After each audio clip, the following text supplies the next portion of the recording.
Reaches, oh, that ball's out, that's live! Back the other way, Sam Hubbard! The Cincinnati Kid! Hubbard's got a convoy! Chased by Andrews! At the 30, the 20, he will score! To the end zone, down the field, and it is deflected, and gone! Touchdown! A.J. Green! Goes back to throw. Men are coming late. Looks right down the middle. There's Eddie Brown. He has it at the 35 to the 30. He may go 10-5. Touchdown. Now the Bengals Super Bowl chances rest on his right foot. The kick is up. Yeah. It is good. Corey Dillon, he's gone. The knockout punch, you're looking at it. 65 yards.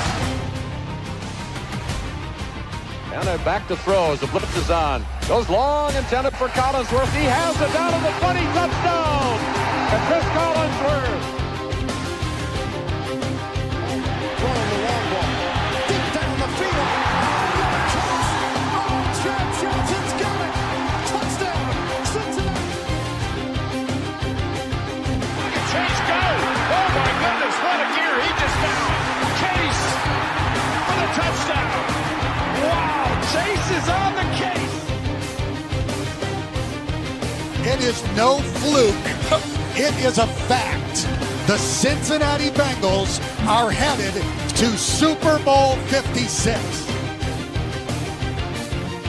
The play clock at 3. Shotgun snap. Carr throws into traffic. Intercepted.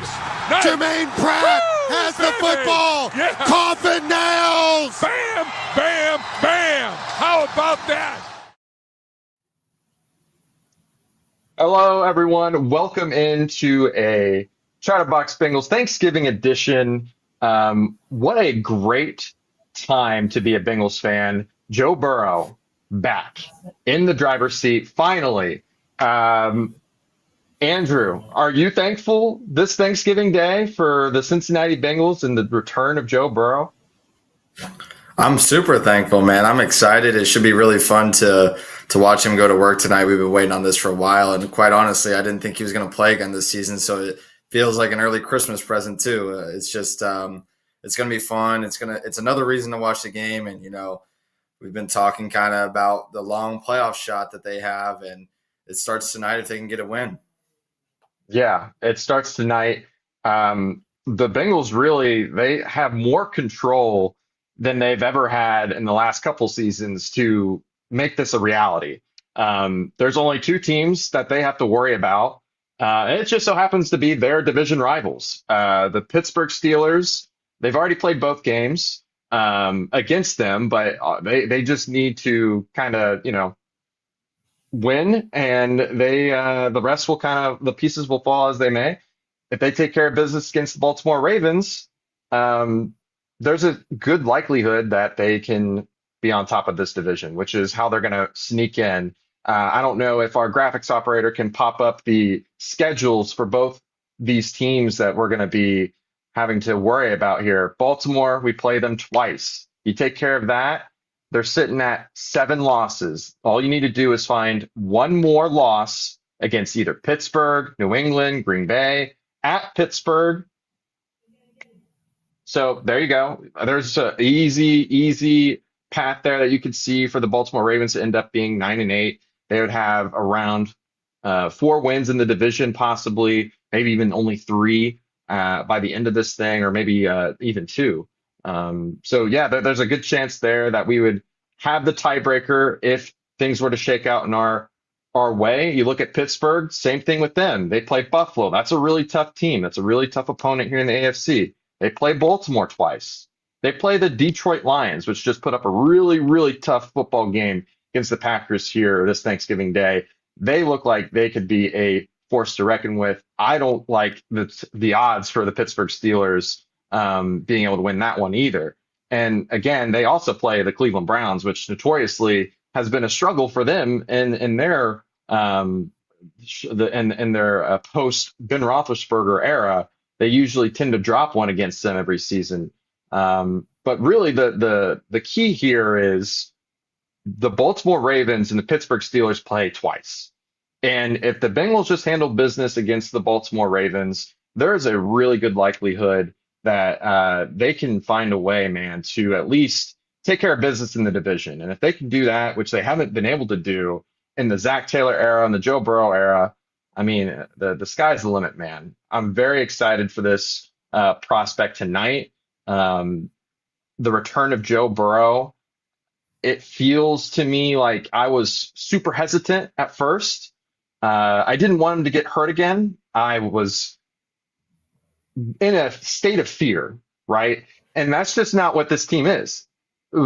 Basing your fandom off of fear is just no way to live. Let the man play. He wants to play.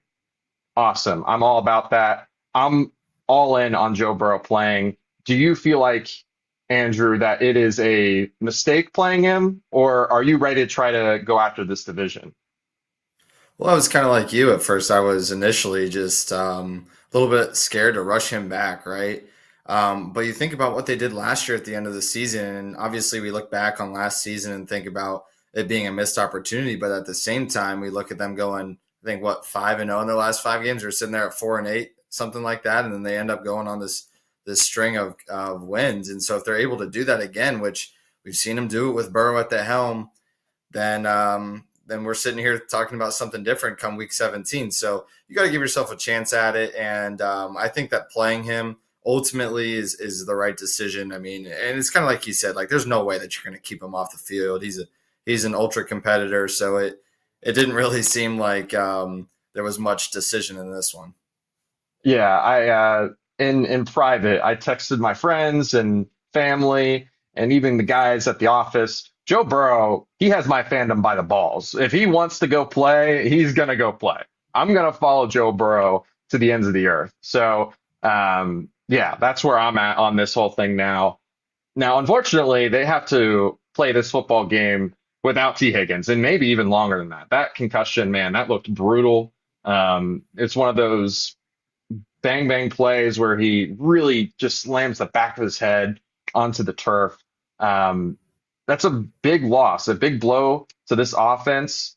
What are your thoughts on there not being T. Higgins just for this game, maybe even in the future, and what that might look like for this offense? Well, I certainly hope that the mini bye after this one will help him recoup and get back for the following week. But like you said, it looked like a really bad collision on his head there, and so that's something that they're going to have to be sure to monitor closely. But I mean, there's no denying that when he plays, he's vital for the team's success. I can't remember if it was last season or 2 seasons ago, but it was like when T. Higgins plays, they're 6-1, but when he was hurt, they were, whatever. And so you think about stuff like that, just having another guy out there that you can really trust. And I'm not saying that Yoshivas and Tinsley are horrible receivers by any means, but when they're being forced to step into a role that they're not used to being in, and getting some of the harder assignments like T. Higgins would have got with some of the top corners, it can certainly put a damper on the offense. So to have him out for this week is going to be extremely challenging, as we saw last week without having him and Jamar on that final drive. If Jamar and him are out there, I think it might have gone in the Bengals' direction, but instead you're out there with 3 receivers. You have Charlie Jones out there who's running routes, who hasn't done that in 3 years, it seems like. He's really just been our return specialist. So when you're forced to play some of your depth and you know that your depth isn't great, it definitely will take a toll on the offense. Yeah, rest in peace, Jermaine Burton, and whatever hopes we had of that working out. But I will say, I like the Mitchell Tinsley prospects, though. I liked what I saw in preseason. I thought the stuff that he displayed then was stuff that you just don't see, man, with some of these guys that just make the practice squad. I thought he was truly an NFL caliber player. And then he goes out against New England and he just puts the moves on. I don't know which corner it was. I don't think it was the Patriots all-star corner there, but he put the burn on that guy and scored that touchdown. It was beautiful. If we could just see some more of that, maybe. And even Yoshi Voss had somewhat of a uncharacteristic game last week. It felt like he was kind of taking another step forward a little bit. If we can get some better play out of those guys, Mike Gesicki gets a little healthier, maybe we start to see a trend in the right direction here. And it'll really help because, the Baltimore Ravens this season, they're kind of the same defense that we saw last season where there was shootouts both games, and they're without Madubuike. And that was something I didn't know. They are without one of their star pass rushers, and they've really struggled to get after the quarterback this season. And that's really affected the defense. Now, on the other side of the defense for the Ravens, I was shocked to see Chidobe Awuzie. He's actually playing quite well for the Baltimore Ravens, and a familiar face there that Bengals fans might know. And he might have some familiarity with going up against Chase like he did every day in practice. That is something to look out for in this game. But again, I predict there being probably another shootout. I don't know if you feel the same way, Andrew. Yeah, I definitely do. I think that, especially if Burrow is playing up to his capability, I'm not sure what my expectations are for him. I'm just excited to see him compete. But it is his first game back, so I think we have to give him a little bit of leeway here in this first half to get his feet back under him. I'm sure he'll be back in no time at all. But that being said, like this is going to be another shootout like we saw in the past. You talked about Awuzie in that secondary as well as Kyle Hamilton, who for my money is the best safety in the game. He's a stud. So they got a couple of playmakers on that back end. Marlon Humphrey, he's kind of been inconsistent throughout his career. He's known for punching the football out. And we've seen games where the Bengals have been completely derailed by fumbles. And we saw it in the Vikings game early on. And then Noah Fant 2 weeks ago, I think it might have been the Pittsburgh game. Like it was pretty much out of reach at that point. But we're not a team that is not susceptible to those types of things. So that's something to look for as well. One more thing about the Mitch Tinsley and Yoshivas conversation that we were talking about. Tinsley, I think you kind of hit it on the head there. He's really good at certain times throughout the game. I think if he can get more consistent, then he'll be taking that next step. And then seeing Yoshivas be a third down target was really, really good to see because that's something that we haven't really seen from him before. We've seen him in the red zone a little bit sometimes, but to see him take that step forward was nice to see. And that's one of the things that's going to contribute to this game being a shootout is some of those secondary guys for the Bengals stepping up. It's kind of been the name of the game for the last few weeks is those secondary playmakers coming through and making big plays and big times for the Bengals. Yeah. What do you do when you've got T. Higgins and Jamar Chase doubled? You guys got to make plays. So you well put, Andrew. On the other side of the football, the Bengals defense for the first half of the season was a disaster. Just point blank, unsustainable. What more is there to say? The last couple games, there's actually a little life there. If you ask me, I think they've played a little better. They've played well enough to win, which is what we thought we were going to get for the whole season. Well, now it's kind of put together. They've got a little fire in them. They're actually making tackles when it matters. Now, unfortunately, the last couple of games, the offense has really stuttered, and we haven't been able to take advantage of the play on defense. This week versus the Ravens, man, they need to be able to play like they did versus New England, versus the Steelers. Actually, take away the Steelers. I can't get rid of that tight end just running over all our guys. But against New England, if they can tackle the way that they did against New England, I feel really good about their chances. The Ravens have looked really, really inept on offense. They struggled putting up points against the Jets. Now, be that as it may, it is Lamar Jackson, and it is Derrick Henry, and it is Mark Andrews, and those guys are really hard to bring down. And right now, the kryptonite of the Bengals, I would say, is just tackling. Can they bring these guys down? They're going up against the three best at their position in breaking tackles and being forces of nature. Do you think that Bengals can play sound football tonight? Can they continue to ride off the back that they did against the Patriots, have another stellar performance like the Geno Stone interception, and he was all over the field. He was making great tackles in space. Barrett Carter was 16 tackles or something like that. Can we see something similar like that tonight? Well, I certainly hope so, because if they don't, then we can throw this one out, because Lamar Jackson and Derrick Henry. I mean, I still get nightmares of the Lamar Jackson spoon move. I think he put on like Nick Vigil in 2019. That gets replayed every time we play the Ravens. So I know how difficult it is to bring him down just from watching these games. So you have to be as sure tackling as you've ever been this season if you want a shot in this one. Derrick Henry, obviously one of the top running backs in the league for multiple years now, and he's been doing it. I think he was a 2016 draft pick. So he's been, a top 10 back in the league his entire career. So you have those two guys, and it's just going to be, is the defensive line playing in their assignment? Are they not being, over ambitious and letting Lamar get out of the pocket? And are they able to maintain leverage in the gaps and just be able to close those things up?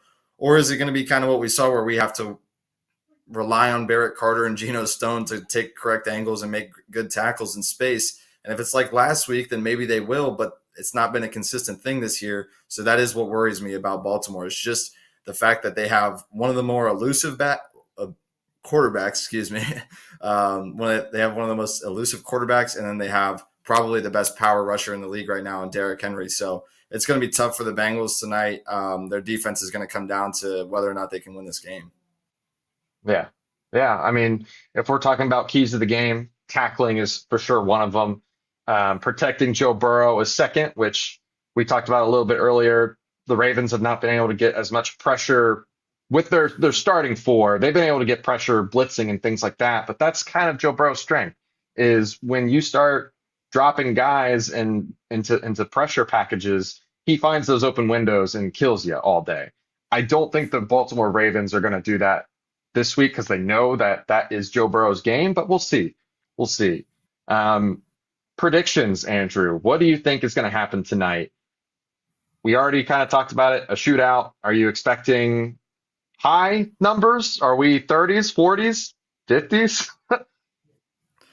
It's got to be 30s at least. I think, I expect the Bengals to have an explosive night on offense. I expect Jamar to have 12 plus catches in this one. I just think that he's going to come back with a little bit of a chip on his shoulder this week. And with Joe out there, they're going to be targeting him a bunch. We already know T's out, so it's going to be a heavy workload for Jamar. If he's up for it, he's going to get 12 plus. He's going to have 150 yards, and that they're going to try to ride Jamar Chase all the way to the win tonight. I think I got the Bengals, let's say 37-34. It's going to be high scoring. I don't know about 40s.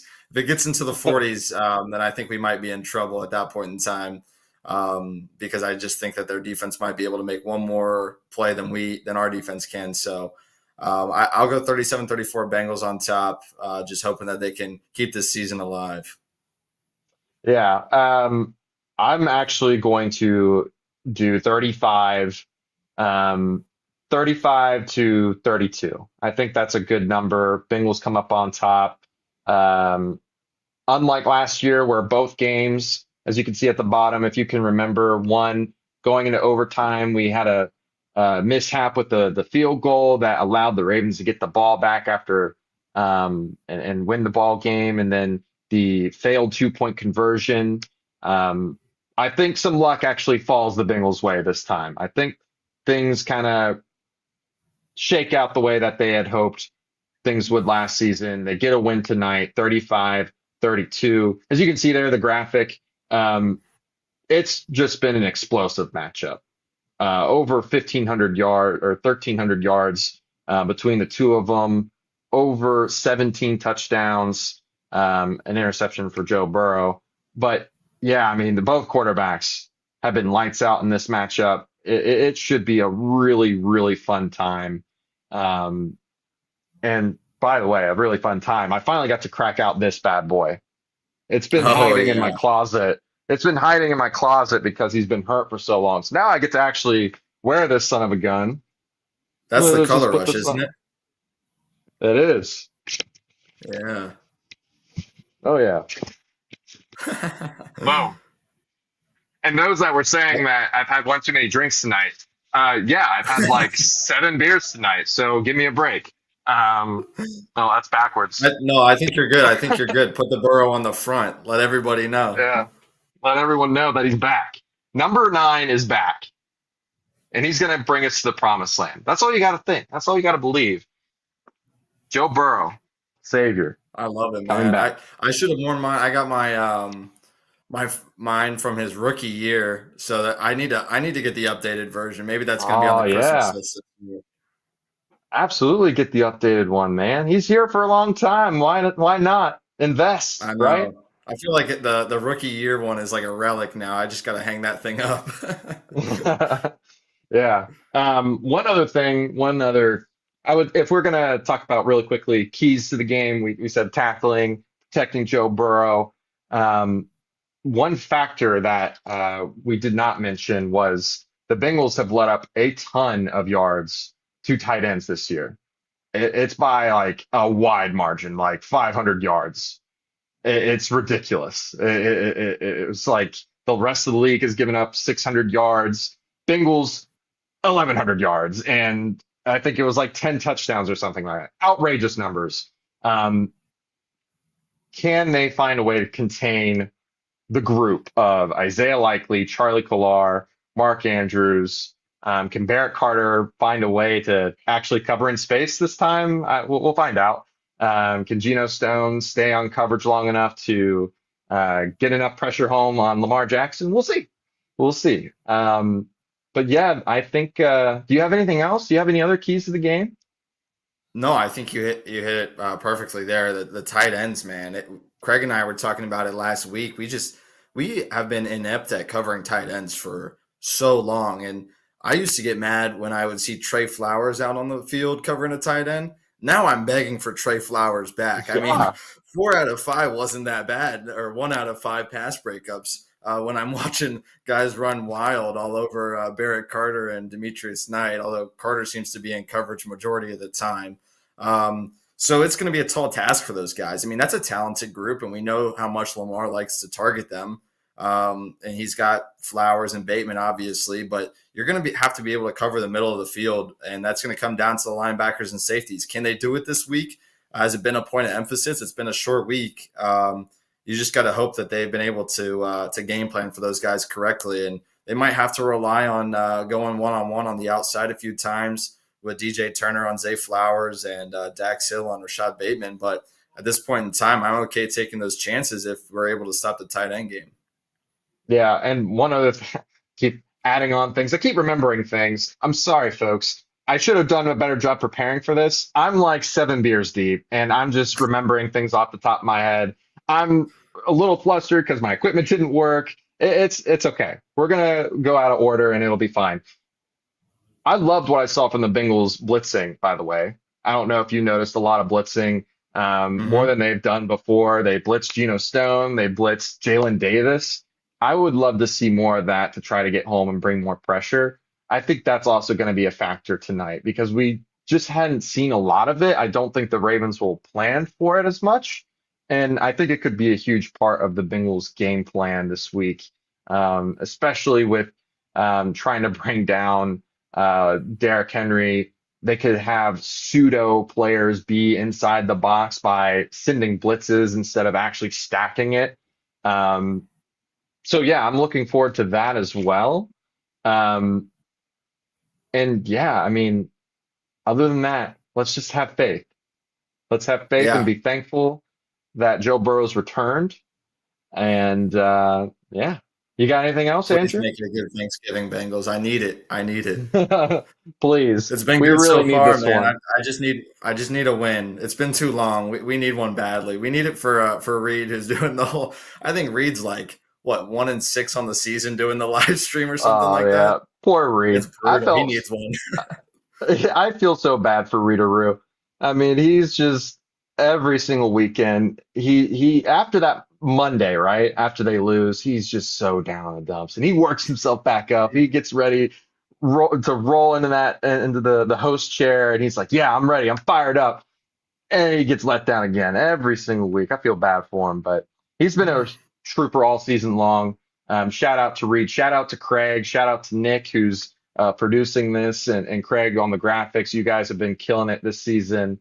I think this is my first pre-show. This might even be my first Chatterbox Bengals show this year. I'm just kind of helping out and standing in because I didn't want those guys to overwork themselves on the holidays. Might have been a mistake because I'm again like 10 beers deep, but who cares, right? I can barely even see my screen right now. So, Andrew, thank you again for the pregame here. It's been a blast. Chat, stay tuned. We've got plenty in store for you guys. I think we're doing some t-shirts, Chatterbox Bengals t-shirts, and we've got Smoke Justice coming up for a live event that we're going to do later on. I think that's in 2 weeks. I could be wrong. Don't take my word for it because I'm 11 beers deep. Who knows? Um, but yeah, Smoke Justice Sunday, December 7th, Bengals at Bills. Pregame starts at 12:30. That's going to be a lot of fun. I will probably be there producing the game, and it'll be a lot of fun. I probably won't be 12 beers deep like I am now. So everyone enjoy the watch along, enjoy the halftime show and the post-game show. Let's hope for a Bengals victory here. Can I get a who day, Andrew? Can I get a who day? Oh, who day? Who day? Who day? Who they think gonna beat them Bengals? Let's go! Let's Nobody. go!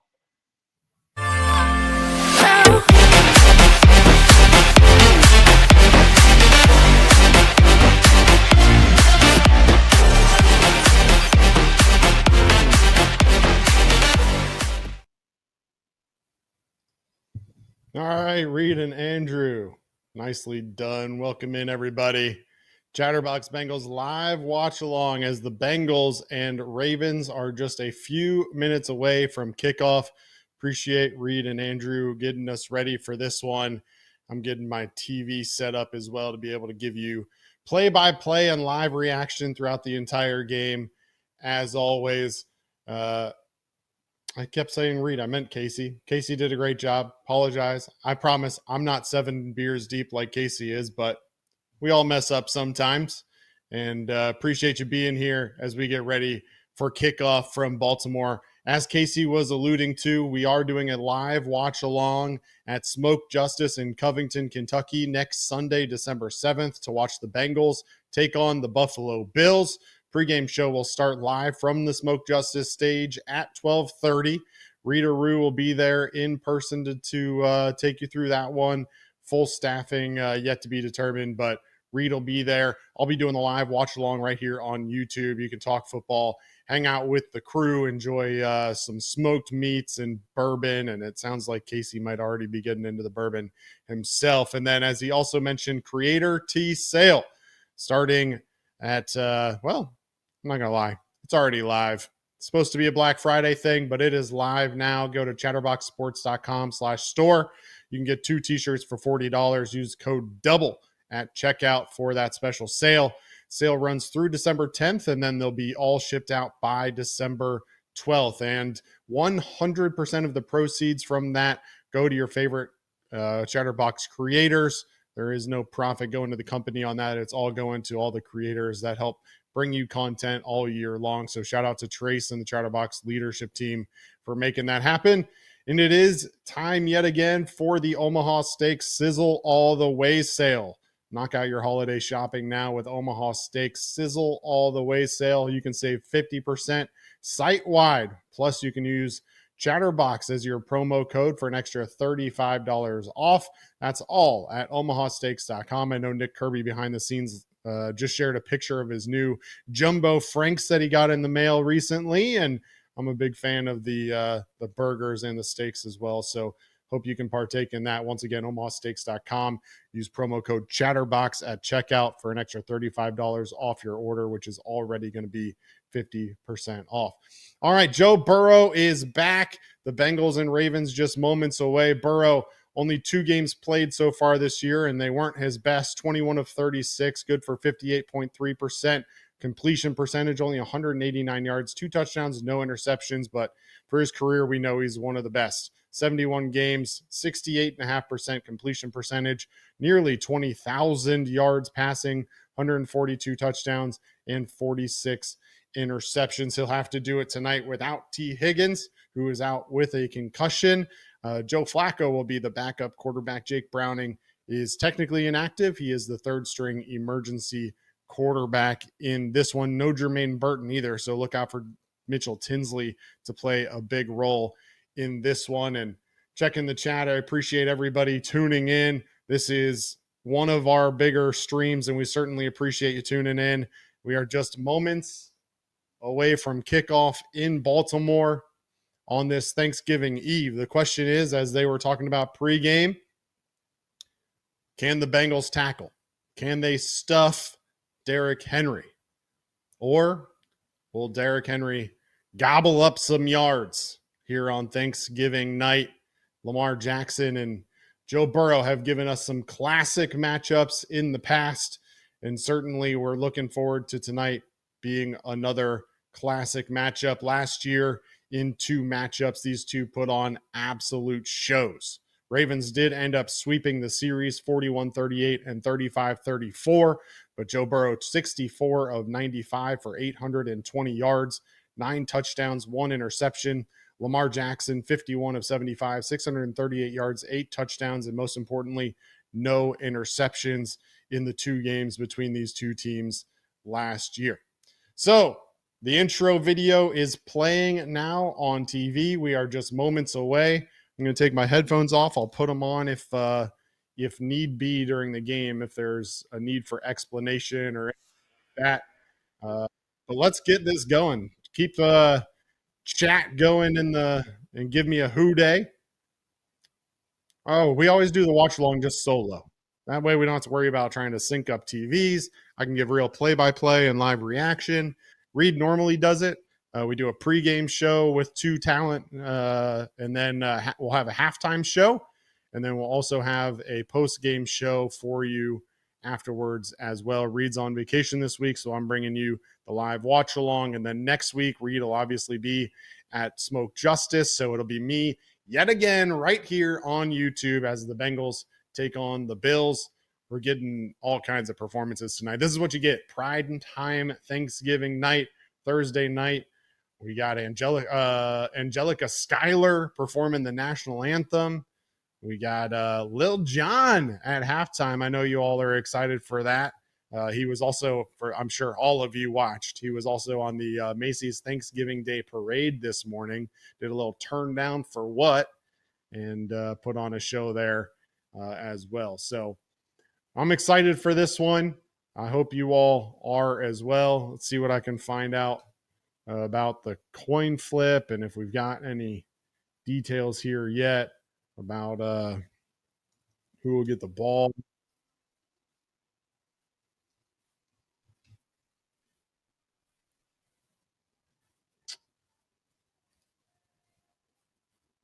Nothing yet.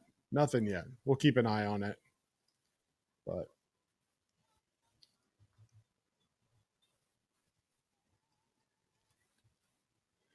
another thing that they talked about in the pregame show that is absolutely going to be a key tonight, Mark Andrews, a Bengals killer. Can the Bengals contain tight ends for the first time seemingly all year?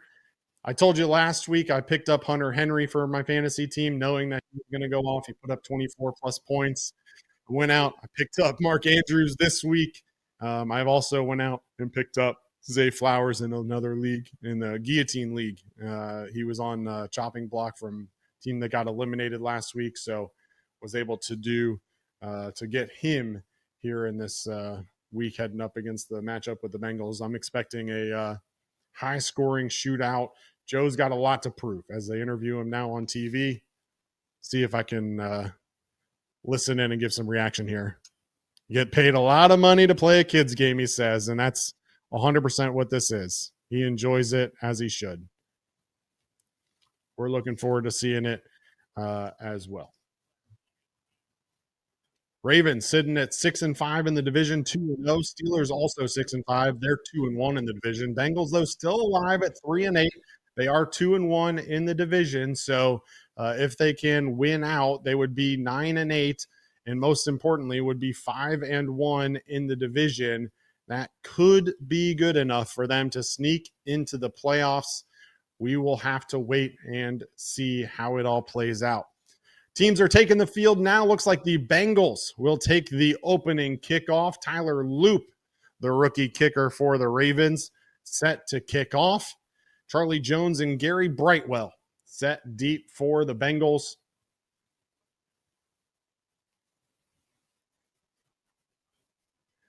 The official winds the play clock, and here we go. And just a reminder, now that the game is going on, I'm going to hide the chat, make sure that I'm not getting anything ruined so you can get authentic reaction. The kick is towards Brightwell. He'll take it at the 10. Brightwell returns it up the numbers and out across the 35, out to the 36 or 37. And here comes Joe Burrow. Joe Burrow leading his Bengals offense onto the field for the first time since week 2. When he got injured against the Jacksonville Jaguars.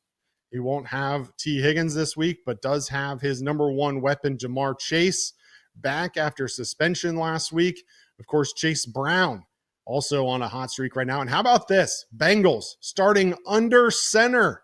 How many times have we seen this with Joe Burrow? Not very many, that is for sure. Chase Brown, solo back.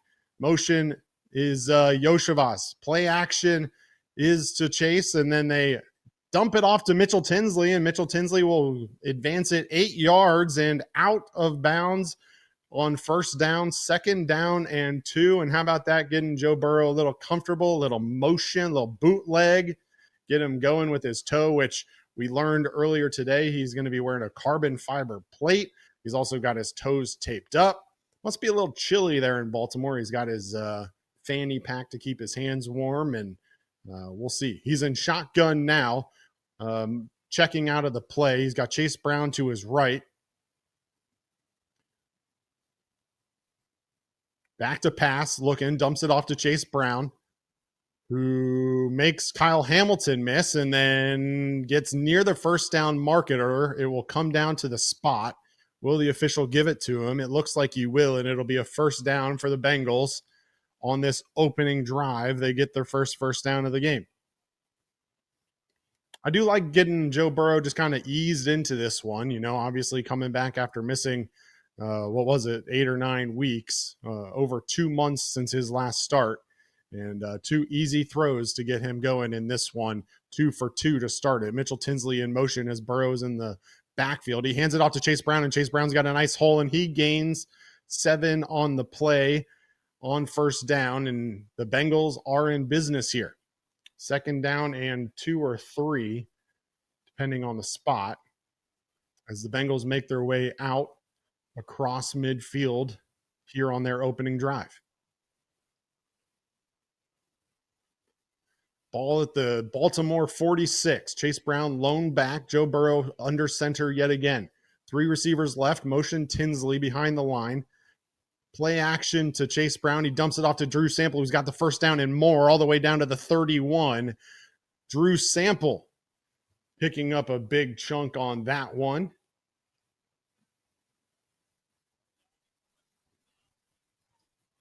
Pick up a 14 to Sample. And there it is. 3 straight easy throws for Joe Burrow. None of them more than 2 or 3 yards down the field, but it's working. Ball now rests at the 32. Burrow under center yet again. Checks out of the play. Chase Brown lone back. 7 yards behind the line of scrimmage. The pitch is out to Brown to the left, and he's going to be tackled behind the line of scrimmage. Nowhere to go on that one. Malachi Starks making the tackle for the Ravens, but there's a flag on the play. Craig Rolstad, your referee in this one.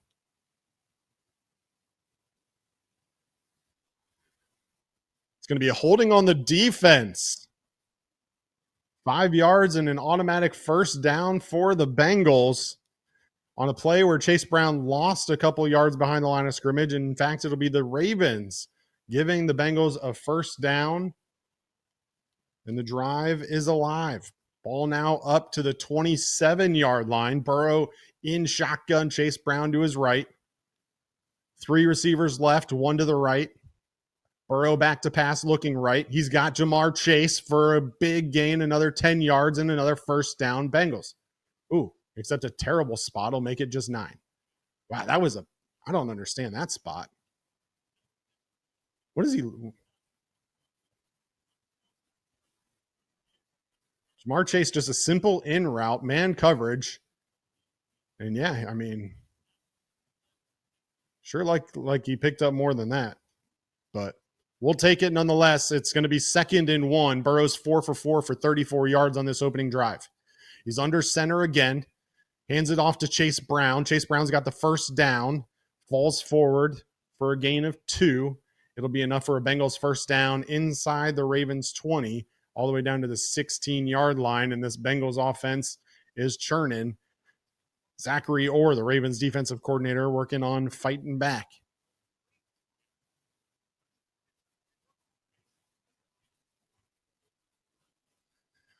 Clock ticks under 11 minutes. This Bengals opening drive already taken up over 4 minutes of the clock. Have to imagine it in a high-scoring game. They're going to want to chew some clock in this one, but we'll see. Burrow back in shotgun with Chase Brown to his left. Motions Jamar Chase to the top of the screen. Burrow back to pass. Looks left, fires towards the end zone, and it's going to be incomplete. Burrow's first incompletion of the day was intended for Mitchell Tinsley on the left sideline.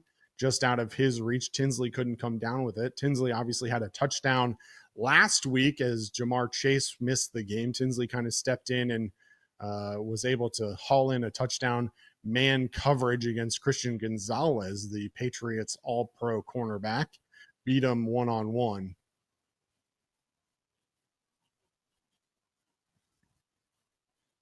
It'll be 2nd and 10 now for the Bengals. Chase Brown motions behind Burrow to the left. Burrow hands it to Brown. Brown up the middle.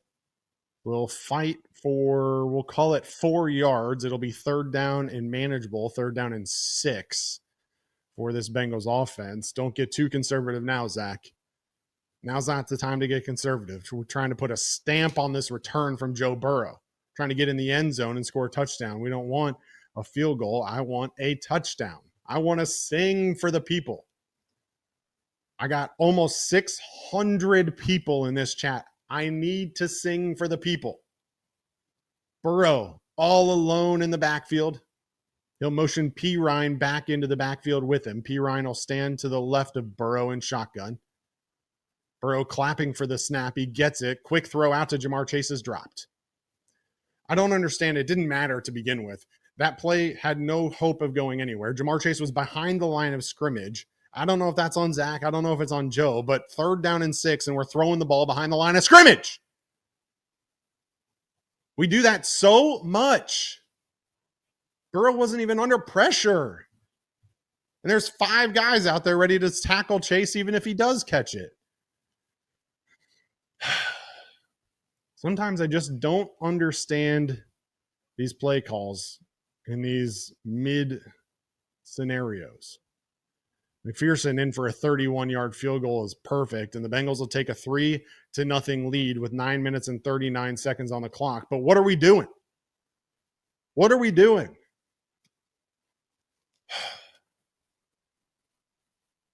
Someone in the chat explain it to me. I got the chat up now. 3rd down and 6.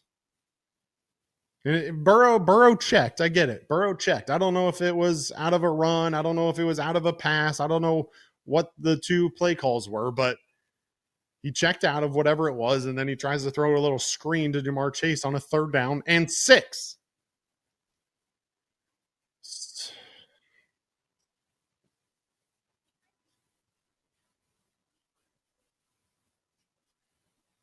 What's up, Sean? Appreciate you tuning in. Molly, how we doing tonight? David?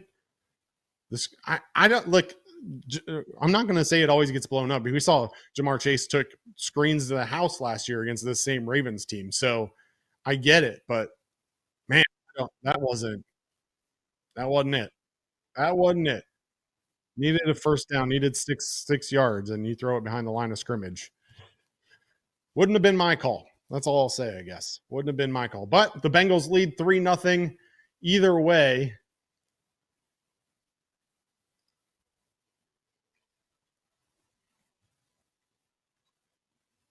if you're enjoying this content, appreciate you tuning in. Make sure you drop me a like, please. I'm going to be on this stream for the next 3+ hours, taking you through this entire game. So appreciate any likes. Share it with your friends and family. Make sure that they can come join us and have some fun watching the Bengals and Ravens as well.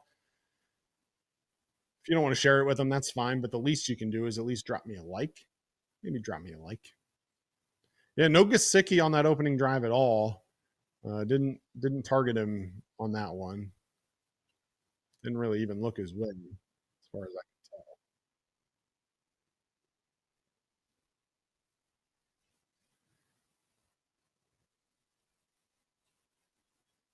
Who's got Black Friday plans? Anybody doing anything fun tomorrow? Going shopping? Getting it all done online, or gonna go somewhere and shop? I know one place I'll be going. I'll be going to chatterboxsports.com/store and getting me a couple of creator tees. Chatterbox Bengals, Chatterbox Reds, the Flying Lion podcast, all with options, multiple designs for each show, multiple colors, and obviously pick your size. 2 shirts for $40. Use code DOUBLE at checkout for the special Black Friday Chatterbox Sports sale. All right, back in Baltimore, McPherson teeing it up for the ensuing kickoff back to the Ravens.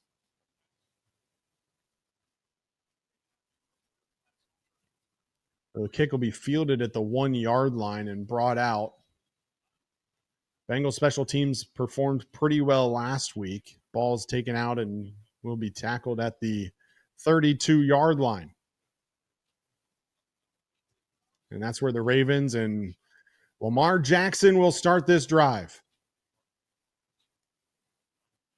Derrick Henry, Zay Flowers, amongst other, Rashad Bateman. Plenty of weapons on this Ravens offense. This Bengals defense will have their work cut out for them. Jackson will start under center with Derrick Henry as a lone back. Patrick Ricard will motion back into the backfield, I formation. Bengals 5-men at the line, play action pass, and there it is, just like we called it. Charlie Kolar with the first catch of the day.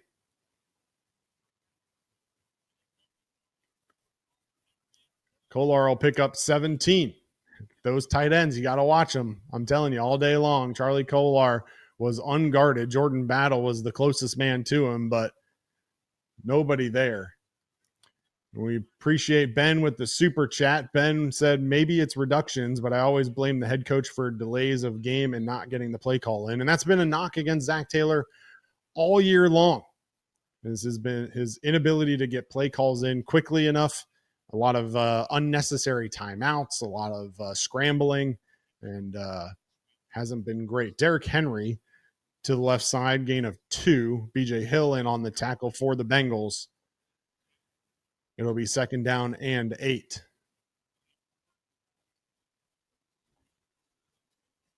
Lambjack now in shotgun. Derrick Henry to his right, back to pass. Bengals get a little bit of pressure. Lamar will swing it out to Isaiah Likely. Likely will pick up 6 or 7 on the play. It'll be 3rd down and 1. Can this Bengals defense get a big stop here on this opening Baltimore drive? 3rd down and 1. Lambjack hands off to Derrick Henry. Henry is tackled after a gain of 3. Joseph Osai in on the tackle for the Bengals.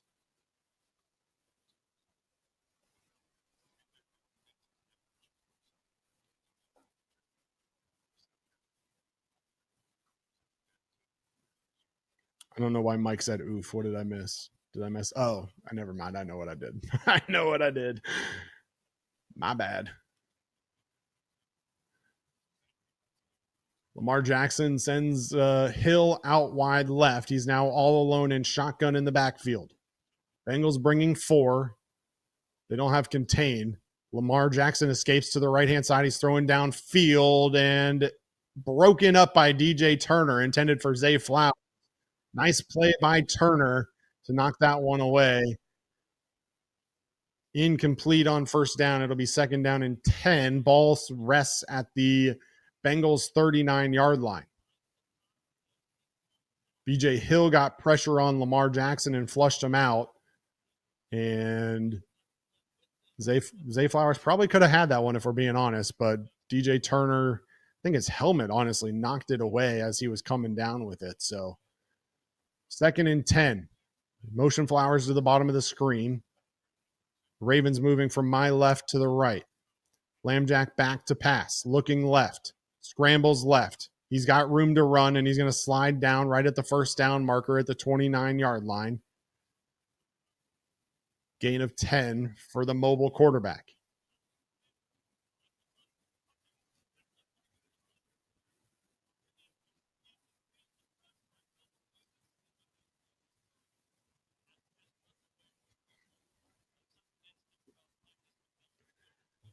I mean, I would like to say the Bengals need to get a spy on Lamar Jackson, but if we're being honest, we're not going to be able to tackle him anyway.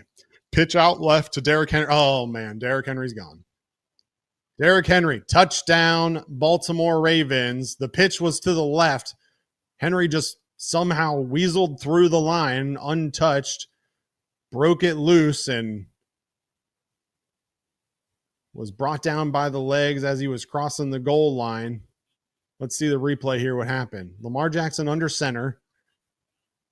They had Ricard and Andrews off to the left. The pitch was out to the left, and just TJ Slayton just didn't have his eyes up. Or I'm sorry, that was Jackson. Jackson didn't have his eyes up, and Derrick Henry ran right by him and was able to scoot into the end zone.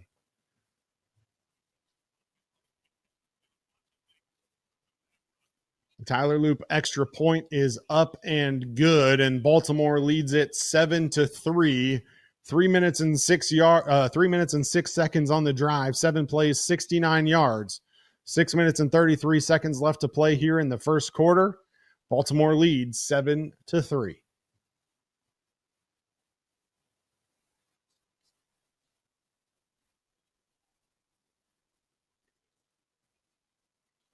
I'm telling you, he ran right by Chris Jenkins.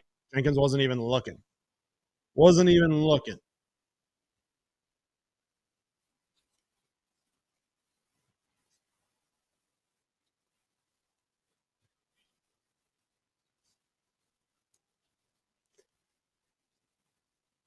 Couple of good games earlier today. Obviously, a triple header of Thanksgiving action.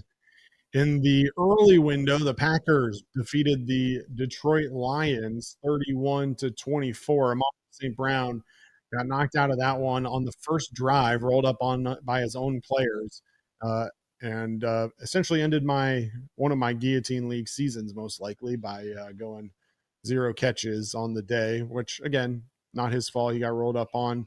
Not mad about it. Jamison Williams, 7 catches, 144 yards, and a touchdown in relief as wide receiver 1 for the Lions. The early reports are that Amon St. Brown will miss 1 or 2 weeks, most likely, according to head coach Dan Campbell.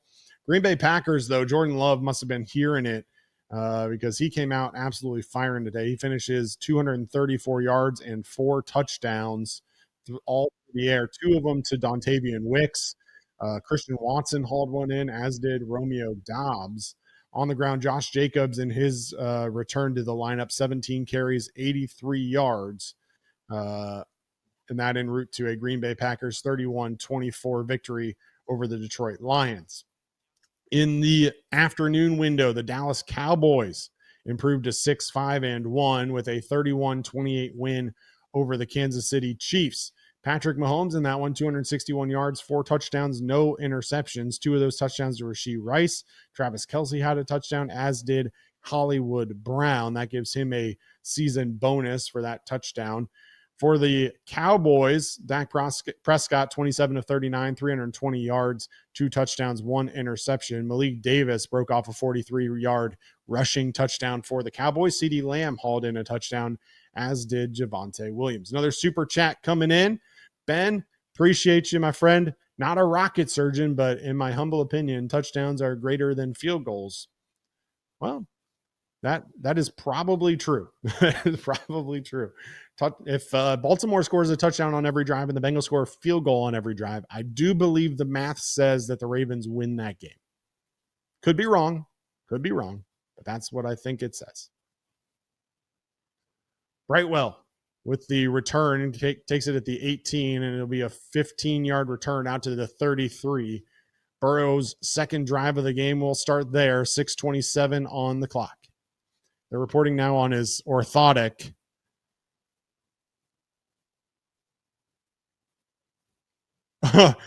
Joe Burrow, wearing that carbon fiber plate, which we talked about before, is taking off his cleat in between drives, putting on a tennis shoe while he sits on the sideline because the cleat is so uncomfortable. That's interesting. Burrow will start this drive under center. Looks like Samaje Perine is your lone back. Play action to Perine and Marlon Humphrey off the edge, completely unblocked, sacks Joe Burrow.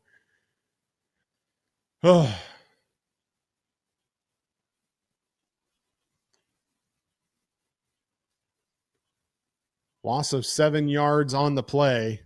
Completely unblocked by Perine. Nowhere. Gesicki didn't chip him. Perine wasn't able to get out there because of the play action, and Marlon Humphrey just immediately meets Joe Burrow in the backfield for the loss of 7. 2nd and 17 now. Burrow in shotgun. Chase Brown into his left, and he overthrows Jamar Chase to his right.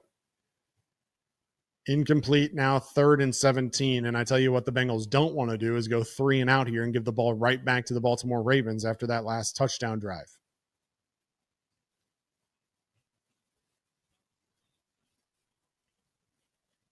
Bengals took the opening drive, 10 plays, 51 yards, 5 minutes and 21 seconds. Field goal for Evan McPherson to give him a 3-0 lead. Then Derrick Henry scrambled 28 yards for a Ravens touchdown. And now we get a timeout. Baltimore will take, pretty sure they announced Baltimore, but they took a Baltimore timeout. 5:42 remaining in the first quarter here in Baltimore.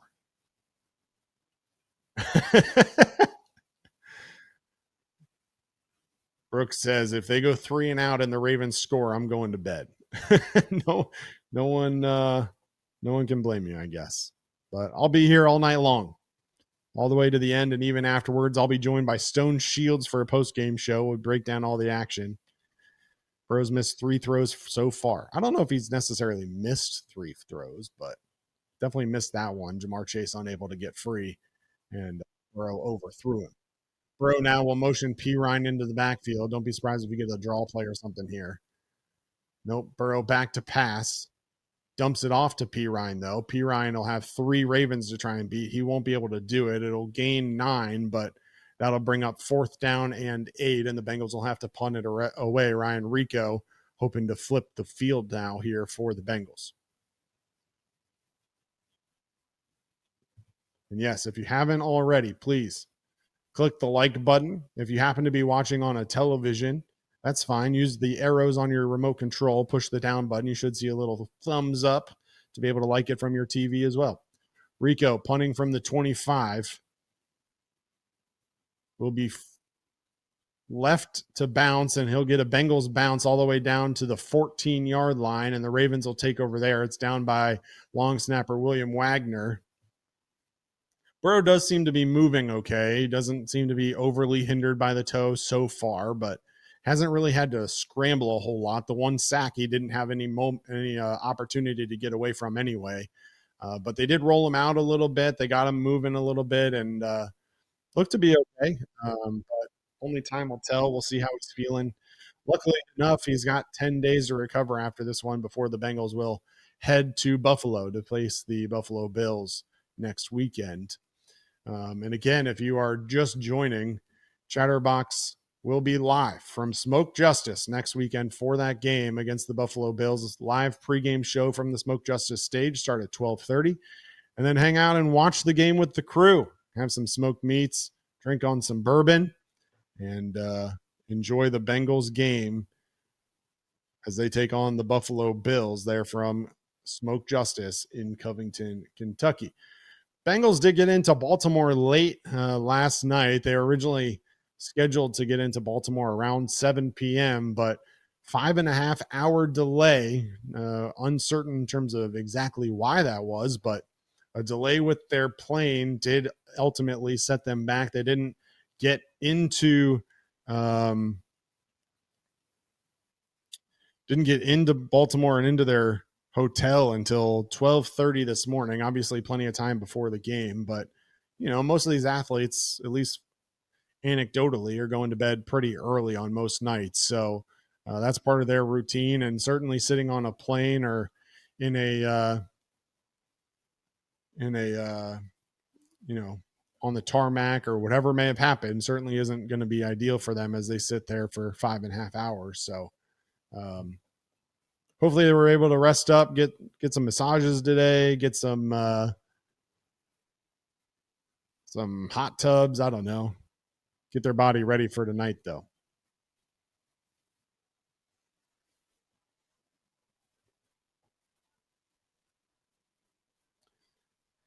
Yeah, we talked about it in the pregame. I mean, the last two meetings between these two teams have been shootouts. I mean, the Ravens swept the series last year, 41-38 in overtime, and then 35-34. Lamar Jackson and Joe Burrow combining for 1,400 yards and 17 touchdowns, only one interception. I mean, this series has been quite the offensive showing. So we'll see if that stays true here tonight. I formation behind Lamar Jackson. Derrick Henry is the back deep as they take over at the 14-yard line, and the hand is to Derrick Henry, and met in the backfield by Oren Burks and then wrapped up by Demetrius Knight Jr. for a loss on the play. How about that? It is possible. Who knew?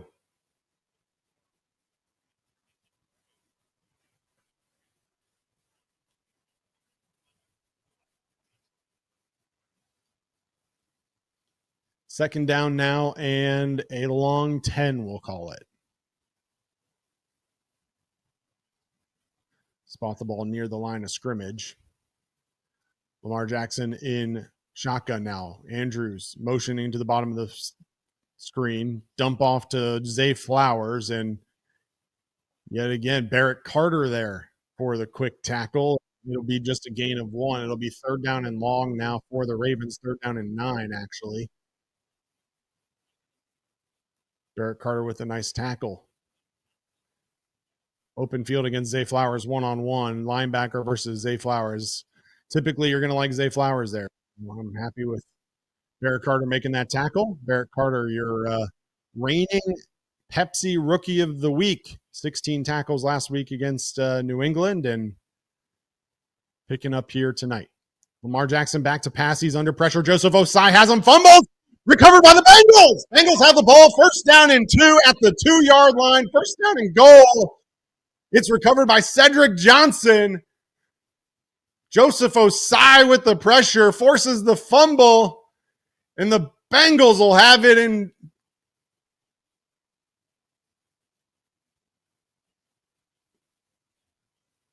Was it Osai? Yeah, they ran a little stunt with Osai and Miles Murphy. Osai gets through. Cedric Johnson catches it. And how about that? Bengals have the ball at the Baltimore 3-yard line. Zach, don't mess around here, Zach.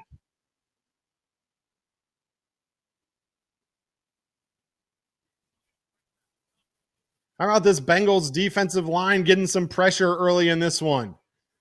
Their first sack of Lamar Jackson this year results in a fumble recovered by the Bengals. They take over now at the 3. Joe Burrow all alone in shotgun. Looking right, throws it away. What are we doing? Oh, man. Baltimore with some immediate pressure on that play. God. Oh, man. Nah, whatever that play call was, did not work. Don't do that one again. They tried to hurry to the line, Joe Burrow in shotgun with 5 wide, and Baltimore just brought pressure and said, fine, good luck. And Burrow almost immediately had to throw it away and out of the back of the end zone. He'll line now in shotgun again with P. Ryan to his left. The motion Drew Sample to the middle, handoff to P. Ryan. He'll dance behind the line of scrimmage before falling forward, and I'm not sure he's down yet, but they blew the whistle. Forward progress had been stopped. And now it's 3rd and goal from the 3. I swear to God, if you don't get a touchdown on this, Zach, fire you on the spot. Fire you on the spot. Don't even let him coach the rest of the game.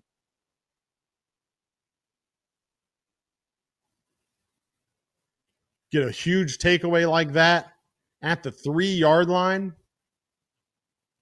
They're going to motion Chase Brown out. Drew Sample's the lone back now to Burrow's left.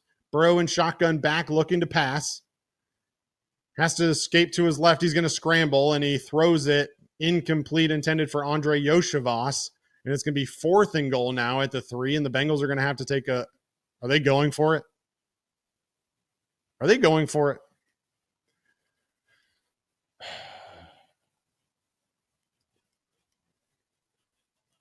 Burrow had Yoshi. It just late. Threw it late. Didn't see him in time, and who was that? Nate Wiggins able to make up the space before Burrow saw him. They're going for it. It's 4th and goal from the 2. Burrow alone in the backfield.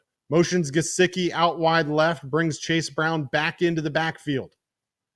Burrow back to pass, looks left, and it's incomplete, intended for Mike Gesicki. Kyle Hamilton on the coverage, and the Bengals get the ball at the 3-yard line and come away with 0 points on the spot. Katie, just walk down there right now. Right now. Just take the headset away. Get him out of here. Absolute joke. Absolute joke. 1st and goal from the 3-yard line. Not a single snap under center. 1 run from Samaje Perine. Tried to get cued on 1st down. Absolutely terrible drive. Unreal.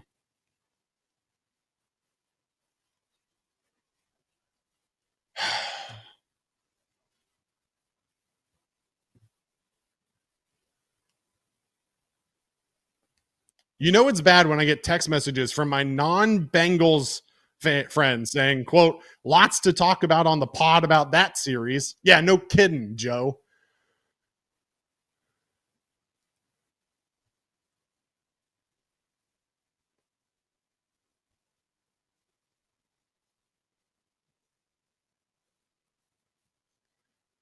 Holy cow. What are we doing? Stop it, Nick. Mods, can we mute Nick?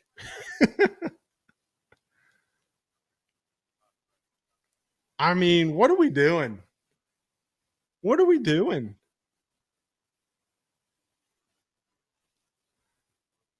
Yeah, it's very clear that that Zach went right back to his old ways with Joe Burrow behind center.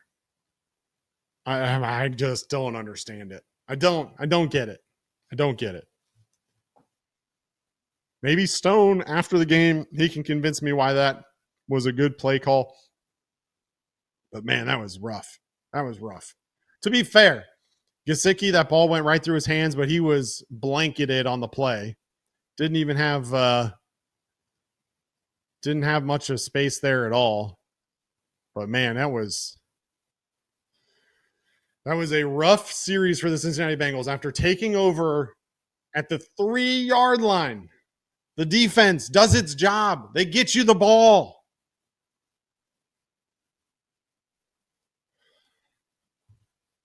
Crash out. Absolute crash out. Gesicki, yeah. I mean, again, Gesicki, yeah, sure. Should have got the catch, but went through his hands. But he was blanketed. It's not like he was wide open. He was blanketed. This isn't like the Mark Andrews drop last year in the playoffs when they when he dropped it. It was, he was blanketed. All right, here we go. Let's see if we can get a safety like we got on Derrick Henry last year. Lambjack hands it to Henry, and he's got nowhere to go. 3 Bengals meet him in the backfield. He'll fall forward for no gain. Slayton, chill. Chill, Slayton.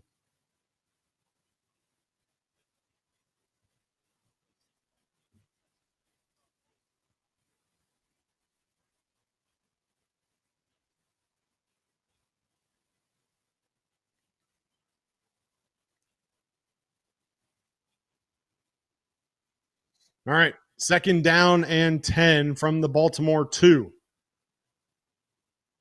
Bengals showing blitz from Osai on the outside. Lambjack back to pass. Incomplete. Intended for DeAndre Hopkins, and Dax Hill on the coverage.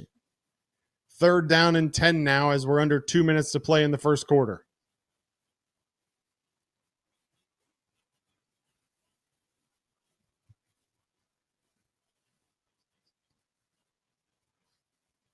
Big play for this Bengals defense. 3rd down and 10 at the Baltimore 2. Lamar Jackson in shotgun. Back to his left. Back to pass.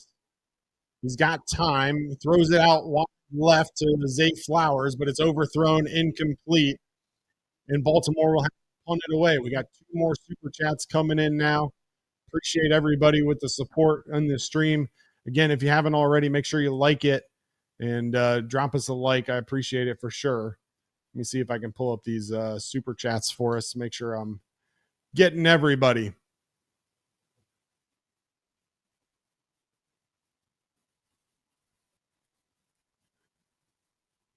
Ben's asking a question, so I'll get to it after the punt. Play is blown dead before the punt is thrown. Flag thrown. It was a heck of a punt, too. Pushed Charlie Jones all the way back past the 40, but looks like we're going to get a false start, which will be half the distance to the goal, and the Ravens will have even less room to punt from. Let's see if this Bengals team can get a blocked punt. How about that?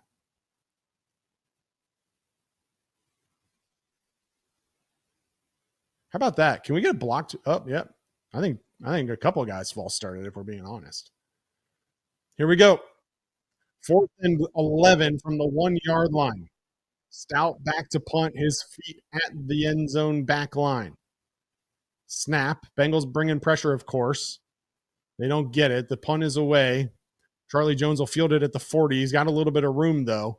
Bringing it out to the left, to the 45, and he'll be gang tackled there at the 46. Bengals will take over there. 1:33 to play in the first quarter. Serious question. In your analysis, why do you think Zach is inclined to play call entirely differently when Joe Burrow is in versus Joe Flacco when the Joe Flacco style was working? Do you think Zach is overcomplicating things? Here's the thing. I think that quarterbacks in the NFL and head coaches in the NFL or offensive coordinators, whoever it may be, they work really hard together on the game plan. And I think this is just as much on Joe Burrow as it is on Zach Taylor. But the problem is that ultimately as a head coach, your job is to figure out how do I get my team in the best position to win. And Zach Taylor, I don't think I'm going to say it, I don't think he's man enough to tell Joe Burrow we're going to play like this instead of the way we've been playing, because this other way was working when we were running the ball with Joe Flacco and playing under center and all these other things. We've heard time and time again that Joe Burrow is comfortable in the shotgun, not necessarily under center. And so I think it's more on Joe than it is on Zach. But again, Zach's got to be a head coach. He's got to step up. Burrow under center here, hands the ball off to Chase Brown to the left-hand side. He'll be forced out of bounds after a gain of 1, 2nd down and 9. Follow-up from Ben Riley. I mean, with only 3 yards, I'd probably just run it 3 times and call it an effing day. Zach would rationalize that as, well, we tried something but couldn't get into a rhythm. Yeah, well, I can't wait to see after the game what Zach Taylor has to say about that drive, because it was quite embarrassing, the fact that that was the best that they could do in that scenario. Burrow now in shotgun, 2nd down and 9, a minute to play. Back to pass. Throws it backwards to Drew Sample because, of course, Sample will scramble forward, gain of we'll call it 3 on the play. It'll be third down. Third down and 6 for this Bengals team, as they'll have one more play before the end of the first quarter.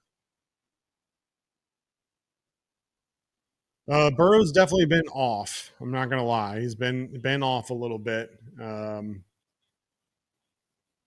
Missed Jamar Chase down the sideline. But they've been a lot of easy throws for him. Sample to Burrow's right, Pirine to Burrow's left, and we're going to get a false start here against, look like Dylan Fairchild. Apologize. That's Dalton Reisner.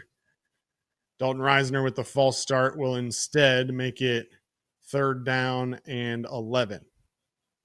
Yep, Reisner fell backwards as Karras looked down between his legs. So it'll be third and 11. And I don't know if we'll get another play before the end of this first quarter. 8 seconds left on the game clock. 5, 4, 3, 2, 1.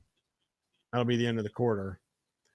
All right, after one, Baltimore leads 7-3 over our Cincinnati Bengals.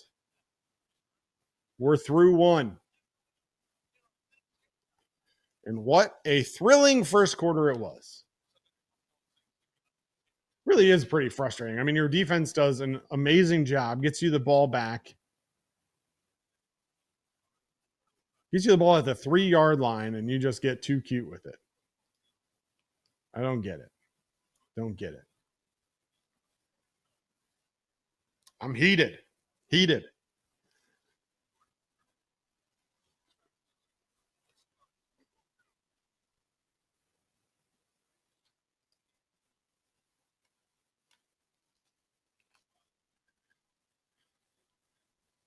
Our offense is so reliant on Burrow's accuracy with Chase and Higgins. Yeah, well, that's the other piece of this here, is that obviously Baltimore is going to be able to key in on Jamar Chase. So it falls on Zach Taylor to try and figure out how do you scheme Jamar Chase open, but also how do you get other guys to fill in for T. Higgins. And I honestly think that Mitchell Tinsley is a better fill-in for Jamar Chase than he is for T. Higgins. I don't know that we have another T. Higgins on our team. So it's going to take some creativity. And what I don't understand is what happened to a couple weeks ago when we got the ball in Jamar Chase's hands like 18 times on quick routes, either on jet sweeps or on screen passes out wide or anything like that early in the drive. It's one thing to do it on third down and 6, which was a terrible call earlier in the game. But I mean,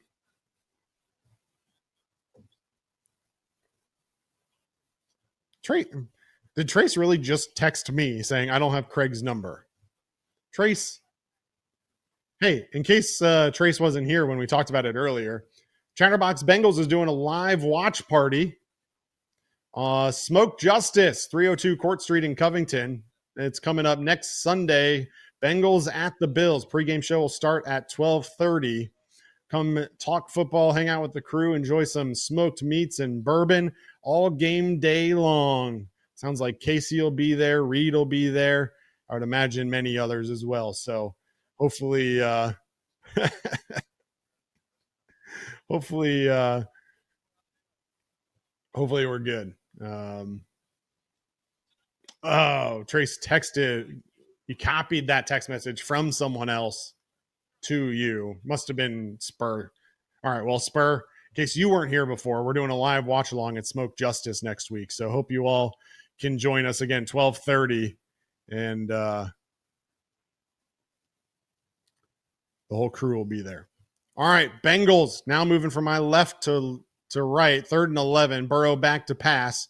He's got time, scrambles out to the right now, throws the ball downfield. He's got Jamar Chase for a first down, gain of 13 on the play. Burrow looks good scrambling. He looks like his toe's okay. I don't necessarily see any hitch there. Offensive line, for the most part, doing their job. Threw that ball on the run. Ravens had Jamar Chase double-teamed. Wiggins and somebody else, I can't see, but wasn't enough. Joe Burrow now 6 of 12 on the game, 56 yards. Yoshivas motion down. Fake the handoff to Chase Brown. Burrow looking to pass. He'll dump it off to the right-hand side to Sample, and Sample is met immediately by Gilman. Knock the ball loose. It'll be incomplete. 2nd down and 10.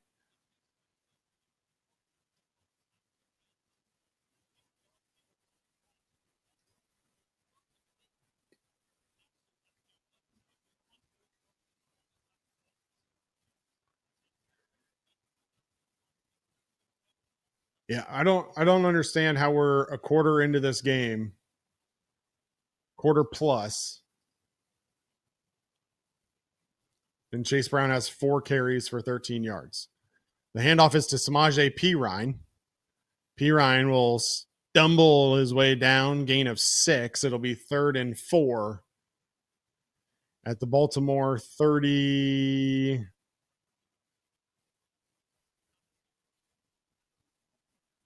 4-yard line, 35-yard line.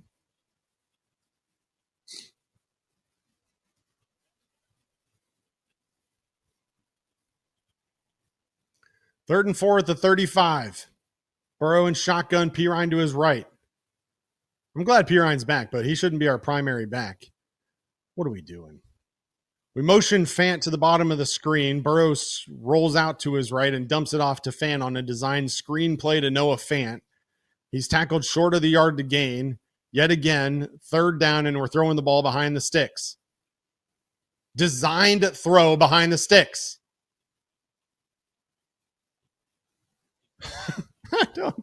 I don't get it, man. Do not get it. We're going for it. It's 4th and 1.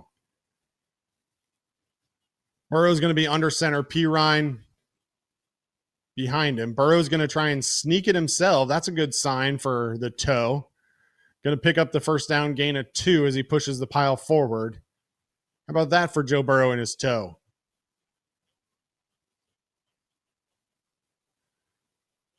Falls in there behind Ted Karras, and Perine pushes him forward, gain of 2. The Bengals will have a 1st down near the 30-yard line. Push. 1st down and 10. Ball on the right hash. Burrow alone in shotgun. 3 receivers left, 2 to the right. Burrow back to pass, looks left. He throws it behind Jamar Chase, who reaches behind him, and it's ruled incomplete. I think that was caught. We'll have to see a replay.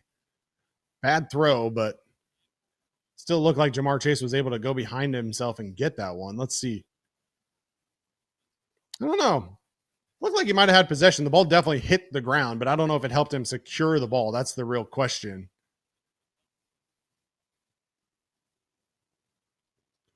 Chase has been targeted 5 times already, but he's only got 2 receptions for 22 yards. That one, again, ruled incomplete. It's going to be 2nd down and 10 at the 30-yard line. Burrow with Perine to his left and shotgun. Looks to pass right, going deep. He's got Tinsley, who stopped on his route. He had him. Oh, no, Tinsley. Tinsley beat Marlon Humphrey, and he stopped on his route. Oh, no.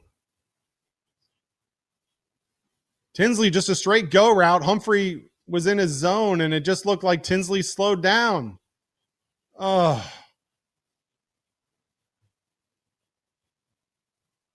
That had touchdown written all over it. Instead, it'll be 3rd and 10. Oh, my God. What are we doing? 3rd down and 10. I mean, they went before I even had a chance to do a play call. 3rd down and 10. Trips to the right. Burrow wasting no time. Immediately snaps the ball as soon as everybody gets set. Wants the screen out to the right, but Baltimore has it read and has the pass blocked up. Instead, he's got to shovel it forward to Samaje Perine. Perine's able to fall forward for a gain of 5 or so.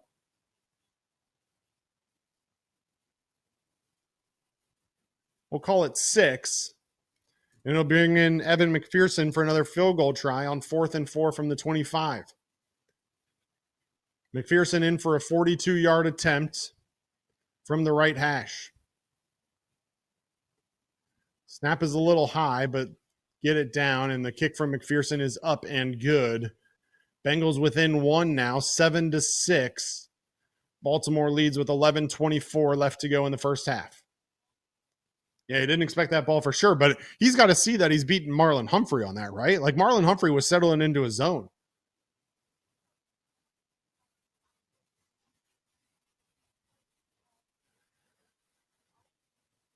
That's a good point. We should be up 17-7 right now. You had the ball at the 3-yard line. You should have scored a touchdown there. You just had Tinsley there. Could have been a touchdown.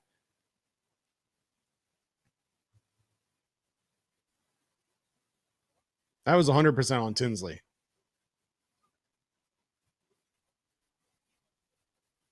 You could see it as soon as they threw the ball. Once we saw Tinsley in the frame, it looked like he had slowed down. And even on the replay, it looked like he slowed down a little bit. So definitely on Tinsley. Burrow threw what looked to be a good ball, but Tinsley stopped his route or at least slowed down. And it's unfortunate because he had Marlon Humphrey beat. Does anyone think Lamar is going to get 239 passing yards? I mean, probably. He's only at 26 right now, though. But probably.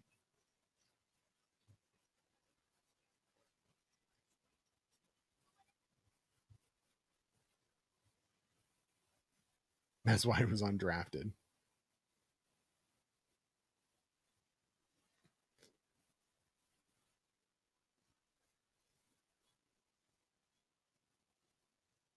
Yeah, I had that same thought, Mark. T would have caught that ball.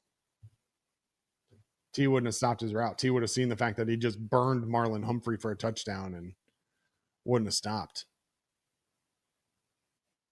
Heck, even if Marlon Humphrey didn't get burned, T. Higgins would have gone up and over him and still caught the touchdown.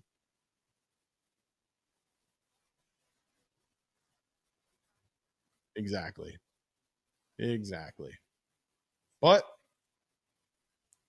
here we are.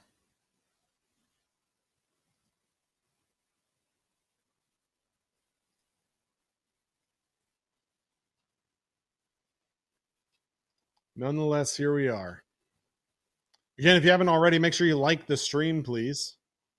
I'm sure there's somewhere for me to be able to see that on YouTube Studio, but I don't know where. So instead, I'll just go check out the stream here on the main YouTube page.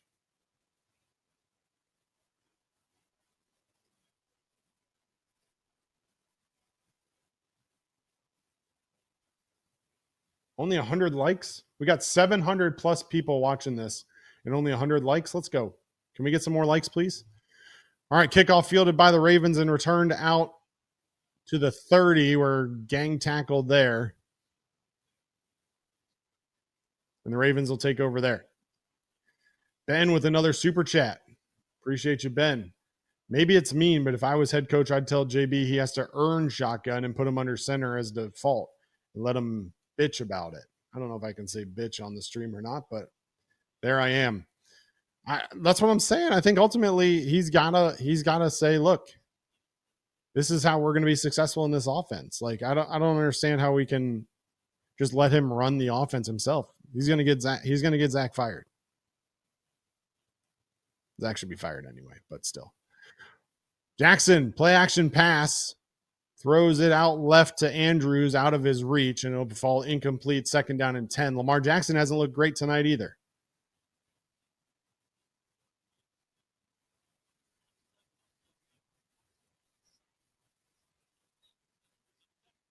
Sorry, Ben. You said it, not me.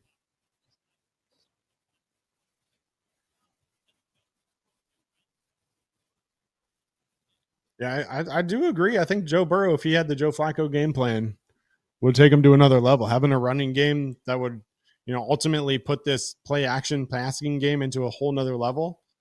There's no threat of a run when Joe Burrow's in there. So Andrews will catch this one out in the flat. He'll pick up 5 or 6 before he's gang tackled there on the sideline.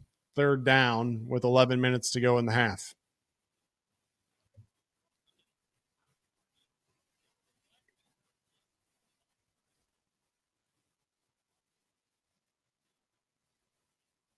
Kirby just killing it behind the scenes. Bengals 13 minutes of possession to the Ravens 5:53, and yet here we are. 7-6, Baltimore leads with 10.5 to play in the first half. Jackson in shotgun, reading the defense. Back to pass, getting pressure again. Barrett Carter can't bring him down. Demetrius Knight Jr. can't catch up to him, and Lamar Jackson will scramble to the right for a first down. And out of bounds. They had the spy on, but that's exactly what I was worried about, right? You put a spy on Lamar Jackson with these linebackers. Neither one of them is going to be able to actually tackle him in the open field. Barrett Carter there got faked out by a fake pass. Demetrius Knight Jr. couldn't catch up. Bengals front seven is doing a good job of pressuring Lamar Jackson, but outside of the one play where they forced the fumble, they haven't been able to get home. Play action pass, Osai hits Jackson as he throws it again. This one overthrown and incomplete. Intended for Devontae Walker on the play. Jackson overthrew him.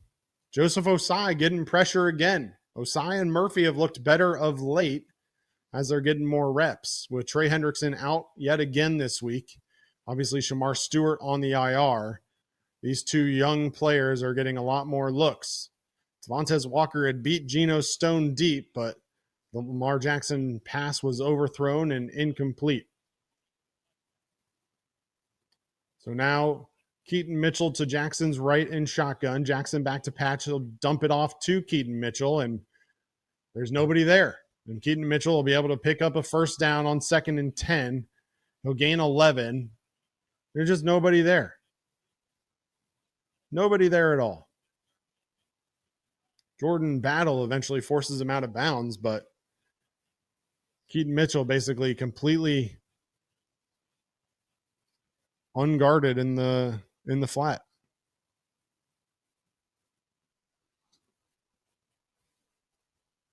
Now the handoff to Mitchell. He runs right. Tackled by BJ Hill after a short gain.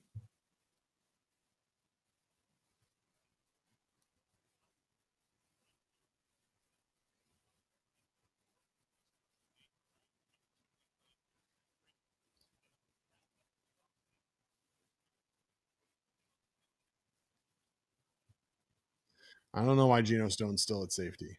Doesn't make sense to me, but here we are. Jackson. Motion's likely down.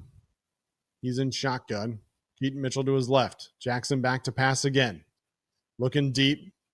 Pulls it down. Dumps it over the middle. It's Isaiah Likely. Likely has beat Jordan Battle.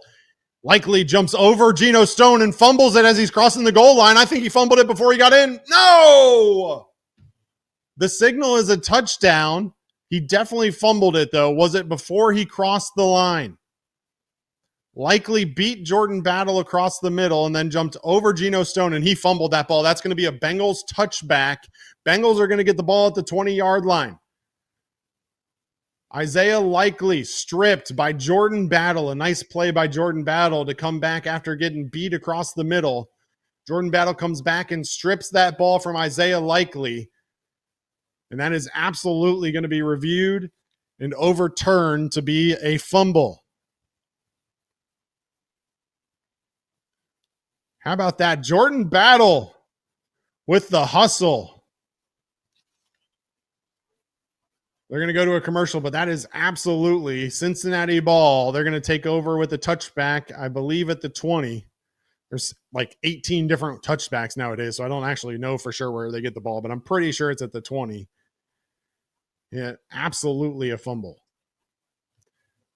That was hilarious. Isaiah Likely caught the ball over the middle, had a clear route to the end zone, jumped over Geno Stone, who tried to tackle him low, and then Jordan Battle had just enough time to reach from behind, knock it out with his left hand as Isaiah Likely was trying to reach across the goal line. And that is a fumble. Bengals take over officially. The Bengals offense now on the field. They take over at the 20-yard line, and yet again, this Bengals defense gets a takeaway. It was an ugly play before the takeaway, but we'll take it nonetheless. Bengals take over at the 20. Burrow yet again in shotgun. Chase Brown to his left. Burrow hands it off to Brown. To the right-hand side goes Brown. A flag comes flying in after Brown gains 2. I assume it'll be a hold.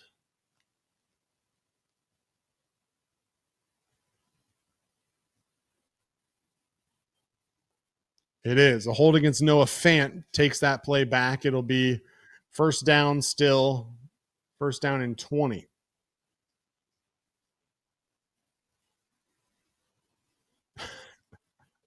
I see what you did there, admin. I see what you did.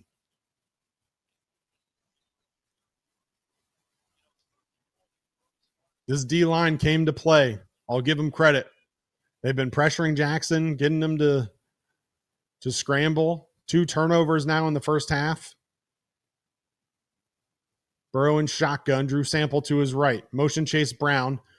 Quick flip to Chase Brown in front of Burrow around the right edge. And he'll pick up 7 on the little quick pass out of shotgun. Chase Brown with the reception and run on the play. Second down and 13. Another super chat from our guy, Ben. Remember the devil's bargain. We can't have 3 good phases at once. We need to sacrifice 1 per game. Well, I assume that based on the fact that we're 2 for 2 in the kicking game, that we're sacrificing the offense again. Is that what we decided? That's too bad. Would have been fun to have a fun Joe Burrow offense, but we'll see. Second, and we'll call it a long 12. Burrow in shotgun. Back to pass, looks right. He's got Mike Gesicki. Gesicki will be tackled just short of the line to gain. It'll be third down and 1, and we'll see what Zach Taylor draws up here. Looked like he fell forward for a first down, but these marks have been interesting tonight, to say the least. Refereeing, I'll say they're cold tonight too. Joe Burrow's got his fanny pack. The refs are having a night as well early on, it looks like. Missed the fumble, which was very clear. I thought that spot was rough. Pirine in the backfield, Burrow under center. Now he'll check out, drop back into shotgun. Pirine will move to his right. Burrow will motion Tinsley. The handoff goes to Pirine up the middle, and he'll have enough for a first down, gain of 3. As the clock ticks under 6.5 now to play in the first half. Hey, if the offense is just warming up, we're in for a show. I'll take that. Can we, I'm glad Pirine's back, but he's not our lead back. What are we doing? He's not better in the pass game. Brown back in there now. Burrow in shotgun, Brown to his left. Fake the handoff to Brown. Burrow throwing deep to the right. He's going for Jamar Chase, who's got it. Caught at the 25. He pushed off of Marlon Humphrey to gain a little bit of space. And Uno's got the big gain for the Bengals. Beautiful deep ball from Joe Burrow. And Jamar Chase picks up 43 yards and a first down. Marlon Humphrey couldn't keep up with him. What a great play by Jamar Chase. Jamar Chase didn't even push off. Just slowed down a little bit, gave a little shoulder to Humphrey, and was able to get just enough separation after the hand fighting. And Jamar Chase hauls it in for a 43-yard gain and a first down. Bengals take now at the 25-yard line of Baltimore. Burrow in shotgun. The handoff to Brown. Brown up the middle towards the right, gain of 5. And that's the run game we like to see. Keep that going. Keep the running game going a little bit. It's okay. It's okay. We like it.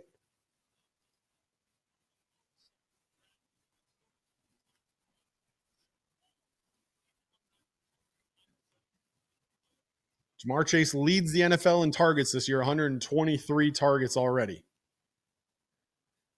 4 minutes and 35 on the clock. Burrow in shotgun yet again. Didn't look coordinated. We're going to get a false start. I think it might have been Orlando Brown Jr. is going to get flagged for it, but it looked like,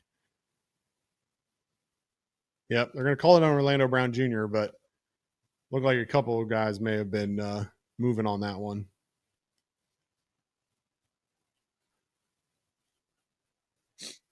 So with 4:31 to play, it'll be 2nd and 10 again.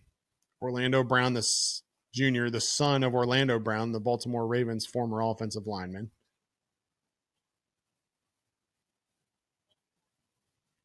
Back in Baltimore. Burrow and shotgun, Sample to his left, Brown to his right. Back to pass, looking right. Throws it out of bounds, intended for Jamar Chase. Had Chase again, but I don't know if Burrow was expecting that out route to be more shallow or what there, but that ball had zero chance of being caught by Jamar Chase with the way that ball was thrown. Zero.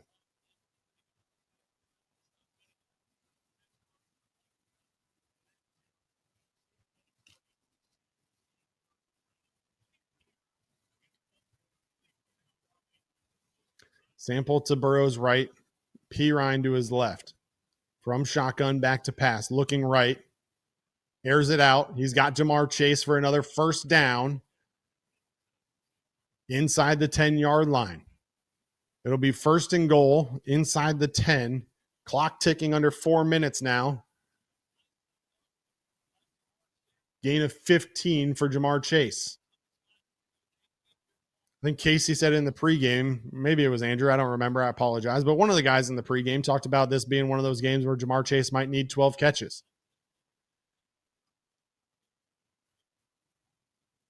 And so far, here we are.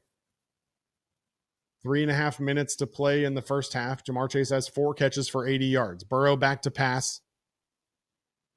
Looking end zone. Gesicki in the back of the end zone. Overthrown and incomplete. Second and goal.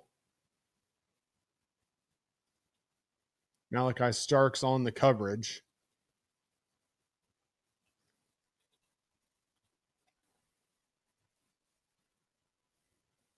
And here we go again. Goal to go situation, and we're not going to run the ball. And yet again, Pirine's in there. Burrow and shotgun yet again. Pirine to his left. Chase and Yoshi to the left. Mitchell Tinsley at the bottom of the screen. The handoff goes to Pirine. Pirine bounces it out to the right-hand side. He'll gain 3 before being spun down by Marlon Humphrey. And it'll be third and goal. The Cincinnati drive, 9 plays, 74 yards, over 5 minutes off the clock.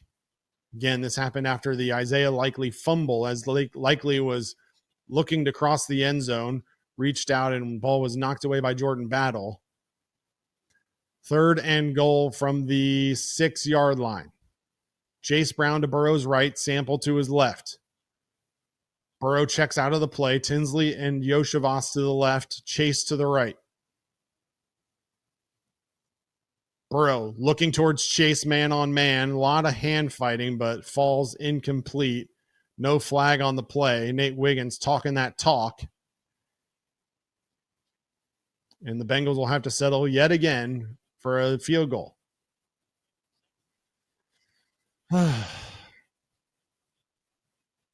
What a masterpiece from Zach Taylor so far here in this first half.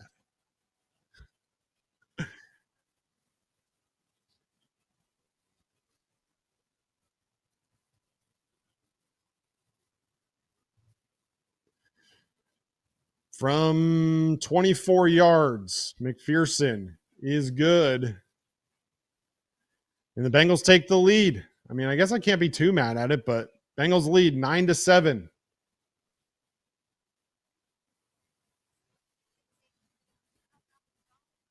It's just tough. You get your hopes up every time. I mean, you'd like to see them like punch a ball into the end zone for once, but man, they just cannot do it.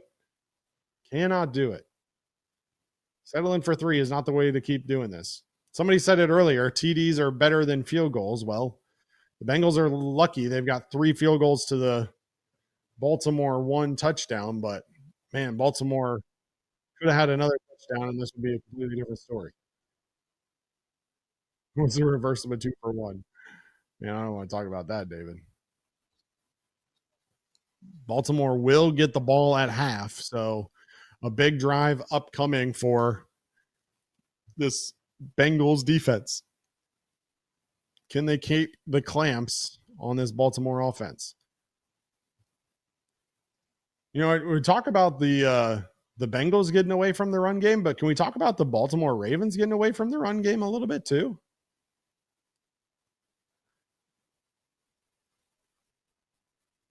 I mean, Derrick Henry averaging over 6 yards a carry. He busted that 28-yard touchdown earlier in the game. But Lamar Jackson has dropped back 11 times out of their 19 plays. The guy that's asking if Lamar Jackson's going to throw for 239 yards is probably happy about that. But if I'm a Ravens fan, I'm probably confused about why they're doing that.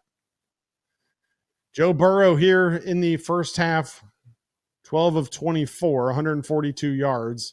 Looks better on that drive, but still has thrown some balls that definitely look like he's a little out of sync. So we'll see how he adjusts as this game continues to progress. Chase Brown only 5 carries here in the first half to Samaje Perine's 4. Explain that one to me. Chase Brown coming into this game had 100 total yards from scrimmage in 4 straight games. And yet here we are. 2.5 minutes left to go and 5 carries.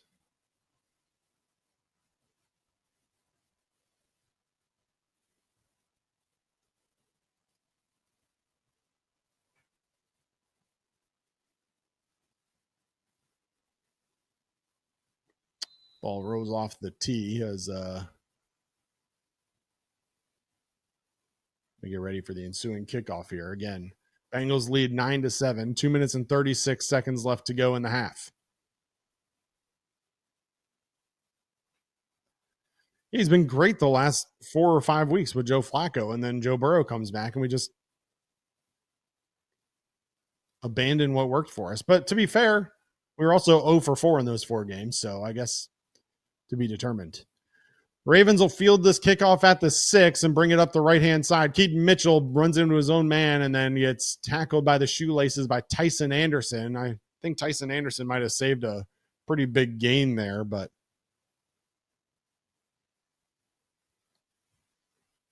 if Mitchell gets by him, he might have taken that one a while. But Tyson Anderson gets him by the shoestrings and saves a big return. Ravens take over at the 34-yard line. Lamar Jackson in shotgun. Mitchell to his left. That's not Mitchell, it's Hill. Sorry. Lamar Jackson throwing down the right-hand side. Way overthrows Rashad Bateman. I mean, that ball was overthrown by 10 yards. That's your running back, baby. That's your running back. Oh, wait, quarterback. Sorry, quarterback. We're calling him a quarterback. My bad.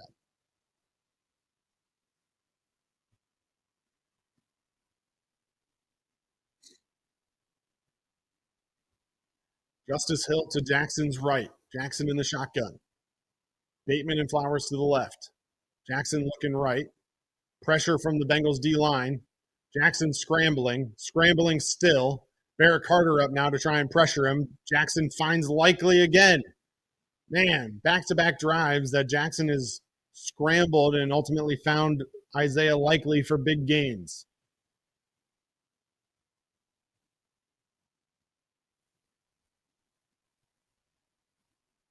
That one will go for 30 yards for Likely into Bengals territory.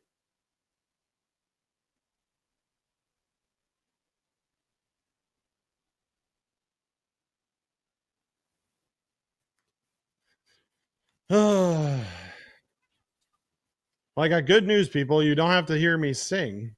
You haven't heard me sing yet, so that's good news. We're at the 2-minute warning.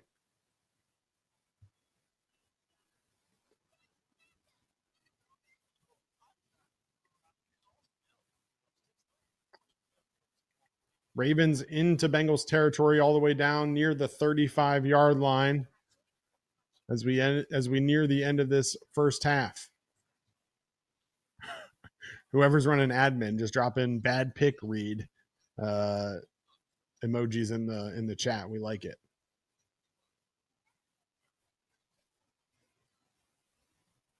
Oren Burks was on him that time. Oren Burks was in coverage on Isaiah Likely there. They didn't show enough for me to know if that was a zone coverage or a man or what, but Oren Burks was running with him on the completion.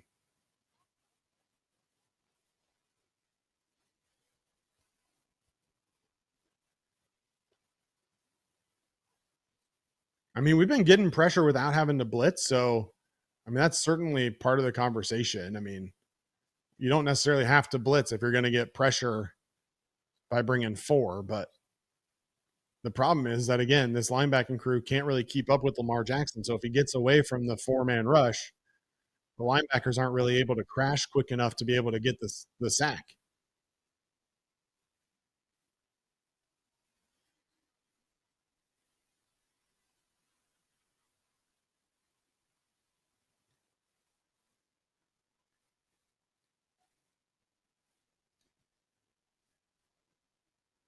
Yeah, keeping contained is extremely important during this game, Rick.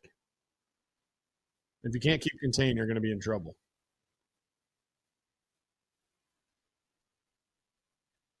I'm okay with blitzing here and there, but I don't think we have to do it every play. And I certainly don't think, Lamar Jackson isn't afraid to scramble. So that's my worry when you blitz, is that you leave back end defenders without any help. You blitz Lamar Jackson, he gets away from you, and all of a sudden he's running for 30 yards.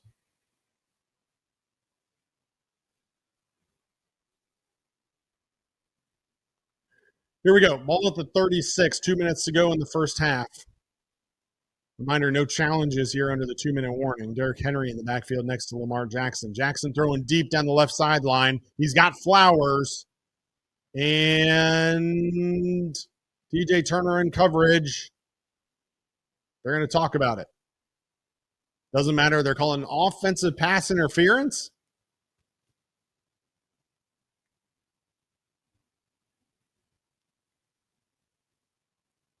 Zay Flowers pushed DJ Turner as the ball was coming. And what could have been a Baltimore touchdown instead will end up being a pass interference on Zay Flowers. Bengals get bailed out. That wasn't any worse than Jamar Chase's 43-yard reception just last drive. So I'll take it. We'll take it. Not sure that it was necessarily a penalty, but who am I to complain? So instead of a Baltimore touchdown, it'll be first down and 20 at the 46. Jackson back in shotgun. Henry to his right, I think. Maybe Justice Hill. Justice Hill. Lambjack slings it out to the left. It'll be DeAndre Hopkins on the catch. He'll gain probably close to 10, and it'll be second down. They're going back to the likely pass, which Lamar Jackson snapped to pass. Man, likely ran all over the field. Oren Burks did a good job for a while. But when Lamar Jackson has 9.24 seconds to throw the ball, he's eventually going to find somebody. Oren Burks did his job for as long as he could, but likely with a good job following his quarterback across the field.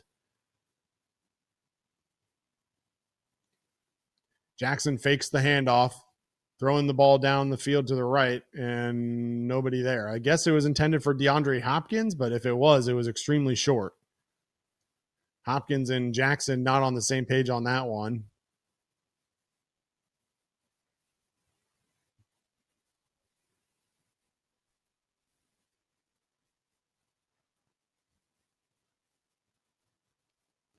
Third down and 10.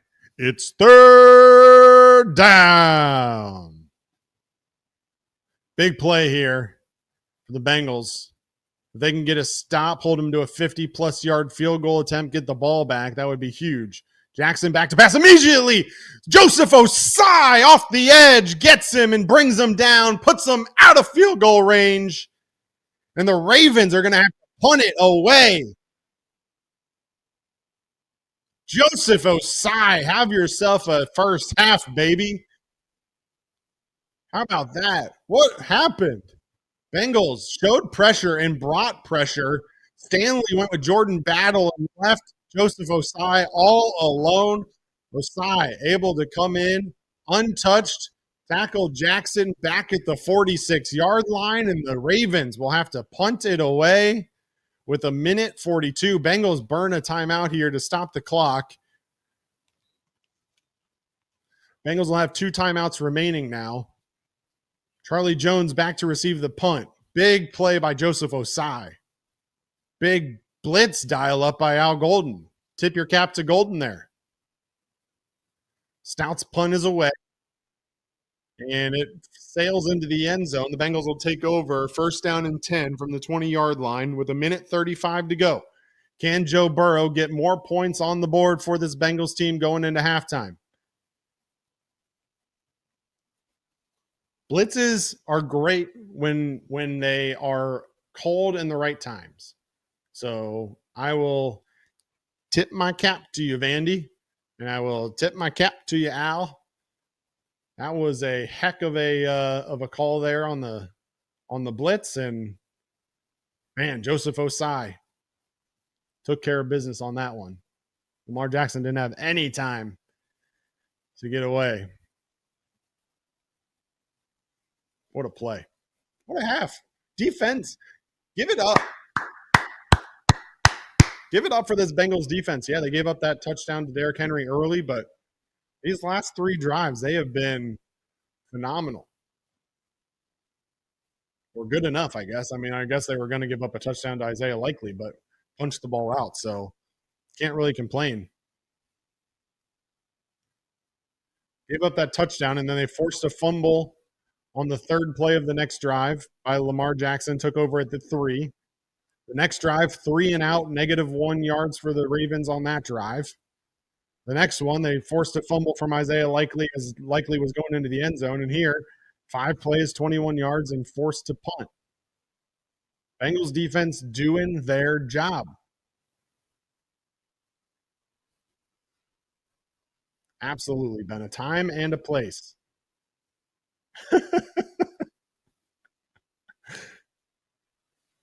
Going up, up, up, it's our moment. You know, together we're going, gonna be golden. Oh, up, up, up, it's our moment. Anyway, shout out to Huntrix, performed at the Macy's Thanksgiving Day Parade today, too.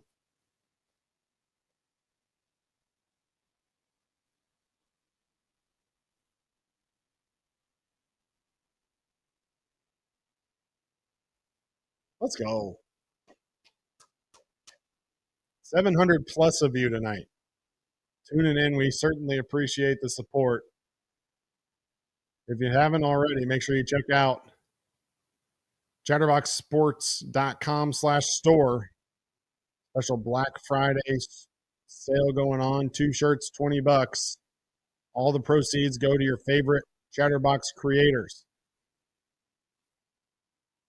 Appreciate you tuning in. Sale runs through December 10th and will be mailed out by the 12th. Bengals take over at the 20, 1:35 to go. Start the drive with a handoff to Chase Brown. He's got a hole up the middle. He gains 12 before being tackled.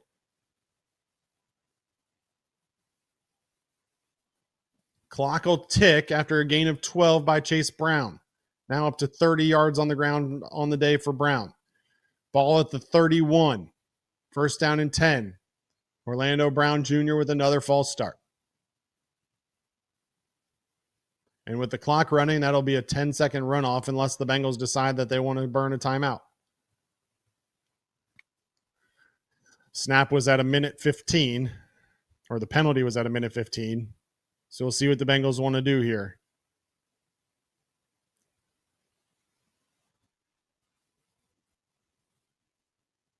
It is Orlando Brown Jr. again. Baltimore declines the 10-second runoff. Interesting. Okay. Baltimore declined the 10-second runoff. Why is Baltimore declining a 10-second runoff in that scenario? Are they trying to get a stop and then I don't know. Burrow back to pass. Dumps it off to the left to Chase Brown. He's got room to run, but he's forced out of bounds after 6 yards.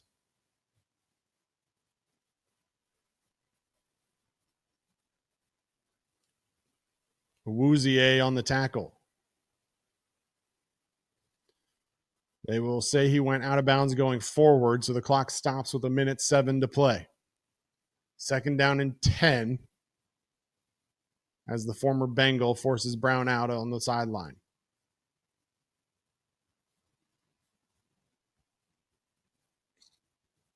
Burrow back in shotgun again. Looking to pass. Throws over the middle. Intended for Tinsley. Did it hit the ground or did he come up with it? We're going to say he came up with it. Complete out to the 46-yard line. It'll be enough for a first down, and the Bengals will call a timeout.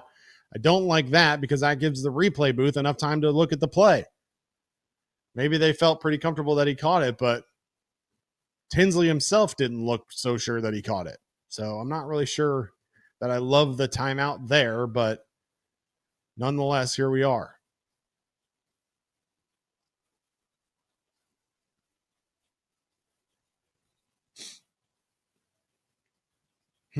Interesting. All right.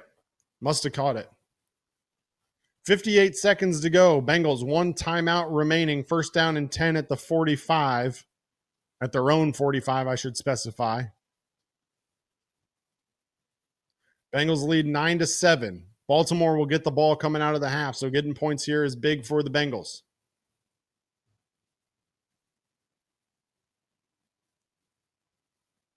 Burrow back to pass again. He's getting pressured by Humphrey. Throws it away just in time, and it's dropped by Tinsley. Pass on the sideline to the left-hand side. Tinsley had it, but as he fell to the ground, was unable to secure it. 54 seconds remaining now. Second down and 10. Lil John coming up at halftime. I think an extended halftime, but I'm not 100% sure if I'm being completely honest. So I don't know for sure, but make sure you stick around. Reed Mouse and Andrew Collinsworth will be on for your halftime show. I know y'all will love to see Reed Mouse live from Florida. No promises if he's been partaking in adult beverages or not. Burrow flushed out as he's looking to pass, has to throw it away towards Mitchell Tinsley. And now it'll be 3rd and 10. Nate with a good point in the chat. Yoshi has to step up. Well, not only has Yoshi not stepped up, I'm not sure that Yoshi's been targeted yet. Officially, one target for Yoshivas so far. Brian Asamoah is questionable to return with a left knee injury, according to the Bengals. Special teams linebacker. Burrow now clapping quickly, trying to get the ball out. 2 seconds on the play clock. He gets it away, throwing deep down the left sideline, intended for Chase, and that one is knocked away by Awuzie. Ball's incomplete, and the Bengals unable to get points on the board before the half. 44 seconds will remain, and the Bengals will have to punt it away. Had Chase one-on-one with Awuzie. Burrow liked his chances, but it looked like Burrow underthrew him just a bit and gave Awuzie a chance to knock the ball away as Chase had to try to come back and get it. So from the 46, Rico will have to punt. He'll officially punt it from his 36. See if he can pin the Ravens inside their own 20. Ball bounces at the 1 and into the end zone, and Rico unable to do so. So the Ravens will have to go 80 yards in 36 seconds if they want to score before the half.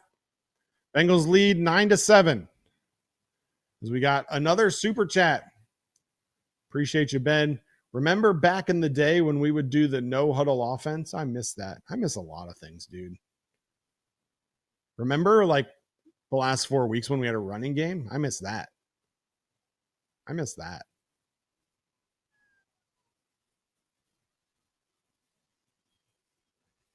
Yeah, that 10-second runoff that Baltimore declined now coming in handy. Plus, what do they have? They still have 2 timeouts, I think. So Baltimore, 36 seconds, 2 timeouts.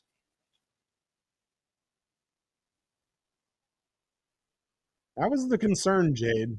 That was my concern. Burrow, after elongated time off, whether it be off-season or otherwise, hasn't necessarily looked great. So, because we have a subpar offensive mind as our head coach. I mean, pretty simple.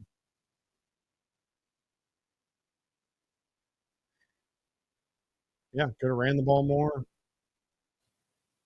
Joe could have settled for first downs instead of trying to go for the home run. But I get it. He had Chase one-on-one. He's going to throw Chase one-on-one most times. Doesn't happen that often, so.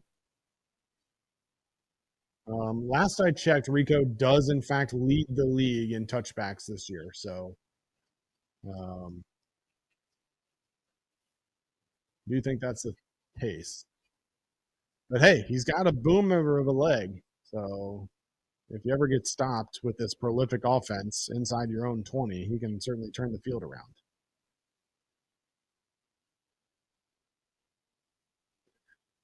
Again, be sure to stick around for halftime. Reed Mouse, and according to reports, live from his Airbnb's laundry room there in Florida. So I'm sure you all will want to tune in for that one. He'll be joined by Andrew Collinsworth there as well. I'll take a little break, get a drink. Who knows, maybe a little pumpkin pie. Probably not. Hope you all had a great Thanksgiving. I cooked for our family here. Had the three of us, and then my mom's in town, so just four of us total. A little 10-pound turkey, kept it simple. Still made all the sides, though. Gotta have the sides. All right, Jackson back to pass from the 20. Has time. Pump fakes. He fumbled it. Oh, it's probably going to be an incomplete pass, though. I think that's going to be an incomplete pass. He pump faked it. Lamar Jackson had time, went to pump fake it, lost control of the ball. They're calling it a fumble right now, but that was very clearly an incomplete pass. Yeah, I mean, how are they possibly ruling that a fumble on the field? That's incredible. These referees have been terrible tonight. That's clearly a fumble or an incomplete pass. The Isaiah Likely play was clearly a fumble. They missed both of them. His hand's moving forward. Incomplete pass. What are we doing?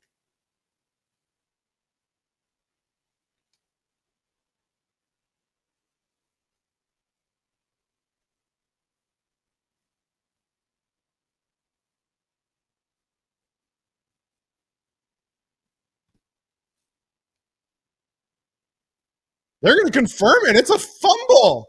Wow. I pulled up my headphones to listen. But basically what they were saying was that Lamar Jackson had stopped the process of throwing and was looking to bring it back to his body. And at that point, it becomes no longer a pass. So how about that? Bengals take over at the 19-yard line. And for the second time, this Bengals offense has a short field. 28 seconds remaining, one timeout. Can they capitalize? Burrow from shotgun. Dumps it off to the left to Chase Brown. He's met immediately by Awuzie, tackled inbounds, and Taylor will burn his final timeout with 21 seconds. Holy cow. Fumble confirmed. I got to be honest with you. I'm shocked. What do I know, though? The third first half turnover for the Ravens. Let's see if the Bengals can capitalize on this one.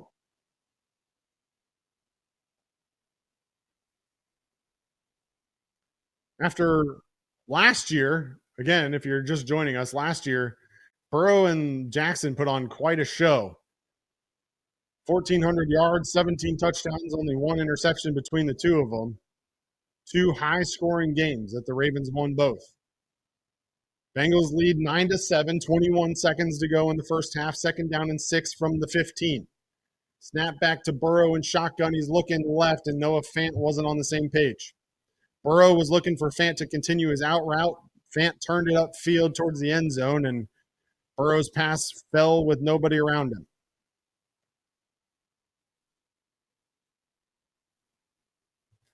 "18 seconds now on the clock. Third down and 6. Zach Taylor, I swear to God, if you end up with yet another field goal, I'm going to be so mad. So mad.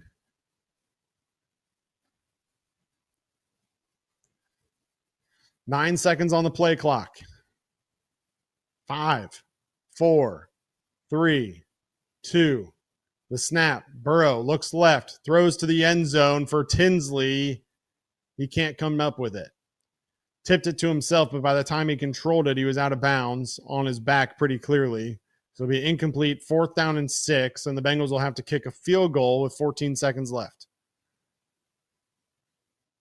Yep. Didn't even control it. It hit the ground. Incomplete. So for the second time this game, the Bengals take over deep in Baltimore territory and are unable to do anything with it and have to settle for a field goal. McPherson 3 for 3 on the day, 31, 42, and 24. This one's going to be from 34.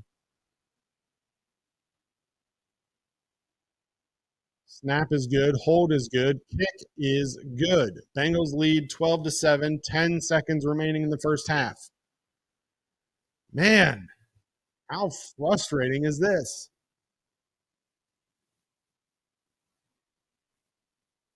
This is one of those games where realistically you should be up 24-7. 24-7.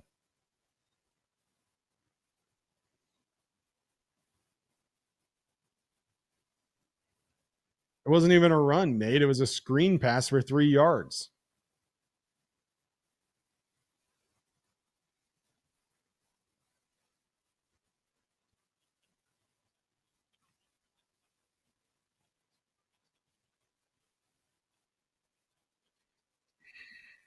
Should be a 17-point lead right now. And instead it's 12-7.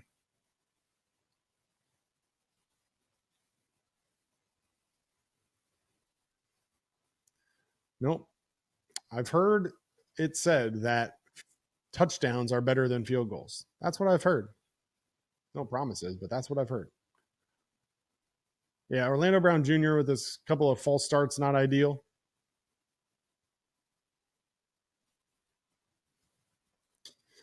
Kickoff is fielded at the 1. Keaton Mitchell up the right side is going to be tackled at the 32 with 4 seconds to go in the first half. I would assume that we'll get a kneel down here and we'll go into halftime. Baltimore will get the ball back at halftime. And again, make sure you stick around. Reed Mouth, Andrew Collinsworth, with a special Chatterbox Bengals halftime show. Talk about the first half, go over the stats, and talk about what adjustments need to be made going into the second half here so the Bengals can walk away with a win.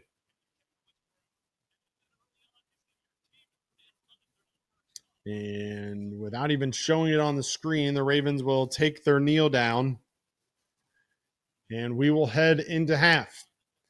And with that, I will send it to the studio, quote unquote. Hold on, I want to hear what Zach Taylor has to say here. Burrow found a rhythm. Got to find a way to score touchdowns. Yeah, I wonder who that falls on, Zach. 3 turnovers, and you got to get payover in the red zone. Yeah, no kidding, Zach. Maybe rely on what got you here, which was the running game. Ugh. All right, well, Bengals lead 12-7 at half. One more super chat from Ben before we go. Anemic, cadaverous, flushed, stale, bland, gravesome. But Evan is good. This is true. Speaking of good, Reed Mouse, Andrew Collinsworth. I'll send it to you.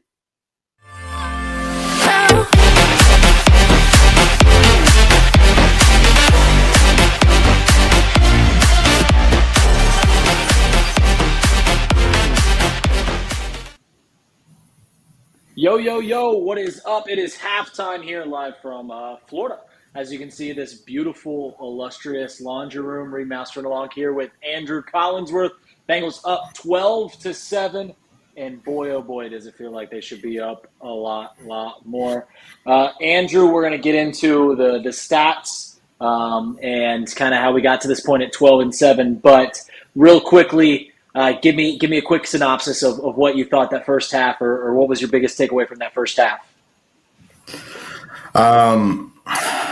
Well, most of the time when I come on here, I give the I feel like they can get it done, and kind of optimistic. And they've gotten 3 turnovers today, and they're up 5 points, and I feel none of that. I don't feel optimistic at all because I know who our head coach is. And I'm watching this disaster of an offense in the red zone unfold, drive after drive, 3rd and 10. Yeah, we'll break it down. I'll leave it. We'll break it down. It's so frustrating right now watching this offense, especially in the red zone, and I can't get over it. I just can't get over it. It's a 5-point lead, and it doesn't feel like it. Yeah, it's about as disastrous as your mustache. Let's get into these halftime stats right here. I actually did not get to update these on that final drive after that last turnover, but Joe Burrow's actually up to 15 for 32, 165 yards. He's been sacked one time. Chase Brown, as Craig has brought up multiple times, just absolutely no run game whatsoever. They hand the ball off 10 times between Chase Brown and Samaje Perine, have a total of 43 yards between their two running backs, 30 from Brown. Jamar Chase has 80 yards on 4 receptions, a high of 10 targets. Of course, 43 of those 80 yards come on the big play, 43-yard gain, and then you see Mike Gesicki. And the big story of this game thus far has been the defense, and we'll quickly break down how we kind of got to this point as you see Joseph Asai down there with a couple of sacks. The first drive opens up the game. We go down. We kick a field goal, take an early 3-0 lead. And similar to what we've seen all season long, the Ravens go down in 3 minutes, run 7 plays, 69 yards, basically like when the rolls on Thanksgiving just come right out of the oven, you take that knife and just put them right through, and that butter just slips right through. That's what the Ravens offense did to our defense on that opening drive. And then we completely shut them down. Fumble, punt, fumble, punt, fumble. 3 different fumbles and 3 punts. They get really nothing going offensively. The Ravens do for the rest of the game. We score 4 times in that first half, but we're only up 5 points because, as what you mentioned, just anemic red zone offense. First things first, the story of this game is what our defense has been able to do to this Raven. It's the most life, it's the most energy that we've seen from them all season long. There is absolutely no reason with the way that the defense is playing, the turnovers that they have presented to us, presented to the offense. I say us because that's what we're known as an offensive team. There's no reason that this shouldn't be a 2 or even 3 score game at this point, and it's incredibly frustrating. But if you want to take the positive approach, this defense is that's the best half of football they've undoubtedly played all season, and it's really not close, Andrew. Yeah, I totally agree. I mean, the turnovers have been fantastic. You just have to be able to capitalize on them. And the defense is the reason that they have this lead right now is at 5 points in it. You're right. It could be a lot more. But right now they're up 5 and the defense has done their part. Now, the only thing about the turnovers is I'm not sure how sustainable that is, but they also forced a couple of punts there. So it wasn't like they were just, only getting turnovers and allowing touchdowns or field goals. Like, they forced some punts. They did a pretty good job just overall. So obviously the turnovers are great, and that's kind of the headline right now. They kind of caught a break there, honestly, I thought, when Likely fumbles it into the end zone. That's just a play that we don't ever go our way. It just never goes our way. So, they caught a couple breaks, but they are playing well. You got to give them some credit for that. Yeah, it's funny. It's the time that we finally catch breaks. When you're a bad team like the Bengals have been this year, 3-8, you're always looking up and like, oh, if this one play goes our way, or if we just get this penalty called, we win. And we have gotten those breaks today. And all we have to show for it is a 5-point lead going into half. And that's simply that's just not good enough. Between the turnover there on that final drive, between the turnover that put us at the 1-yard line that we've got absolutely no points, and we'll get to that in a second, and then the Isaiah Likely. Oftentimes in the NFL, it is so the talent level is so close that it is 1, 2, 3 plays that determine almost every single game. And it's 1, 2, 3 plays that are the difference between us having a 12-7 lead, us having a 28-7 lead, or us losing at this moment 7-21 or 6-21 or something like that. Like there's 3 or 4 plays that are the biggest difference from that. But let's get into that goal line. And you get the ball at the 1 yard line. And you're thinking, we got Joe, this is this offense. Even the most anemic offenses in the league. You throw Shador Sanders or Dylan Gabriel in the Cleveland Browns with Kevin Stefanski calling. They're punching it in right there. And what do? We go out of shotgun, 4 consecutive plays, and we can't get the ball from 1 yard. We've wondered, how is this offense going to look when Joe Burrow comes back? Because we really liked what we saw at times with Joe Flacco going under center. We could run the ball. We could run play action. It seemed to have just a more copacetic feel.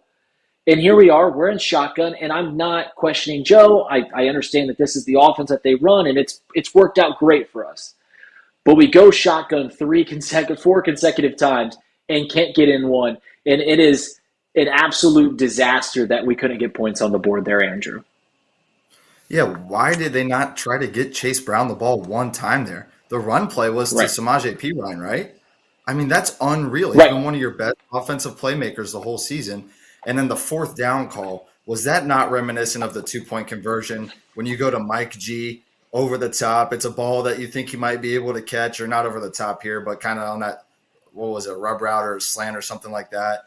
And, it's a tough catch to make, but you throw T. Higgins or Jamar right there, maybe they come up with that. I don't know. But I cannot understand why you don't give the ball to your best players when you're in that situation. And like you said, I've seen Quinshon Judkins punch that in time and time again for the Cleveland Browns. So don't tell me that we can't do it, because that's the worst offense in probably all of football. Maybe the Raiders are right up there with them. But they can punch it in and we can't. I don't believe it. It's funny because obviously the red zone, when you get on the goal line, that's the toughest place to get yards on the field. It just is, because everything's so compact, everything's tight, and oftentimes you have to go to your 3rd, your 4th target. That's why tight ends get a lot of touchdowns. That's just what it is, because, hey, the defense is saying they've got Jamar Chase. We're not going to let Jamar Chase score here. But I'm with you on Chase Brown. But sometimes you got to go to Mike Gesicki. I just can't understand how we get 4 plays. One, how do we not go under center at least once? I know Baltimore's probably a more physical team than us, and I know they've been great over the last 7 weeks defensively.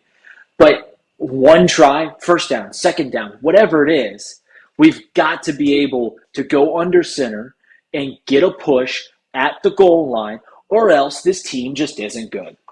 They just are. I know we are a running gun team. I know we're a West Coast team. But if we cannot get the ball 1 yard from under center, then this offense just isn't good.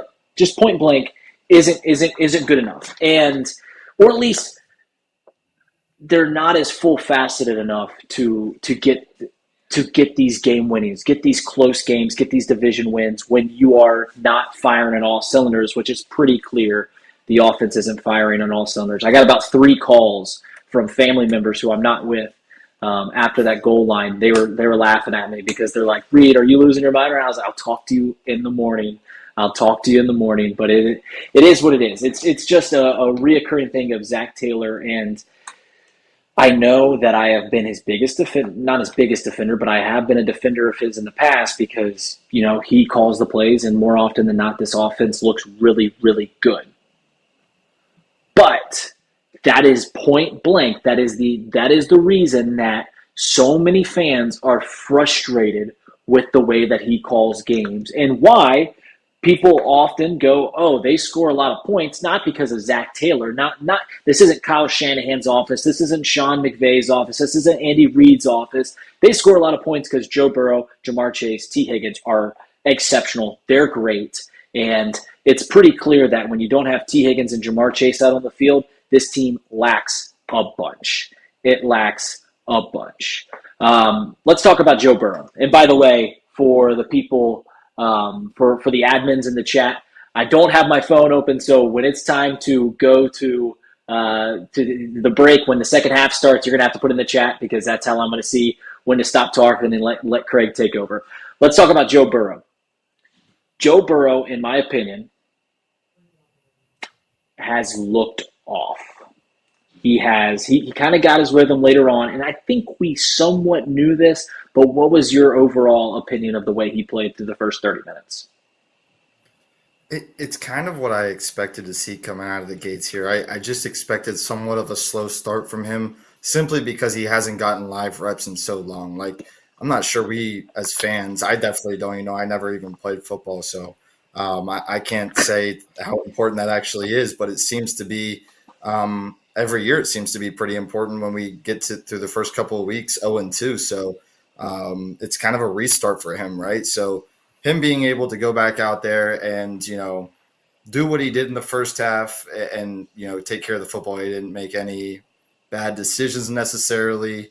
Was good to see. But, yeah, you're all right. He had a couple of throws that I thought he would have liked back. I remember one to Jamar that was a little bit behind him. And so there were some times where his accuracy was off. But I kind of expected that. I'm not overly concerned about that at this point. Now, if it carries through the rest of the game and going forward, maybe we can look at and say that the toe is still bothering him because we know what he can do when he's fully healthy. I have no lack of confidence when that dude is fully healthy of what this offense can do. It's you shouldn't have any concerns about Joe Burrow at full health. Listen, all this controversy about whether Joe Burrow should play or not play. The logical half of me knows that he thinks that he shouldn't play because what are we playing for, and why do I want my injury-prone quarterback to go out there and play?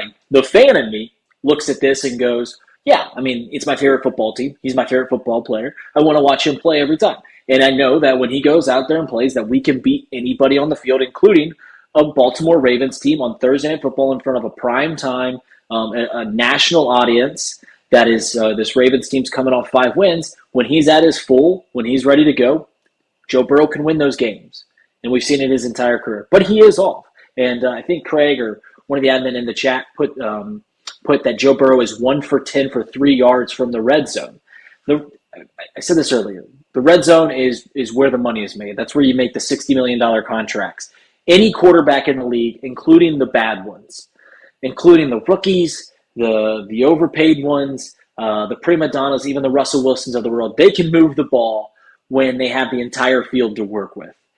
The money is made, the games are won, the divisions are won, the championships are won when you've got the ball in the red zone. What can you do when it's tight? You're playing the best defenses in the league, and the Ravens have been one of the best defenses in the league over the last 7 weeks.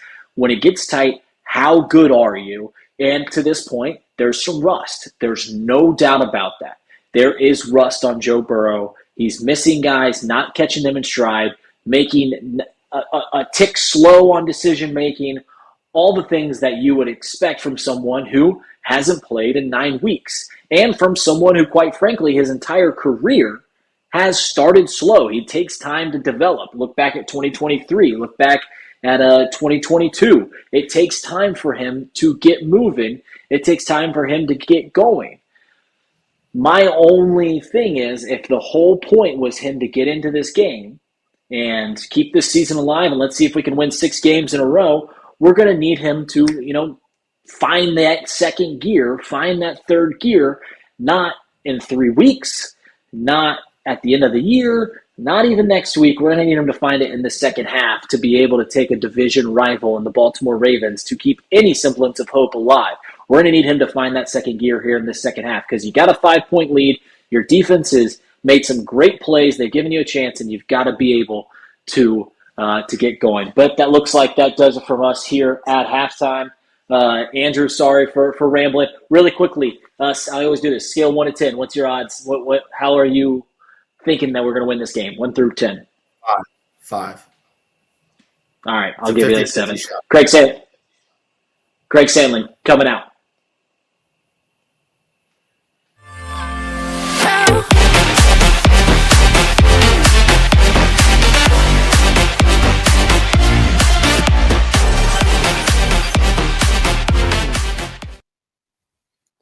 All right, back at it here in Baltimore. Opening kickoff returned out to the 22-yard line, then back-to-back.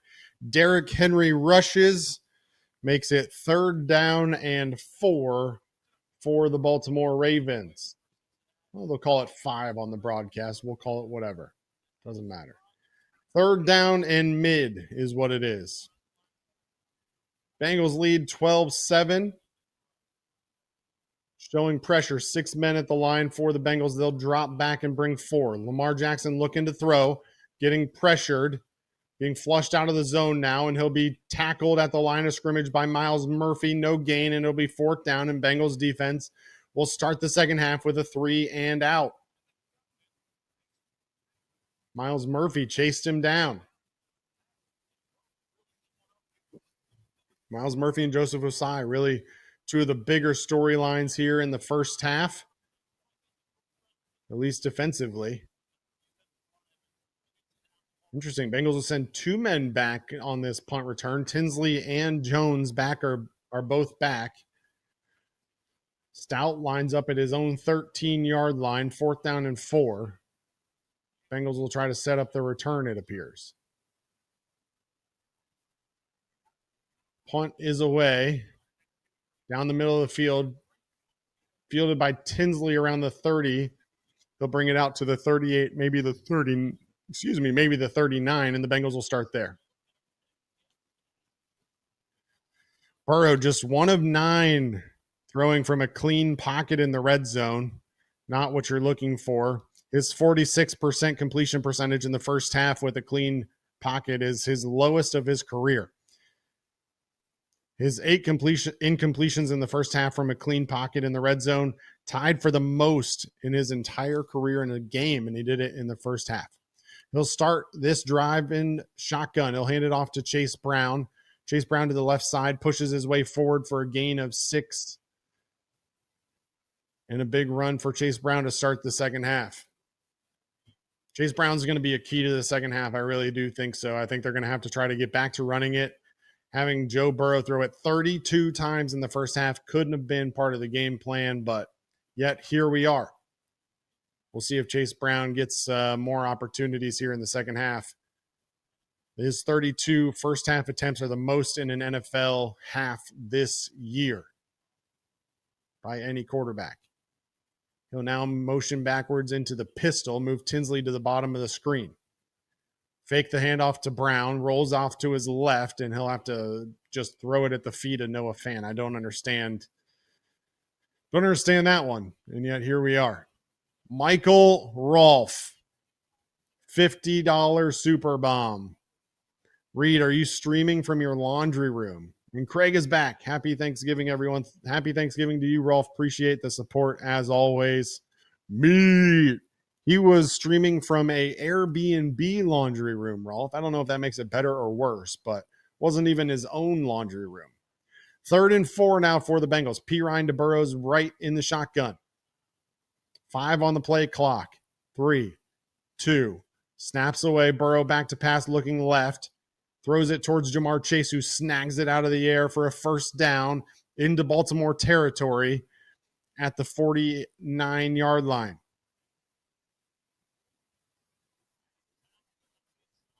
Bengals offensive line has done a good job. They've given Burrow a lot of clean pockets in this one. Burrow's just got to do a better job hitting his targets. Even that ball a little bit high on the throw to Jamar Chase. Definitely hasn't looked his normal, clean, accurate self. Burrow now checks into a shotgun play with Pirine to his right. Looking to pass again. Pump fake, pulls it down, scramble to the right. Still scrambling, and he'll run out of bounds around the 46-yard line, a gain of 3 to make it 2nd down and 7 with 11 minutes here to play in the third quarter.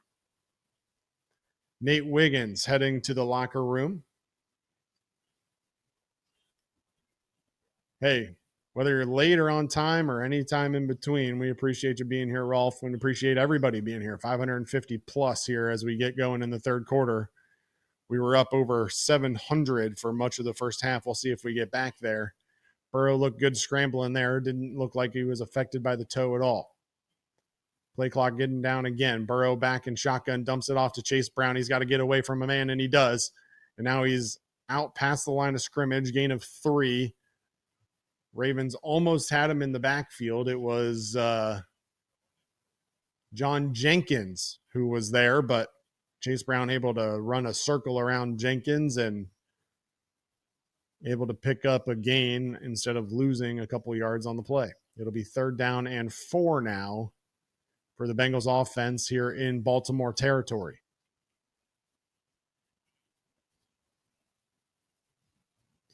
Ten seconds on the play clock as the Bengals break the huddle. Sample to Burrow's left. Burrow in shotgun yet again. Chase in the slot to the right. Gesicki in the slot to the left, and Burrow will have to burn a timeout. We do this every week. Get a play call in. Every week. Golly. Bengals take a timeout, 9:51 here in the 3rd quarter. Bengals didn't even break the huddle until there was about 10 seconds on the play clock. Burrow had to burn a timeout as the play clock was winding down.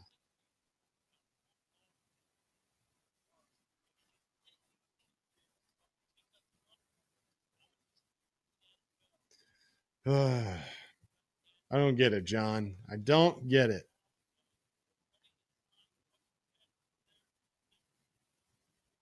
But here we are. Drop us a like if you haven't already. We are well on our way to the most viewed Chatterbox Bengals live stream of all time. Certainly appreciate your help in getting there. You can do it by calling, by dropping a like. All right, Burrow back in shotgun again on 3rd and 4. Pressured, gets away, scrambling to his right. Throws it as he's hit towards Yoshivas, looking for a flag, and he'll get it. Looks like the Bengals will get a pass interference call. TJ Tampa in for the injured Nate Wiggins. Going to get flagged on the play for pass interference, and the Bengals will pick up the 1st down as Joe Burrow was scrambling to his right. Again, that toe looking all right as Joe Burrow scrambles. He was tackled as he threw. Well, the ball was towards Tinsley. I apologize, not Yoshivas, but Tampa definitely all over Tinsley as that ball approached. Easy pass interference call gives the ball to the Bengals at the Baltimore 26-yard line. Send Chase in motion to the top of the screen. Pirine to Burrow's left. Now move Tinsley into the line of scrimmage. They'll hand it off to Pirine. Pirine bounces out to the left, then finds a hole, scatters forward for a gain of 8. This running game works when you give it to him. Just got to give it to him a little bit more. That's all I'm asking, just a little bit more. Bengals now in hurry up. Did they sub? They must have because they're holding up the play. I don't understand. Now Burrow goes to the line, calls his play. 2nd down and 2 for the Bengals at the Baltimore 18. Pirine to Burrow's right in shotgun. Motion Tinsley behind the tight end on the right side of the line. Fake the handoff to Pirine. He wanted to screen it to Chase, but Chase wasn't paying attention, it looked like. So Burrow scrambles up the middle, bounces back and forth, and enough to get the 1st down. He gives Jamar Chase a little look. And I think Jamar Chase missed the call there on a screenplay, maybe.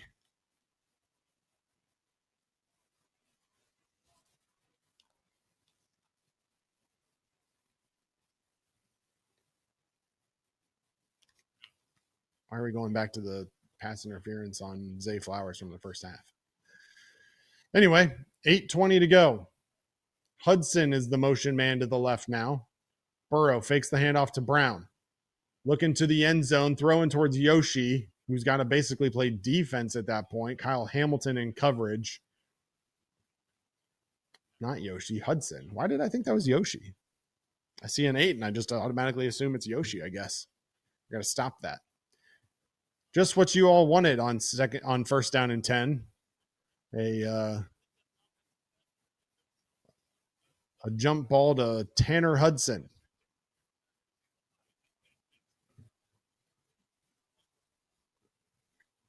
Here we go. 2nd and 10. Burrow under center, motions Chase, hands the ball to Chase Brown to the left-hand side. Brown will get tackled after just a gain of 1. Kyle Van Noy on the tackle for the Ravens. And so now it'll be 3rd down and 9 after a go route to Tanner Hudson and a run to Chase Brown gains 1.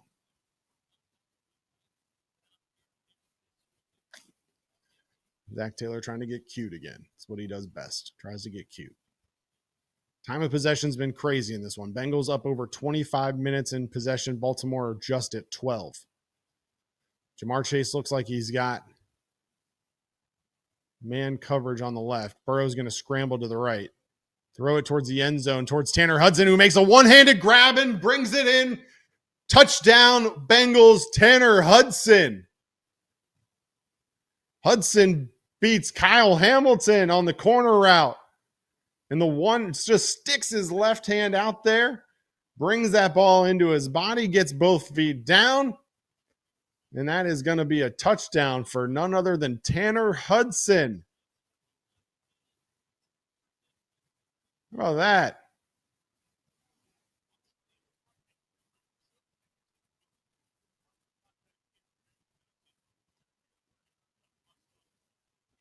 Hand fighting from both guys. I don't think there was anything there. The extra point from McPherson is up and good, and the Bengals lead 19-7. And you know what we do on this channel when the Bengals score a touchdown? We sing. Hear that Bengal growling, mean and angry. Here he comes a prowling, lean and hungry, an offensive brute. Run past our boot. And defensively, he's rough, tough. Cincinnati Bengals. That's the team we're gonna cheer to victory. Touchdown Bengals. Get some points up on that board and win a game for Cincinnati. Cincinnati, Cincinnati. We've got a team right here in town. Ain't gonna ever let us down. Who dey? Who dey? Who dey think gonna beat them Bengals? Who dey? Who dey? Who dey think gonna beat them Bengals? Nobody. Ben Riley with another super chat. Compare it to basic handwriting versus calligraphy. A QB's entire body is like an instrument when throwing. Movements may be fine, but precise, nuanced movements might be impact. I guess we'll see.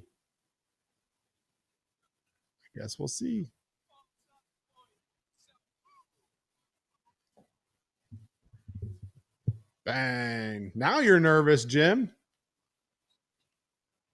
Run the turnover play, says Ackley. I love it, Ack.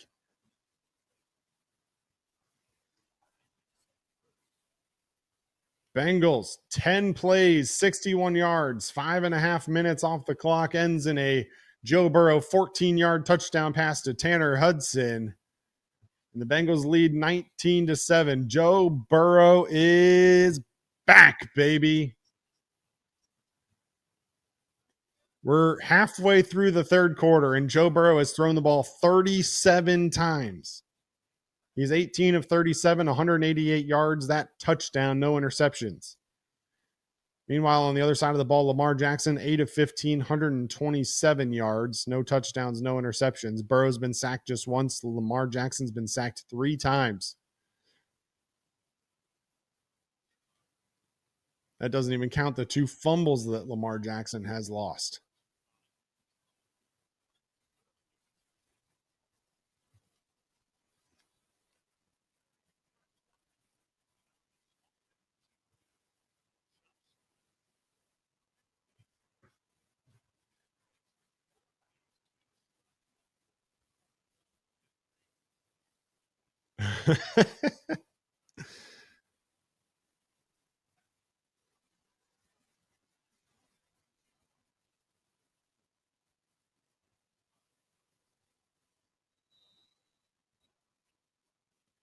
All right, Bengals, kick it away, back to the Ravens.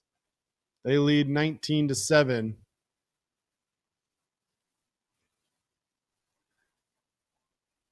And Ali will bring it up the left-hand side, and he'll be swarmed by the Bengals special teams battle in there. Looked like Pirine was in there.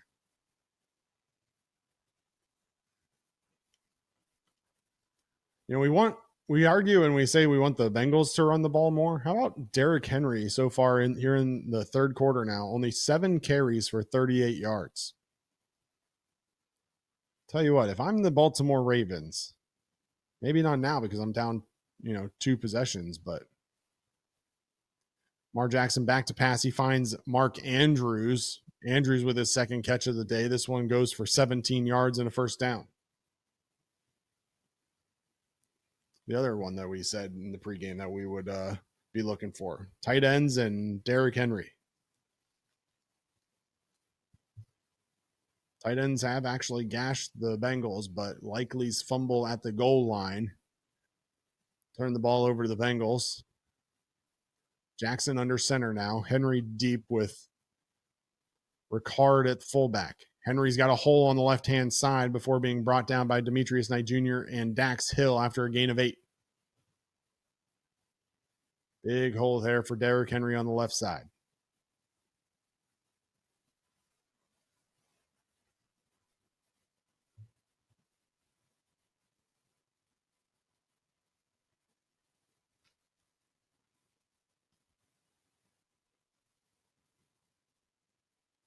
Henry now to Jackson's right. Jackson in the shotgun moves Zay Flowers in motion down to the bottom of the screen. Pitches out to Derrick Henry to the right.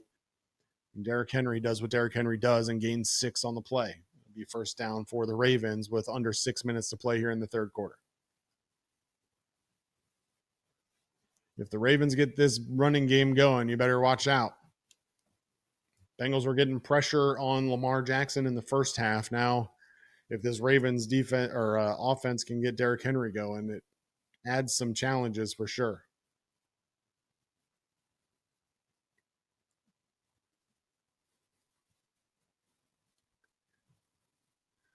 First down for the Ravens at the Bengals' 34-yard line.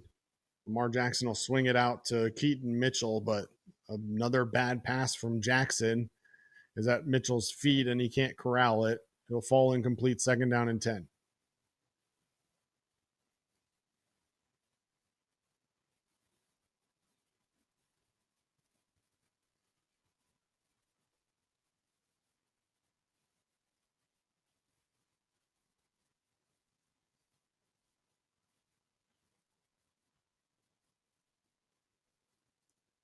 Jackson in shotgun again, motions Zay Flowers to the top of the screen, then brings him back. Derrick Henry up the middle. Big hole again. Gain of 7 this time for Henry. Now Golden's going to have to do something to try and stop Derrick Henry, but you got to be careful because that opens you up for the passing attack on the back end. 10 rushes now for Henry for 60 yards. Comes off for a breather. That is one thing. Derrick Henry, when he gets his runs, he picks up some yardage, but he can't stay out there for 3 or 4 straight plays. He has to come out after 1 or 2 runs. So Justice Hill now in the backfield with Lamar Jackson. They'll hand it off. No, they won't. Lamar Jackson will keep it. He'll run off to the left-hand side. Pick up yet another big chunk play before being forced out. Pick up another first down for the Ravens. And now the Ravens are driving. 9 yards on the scramble for Lamar Jackson. And Barrett Carter just absolutely crashed the handoff to Hill and left absolutely nobody out on the outside to guard against Lamar Jackson on that one. Jackson under center now. Keaton Mitchell pitches out to the left-hand side, or the right-hand side, I should say, and Keaton Mitchell's going to go untouched into the end zone. Untouched is Keaton Mitchell.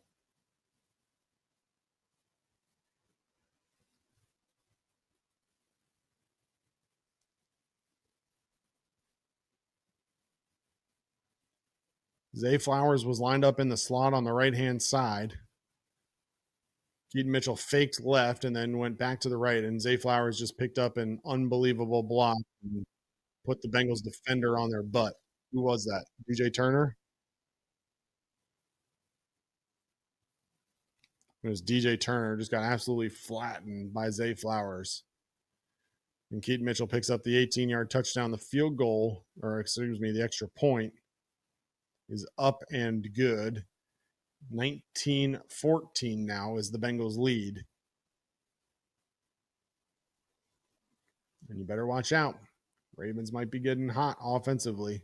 It was Jalen Davis that got pancaked, huh? Well, the practice squad just got welcomed to the NFL. Yeah, I said it during the first half. I don't understand why they weren't running the ball more. Now there, 7 plays, 68 yards, 3 minutes and 23 seconds off the clock. How about that for a drive? Start with a 19-yard pass to Mark Andrews, and then they get an 8-yard run, and then a 7-yard run, then an incompletion, then a 7-yard run, then a 9-yard run, and then they get the 18-yard touchdown. 49 yards rushing on that drive results in a Baltimore touchdown. Did I think we were winning this? I still have hope. I don't think it's over. I think it's going to be more of a shootout than the first half led us to believe. I mean, let's not forget, John, we scored a touchdown on our drive too. Offense has got to keep putting together drives is what's got to happen. Because this Baltimore offense is going to start scoring, but now this Bengals offense has to keep up with it. Harbaugh was playing with us. I don't know about that. But Baltimore definitely wasn't ready. That's for sure. They didn't come out ready, but Harbaugh must have got them fired up in the locker room because that was a drive. That was a drive. But don't forget, Bengals held them to 3 and out on their first drive. You know, and that was on 3 running plays. So who are we to talk? Derrick Henry for 3, Derrick Henry for 2. Then Jackson went back to pass, but got scrambled and picked up 1. So Bengals defense has done their job for the most part.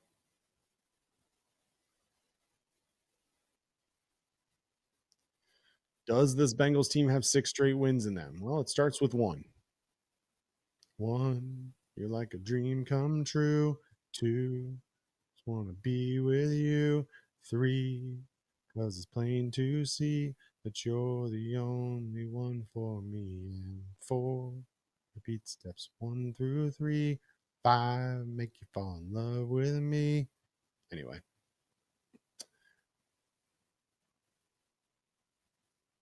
All right.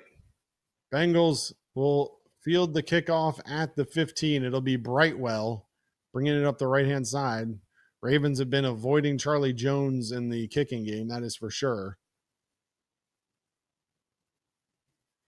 Tackled at the 32 is Brightwell. What are we doing Sunday Night Football? Favorite dishes. Zach Taylor, pecan pie. Joe Burrow, pumpkin pie. Jamar Chase, Merliton? What is Merliton?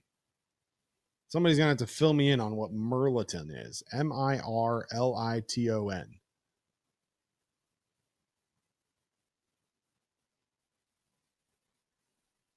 Somebody tell me Merliton.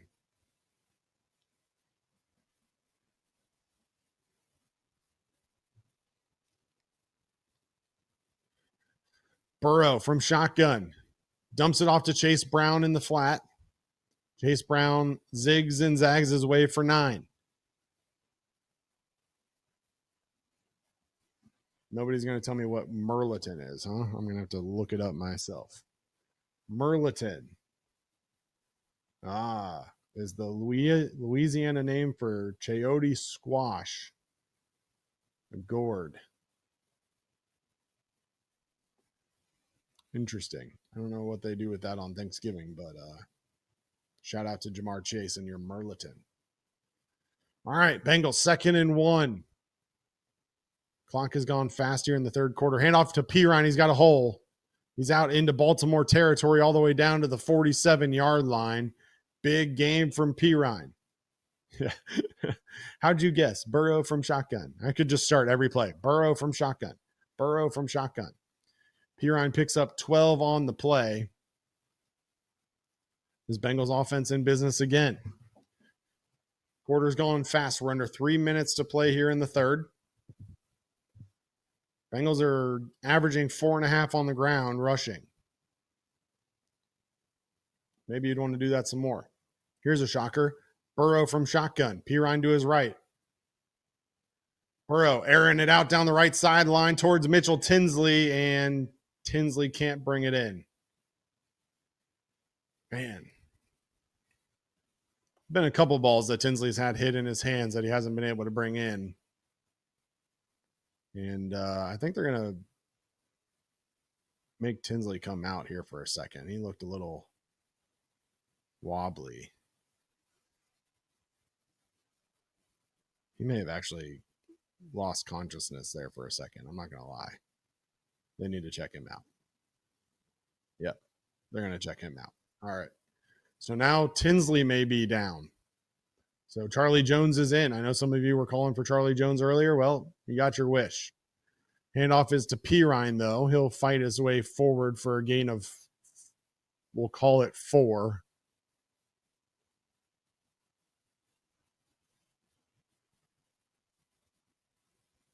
And I hate to say it, but I don't think you're going to see Mitchell Tinsley back in this game.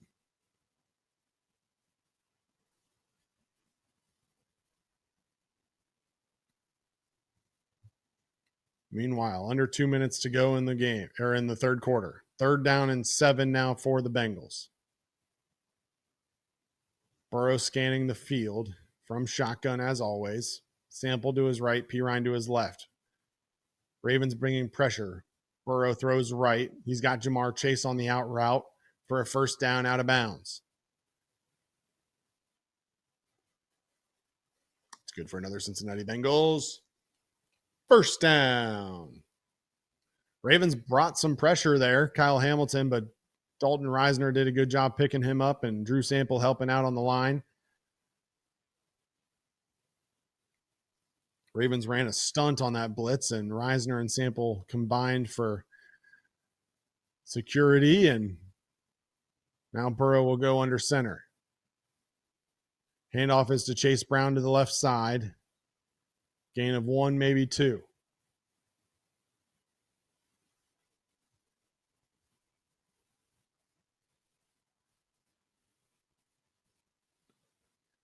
As the clock ticks away here on the third quarter, Bengals nearing 30 minutes of possession through 3. This will likely be the last play of the quarter. Burrow from shotgun, Bengals ball at the 29-yard line of the Ravens. Burrow back to pass again. Fires over the middle, knocked away, incomplete. Awuzie in there knocks that ball away. Nice play from Awuzie. Knocks it away. Oh, Tinsley back in the game. Knocked it away from Tinsley. I guess he was cleared.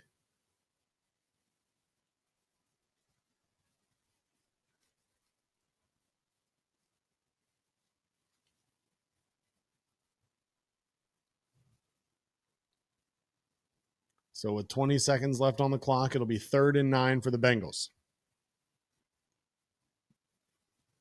Ball rests at the Baltimore 29. Baltimore is audibly on defense. They're bringing pressure. Burrow steps up. He heaves it over the middle of the field. He's got Andre Yoshibas, who hauls it in. Touchdown. Yoshi's first catch of the game goes for a touchdown. 28 yards. Bengals back on top. I guess they were already on top, but you know what I mean. Yoshi, just a simple post route, beats Roquan Smith. The Ravens brought pressure and left the receivers with some room, and Andre Yoshivas took advantage. Extra point from Evan McPherson is up and good, and the Bengals lead 26-14. And it is time to sing again. Hear that Bengal growling, mean and angry. Here he comes a prowling, lean and angry, an offensive brute. I just did that backwards. Run, pass, or boot. And defensively, he's rough, tough. Cincinnati Bengals. That's the team we're going to cheer to victory. Touchdown, Bengals. Get some points up on that board and win a game for Cincinnati. Cincinnati, Cincinnati. We've got a team right here in town. Ain't going to ever let us down. Who dey? Who dey? Who dey think going to beat them Bengals? Who dey? Who dey? Ain't going to beat them Bengals. Nobody.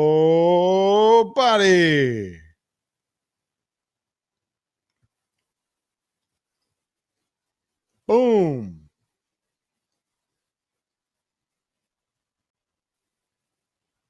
Let's go. Drop a like. If I'm going to embarrass myself singing, then you guys can at least drop me a like. 662 people in here. Certainly I can get a lot on YouTube, huh?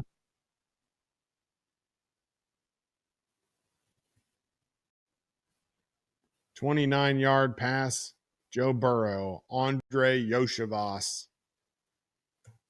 Bang. How about that? Cash me outside. How about that? And through 3 quarters, assuming that somehow the Bengals don't get the ball back, Joe Burrow, 21 of 42, only 50% completion, but 21 of 42, 240 yards, 2 touchdowns, no turnovers. Turnovers really the story of this one. Baltimore with 3 turnovers in the first half. Bengals getting after it offensively, which is good because after they didn't score when they took over at the 3-yard line, I was ready to jump through this screen. Happy birthday, Molly.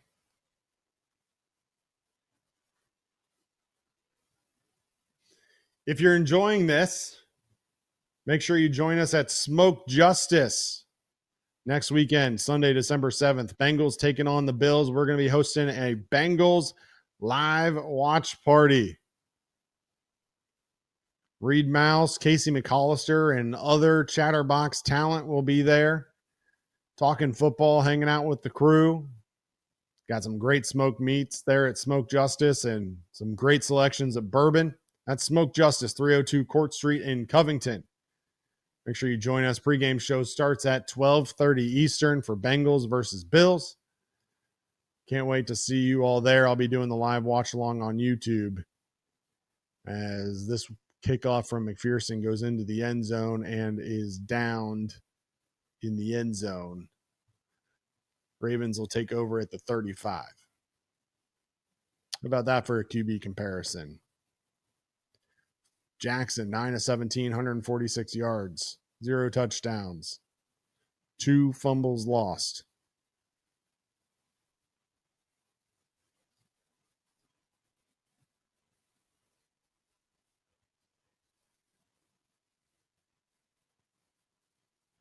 Bourbon. All right, with 15 seconds left to go here in the third quarter, Ravens take over at the 35. Bengals lead 26-14. Motion Ricard back into the backfield with Henry. Jackson under center. Jackson now checking. 1 second on the play clock. He gets it off. Hands it off to Henry, who bounces back to the left. Warren Burks misses a tackle, and then Cedric Johnson brings down Henry after 6, but there's a flag on the play. It'll be holding against the Baltimore Ravens, and that'll set them back.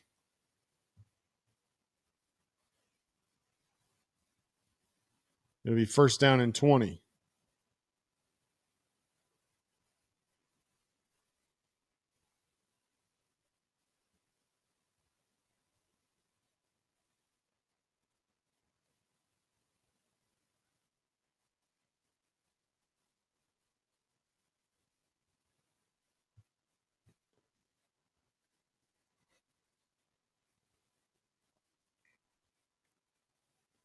Cedric is slow to get up.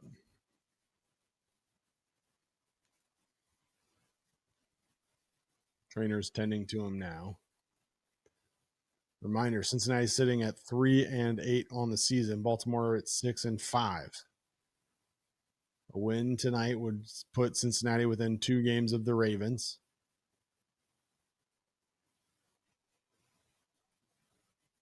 And of course, they'd have another opportunity with them at home in 2 weeks.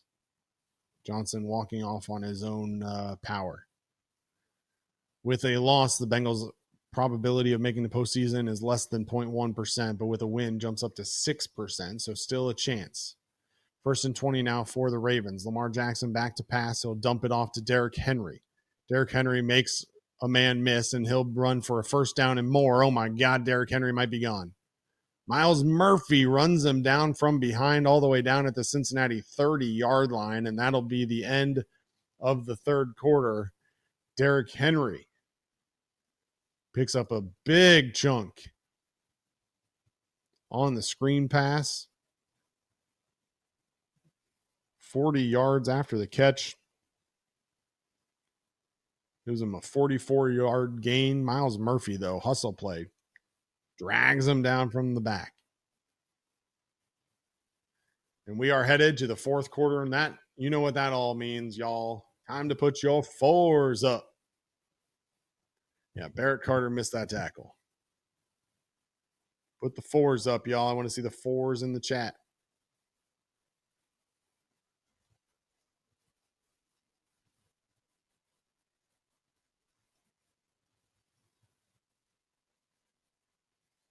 Yeah, how about Myles Murphy with the hustle, though, to come back and make that tackle?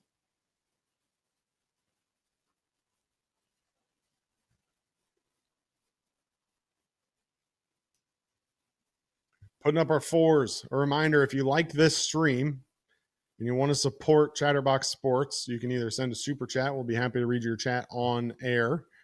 Or visit chatterboxsports.com/store.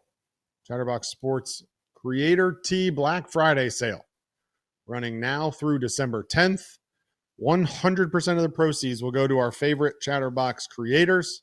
That means me, Nick Kirby, Casey, Reed, and the gang. 100% goes to the Chatterbox creators. Use code DOUBLE at checkout to get 2 shirts for $40. Again, 100% of the proceeds go to your favorite creators. Make sure you stick around for the post-game show. Stone Shields will be joining me. We'll see how many adult beverages Stone has in him for this post-game show. Casey was already several deep for the pre-game show, so maybe Stone's enjoying some for the post-game show. But the only way to know is to stick around.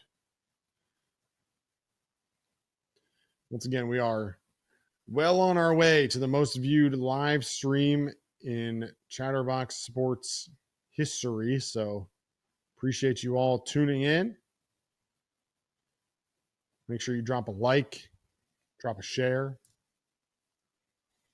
And if you are getting ready for Black Friday shopping and want to get something done for the family before you head out tomorrow for the Black Friday sales, visit omahasteaks.com.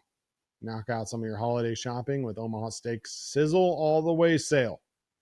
You can get 50% off site-wide, plus use promo code Chatterbox for an extra $35 off at checkout. That's omahasteaks.com. Code word Chatterbox. All right, fourth quarter now.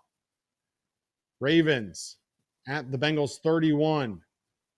They'll hand it off to Keaton Mitchell to the left side, and Joseph Osai with a nice play to tackle Mitchell behind the line of scrimmage. It'll be 2nd down and 11. Going back now to the Derrick Henry screen pass, and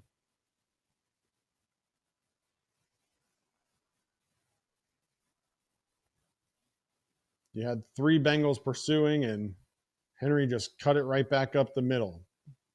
Geno Stone, Barrett Carter, Demetrius Knight Jr. Jackson back to pass, looking down the left sideline. He's got DeAndre Hopkins.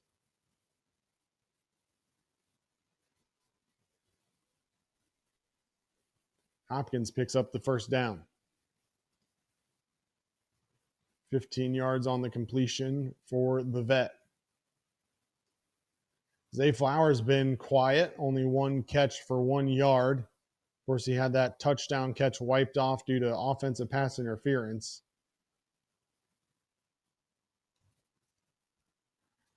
Jackson moves Flowers in motion to the top of the screen. Handoff is to Henry. No, Jackson will keep it. Osai in pursuit and forces Lamar Jackson out of bounds as Geno Stone steps up and hits Jackson as well. It'll be a gain of 1. It'll be 2nd down and 9 for the Ravens. Jackson kept it on the option play on that one. But Osai in pursuit, able to keep Jackson from making any sort of gain. Henry off the field again. He doesn't look happy with the fact that Jackson kept that one. Ravens in 2025 converting only 46% of their red zone trips into touchdowns. That's the 3rd lowest in the NFL. Can the Bengals keep them out again? Jackson looking to pass. Throws it away towards Mark Andrews as he's getting slung to the ground. It'll be 3rd down and 9. I think that was Davis coming off the corner. Jalen Davis coming off the corner blitz and was able to get to Lamar Jackson and force him to throw that ball before he was ready. Nice disguise by Jalen Davis. He was able to work his way between the offensive linemen on the right-hand side and get to Lamar Jackson. So it'll be 3rd and 9 from the 15. Bengals need another stop. Jackson looking towards the end zone. The ball's tipped and it's intercepted. Demetrius Knight Jr. has the ball. He's taking it back the other way past the 40, out to the 45, and Demetrius Knight Jr. has the 4th turnover of the night for the Baltimore Ravens. Let's see a replay and see who tipped that one at the line. Couldn't tell. Was that Osai again?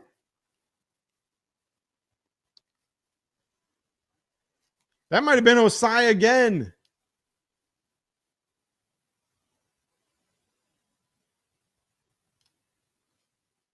The Bengals, 4th turnover of the night. They take over at their own 46,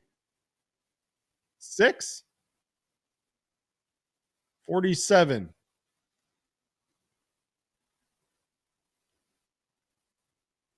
Miles Murphy given credit for the pass deflection according to ESPN.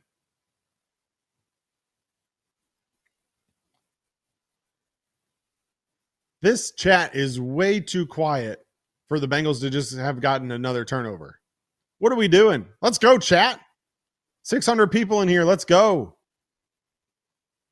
Yeah, if we don't hand the ball off to Chase Brown now.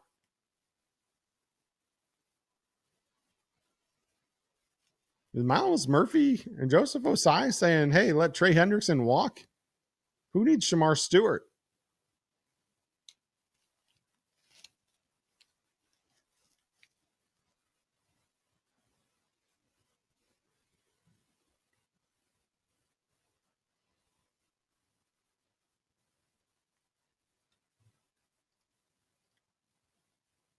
Bengals.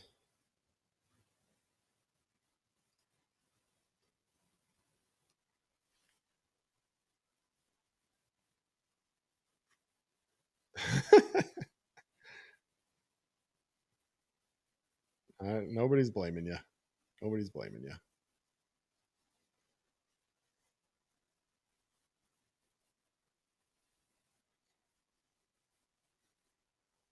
How about that?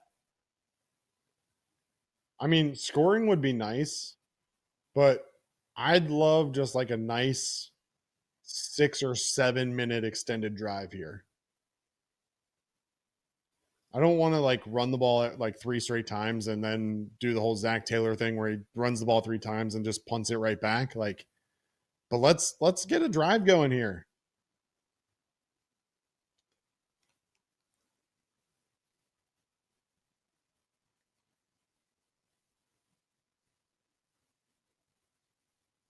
Yeah, it was Miles Murphy trying to get the ball to Mark Andrews, maybe. And the ball is tipped at the line by Miles Murphy. Jackson is upset, throws his helmet at the bench. Bengals taking over at the 47-yard line. Here we go. Burrow under center, hands the ball off to Chase Brown to the right-hand side. Brown picks up 3, maybe 4 before being tackled out of bounds.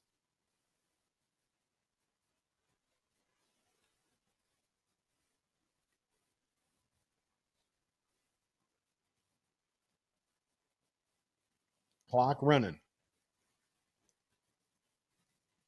Keep that clock running. Al Golden, give yourself a pat on the back. Burrow now in shotgun on 2nd and 6. Motion Yoshivas to the top of the screen. Burrow back to pass, looking left. Throwing towards Chase. It looked like he was pushed down by a Awuzie, but no flag on the play.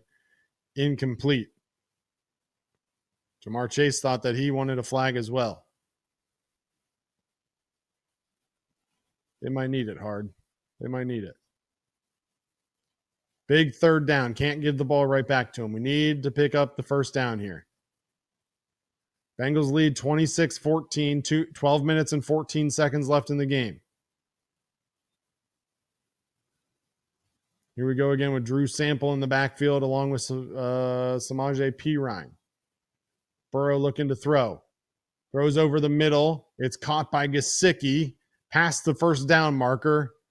And the Bengals have picked up a 1st down and they keep the drive alive.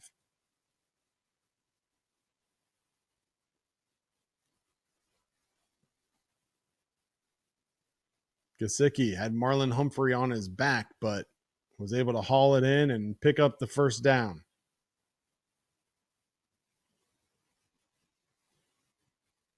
How about a play action pass? I think they're going to expect the run here. How about a play action pass? Burrow's going to be in shotgun. Chase Brown to his right. Ravens have 8 men in the box. They're going to hand it to Brown anyway, and he's going to be tackled 2 yards behind the line of scrimmage by Kyle Hamilton and Van Noy.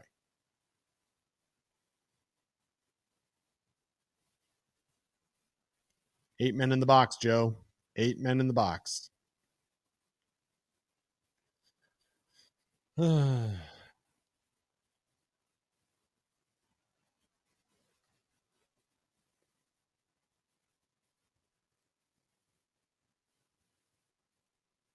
well, all right. Well, I wanted a long drive. I guess you don't get there. It's not a straight line. It'll be 2nd and 12 now. Burrow in shotgun again. Ravens bringing pressure again. Joe Burrow out to the left side. He's got Jamar Chase. Gain of 11. It'll be 3rd down and 1. Chase out of bounds on his own. On the comeback route.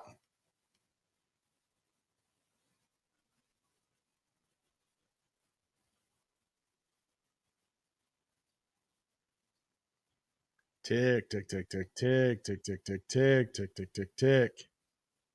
Let that clock go, baby. Since 2020, Joe Burrow 45, 32, and 1. All other quarterbacks 7 and 16, and the Bengals are going to have to burn another timeout.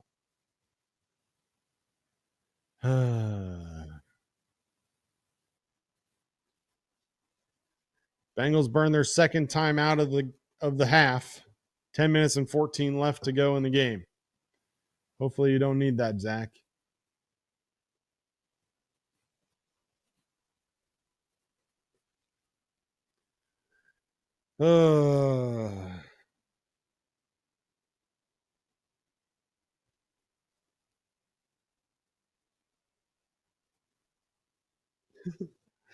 Oh, reader.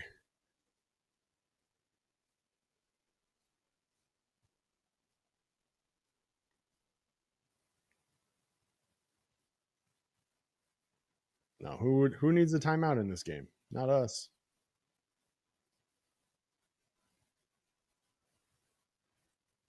$215 likes is sexy, admin. You know what's sexy or 250? Think we can get 250 before the end of the game? We got 638 people in here. You're telling me we can't get 250 likes?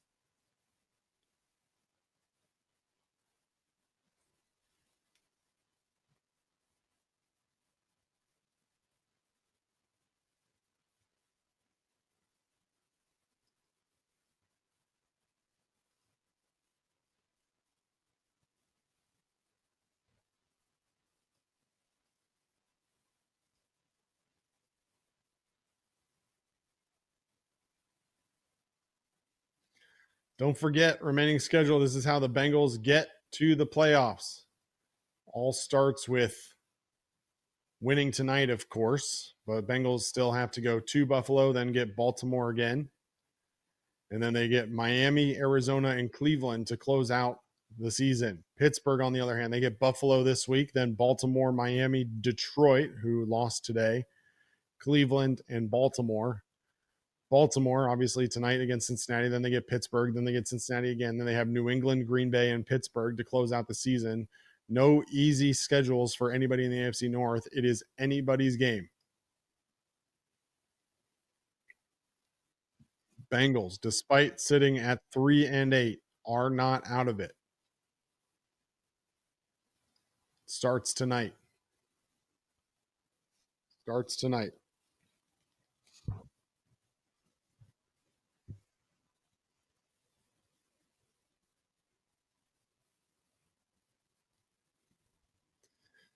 Bengals third downs this half. They are 5 for 5. They now face a 3rd and 2 from the 32-yard line. Burrow hands it off to Pirine. He's got nowhere to go. He's going to lose a yard. I guess you run it because you know you're going for it on 4th down, but how does losing a yard play into this? Kick a field goal, go up 15?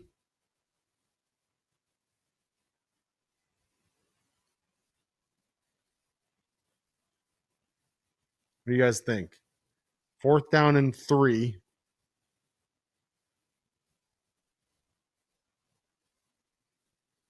Bengals are going to kick the field goal. It'll be a 52-yard attempt for McPherson. Rico the hold. And McPherson is back. Perfect. Down the middle. Bengals extend their lead to 29-14. Ryan Rico's had his work cut out for him as a holder tonight, but gets that one down. And McPherson sends it through. Money Mac is back.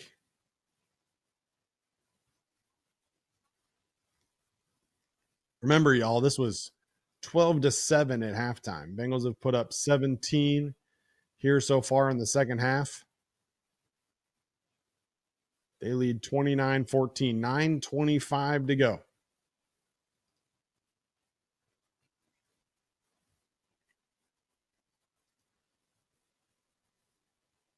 Joe Burrow now, 23 of 45, 258 yards and 2 touchdowns.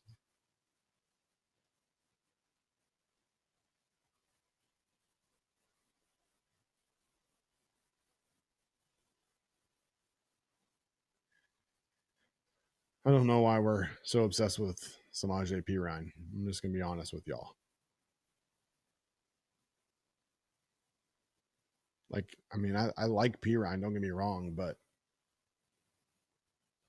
I bet if you have Money Mac in fantasy, tonight's a good night for him.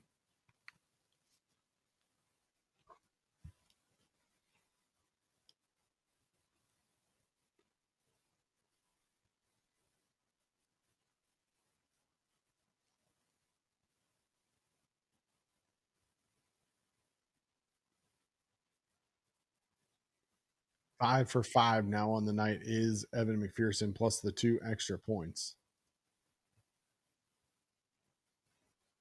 17 points on the scoreboard, even more on your fantasy team.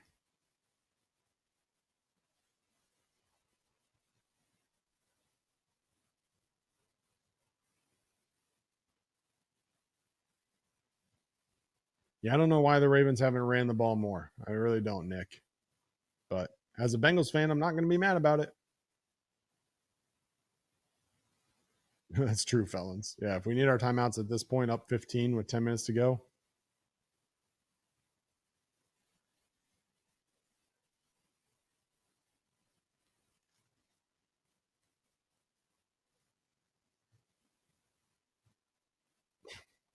John Madden just manhandling a turkey on my screen right now.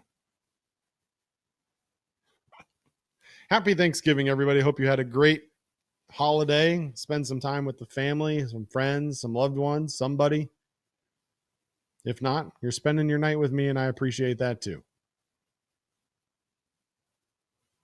Burrow looks okay. He hasn't looked great, but he's looked okay.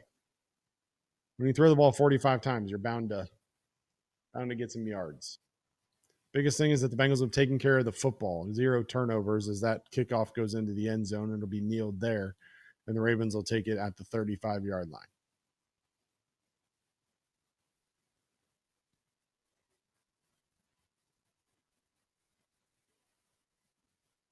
Wasn't who the OC?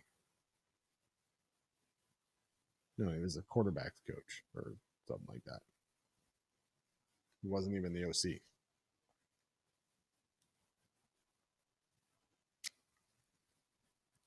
Ravens take over at the 35. 9:25 left to play in the game. Jackson's going to have to throw a lot here. He's got Likely on the sideline, gain of 6, out of bounds, and the Ravens are going hurry up.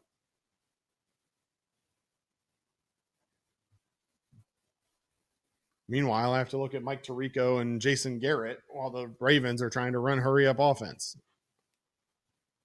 I can't hear what they're saying, but they're talking about a turkey leg. Hand the ball off to Justice Hill, and he's tackled at the line of scrimmage. Oren Burks on the tackle. It'll be 3rd down.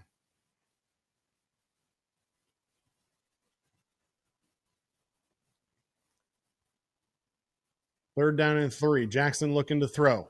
Throws over the middle, and it's off the hands of Likely, incomplete, and a flag comes flying in. Jalen Davis is going to be tagged with the pass interference here.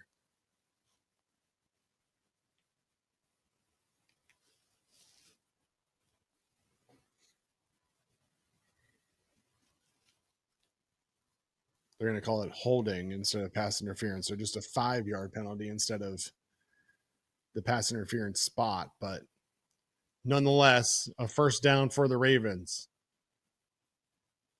And Jalen Davis, who was man-on-man with Isaiah Likely, grabbed him around the waist as he tried to break on his in route. Jackson looking to pass again. Going deep down the left-hand side. He's got a man. And it is broken up. Dax Hill gets a hand in there last minute. Great play by Dax Hill.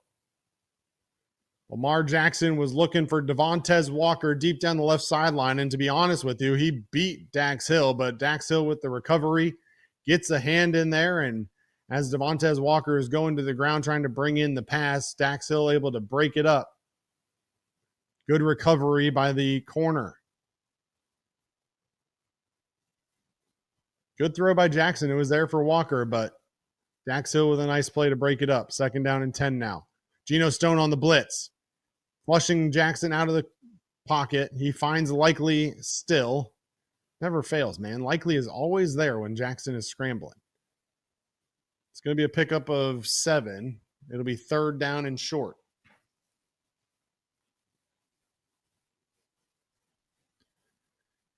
Third and 3, Ravens in the hurry up. Jackson in shotgun, and did we jump? Maybe on the Bengals or on the Ravens?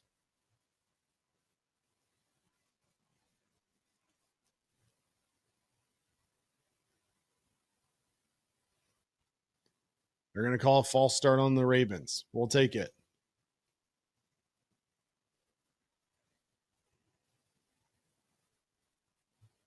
Call goes against Andrew Voorhees. Voorhees went right around the same time that Miles Murphy went, but they went and flagged Voorhees instead. Bengals catch a break as both players kind of flinched at the same time. It'll be 3rd and 8. Jackson back to pass over the middle. Overthrows his receiver. Nobody there. It'll be 4th down and 8, and Baltimore's going to have to go for it, I think, with 8 minutes to go. Down 15. What does Al Golden have up his sleeve this time? Make some noise. It's 4th down. Make some noise. He had Zay Flowers on the crossing route, just overthrew him. Bad pass by Jackson, if we're being honest. 4th down and 8. Ball at the Baltimore 49. Bengals showing pressure. Flowers in motion. Bengals bring 5. Almost get to Jackson. Jackson tries to get to Flowers, and Josh Newton breaks it up. Newton with the jumping, pass defended. And the Bengals will take over in Baltimore territory yet again. This time with a chance to put the game away. How about this Bengals defense?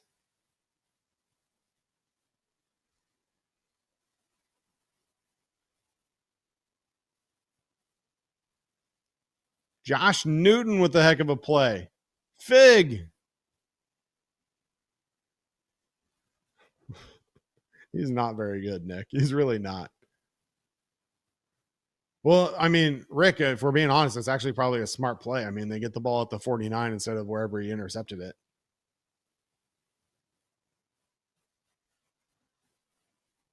It's so bad. So bad. Bengals have done a nice job of getting him off his spot. They brought pressure in key times. Been able to get him off his spot, and Jackson hasn't been able to connect with his receivers. Super chat from I Hate Bully 35. Appreciate the super chat. Dude, crushing it, bro. Appreciate you tuning in. The live stream is a long one for sure, but it's fun hanging out with you all, and we certainly appreciate you tuning in. And we are officially the most viewed live stream of Chatterbox Sports history. Appreciate you all being a part of it. Here on Thanksgiving night, Thursday night football, Bengals, Ravens. Bengals 29-14 lead with under 8 minutes to play. A chance to ice it. That doesn't count, admin. We're not counting that. It's not a real Chatterbox Sports production.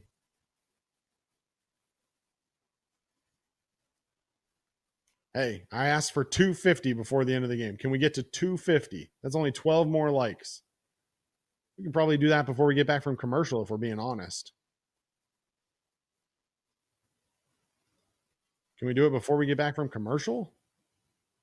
Well, commercial's over, so I hope you did it really fast. I don't understand why they didn't run the ball more early on in the game, especially. But not complaining. Not complaining.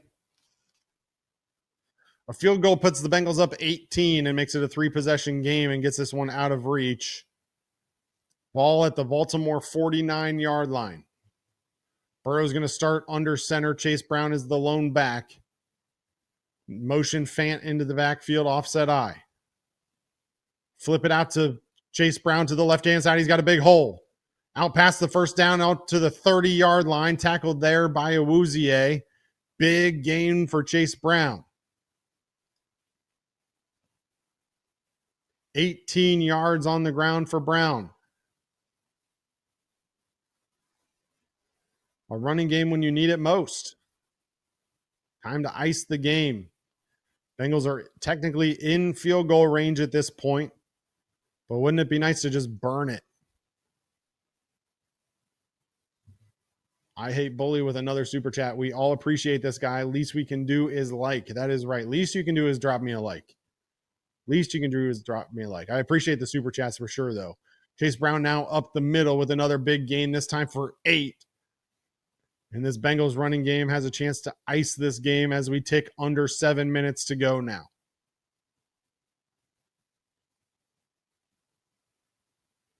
I appreciate you. I Hate Bully.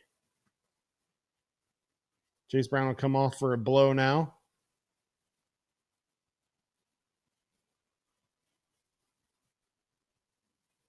Burrow will be in shotgun with Pirine next to him.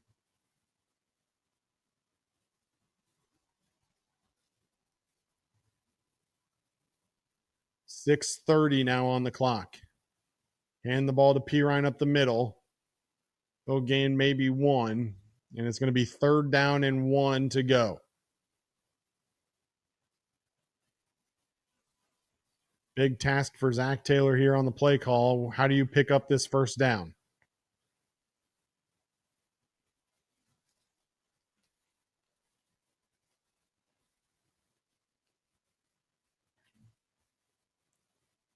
Under 6 minutes to go. Bengals lead 29-14. A field goal makes it a 3-possession game. But it's 3rd down and 1. Baltimore crowding the middle of the line. Burrow motions Tinsley. Pirine in the backfield. And Baltimore jumped. Did the Bengals move? Bengals seem pretty optimistic that they didn't. In fact, they didn't. Encroachment by Baltimore it is. Bengals will get a free 1st down and a chance to continue to ice this clock.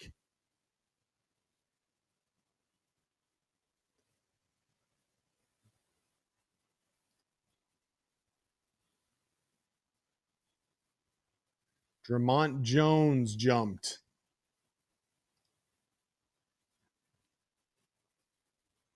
Hey, remember when I specifically said that they weren't going to run a play and then the Bengals jumped off sides anyway? I remember that.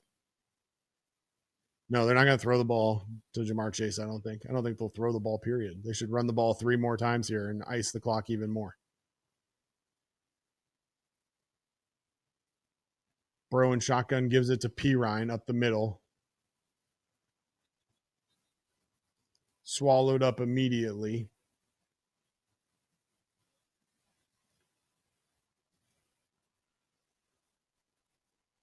Adafi Owe on the tackle. And Baltimore will use their first time out of the half. 5:12 to go in the 4th quarter. Harbaugh using his timeouts to preserve the clock, knowing that this one's on the verge of getting away.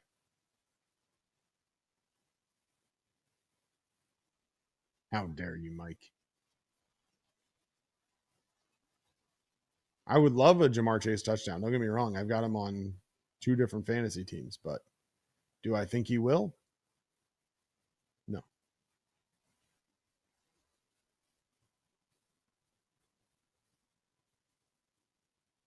But he's got me 18 points tonight in my guillotine league, so that's certainly helpful.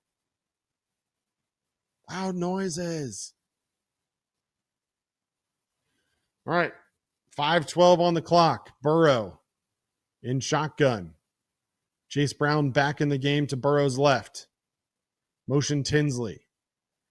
Take the handoff to Brown. Now toss it to him. Stay in bounds. Good. Chase Brown slides down after a gain of 3 to stay in bounds and force the Baltimore Ravens to burn yet another timeout.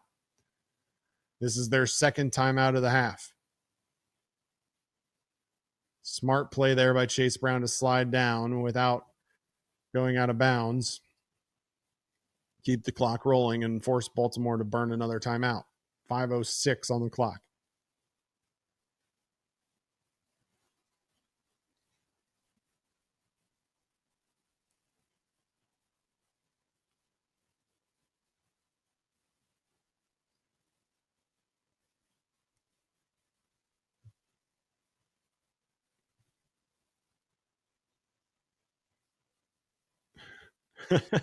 I hate bully with another super chat says we need to root for the under. Throw the kid a couple bucks, guys. Yeah, throw me a couple bucks.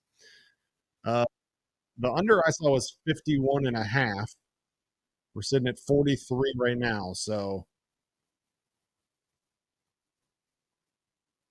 Burrow hands it to Pirine and he's going to be swallowed up. No, he's going to fumble it. Oh my God. Are you kidding me? What?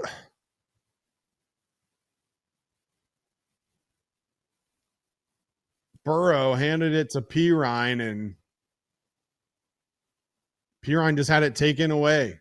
Travis Jones just swipes it away from him. Unbelievable. What are you?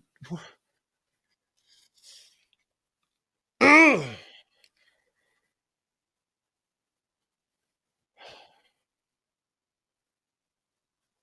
got a chance to make it a 3-possession game.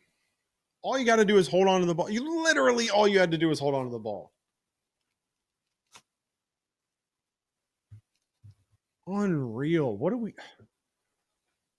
This is the guy that we relied on, huh? This is the guy that we split the carries with Chase Brown basically 50-50 tonight on, huh? Pirine got 11 carries tonight. Why? Meanwhile, Chase Brown only gets 13. Chase Brown, his 13 carries go for 66 yards. Samaje Perine and his only 33. Chase Brown has eclipsed his 100 yards of all-purpose yards yet again. So that's 5 straight games now for Chase Brown. Shout out to him. He's got 101 total yards on the game.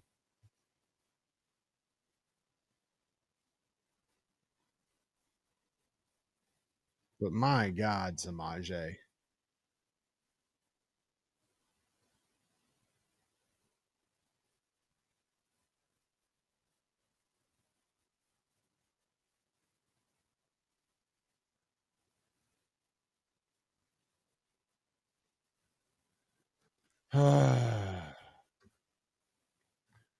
Ravens take over with 5:01 to go.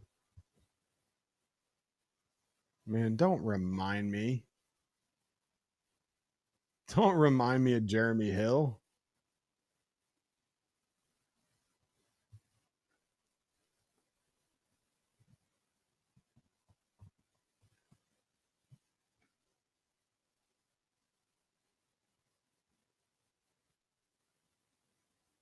Apologize, I misspoke. Chase Brown, 100 scrimmage yards in 6 straight games. That is a new franchise record. So shout out to Chase Brown. Congrats on setting the record because you immediately were removed from the game for some reason. Make it make sense. Make it make sense. Ben Riley with another super chat. Why? Like cosmically. What did we as fans do specifically to deserve this? Bullocks. Agreed. No idea. But here we go. Baltimore has the ball at the 16. Jackson scrambling to the right. Has to just throw it away as Joseph Osai is in the process of taking him down. Bengals defensive front getting pressure yet again on this Ravens offensive line who has not played well tonight. Bengals defensive line have been making Lamar Jackson scramble time and time again. Al Golden has done a good job dialing up pressure in opportune spots. And this Bengals defensive line has done a good job to get pressure. 2nd down and 10 now from the 16. Justice Hill in the backfield with Lamar Jackson. He'll get motioned out to a tight end slot on the left. Jackson back to pass, looking left, nobody there. Throws it down the middle of the field. Had a receiver. It was Zay Flowers again, and yet again, Lamar Jackson overthrew him. And Jackson's mad at himself, of course, as he should be, because that is, 8, 9, 10 bad throws from Lamar Jackson tonight. I mean, he is not having a good night at all. Zay Flowers was on a deep crossing route and just, I don't know if Lamar Jackson thought he was going to run a post route or what, but that ball was 10 yards past him. It just really bad. Really bad. Here we go. 3rd and 10, big play. Flip it out to Andrews. He'll pick up 6, and the Ravens are going to have to go for it on 4th and 3.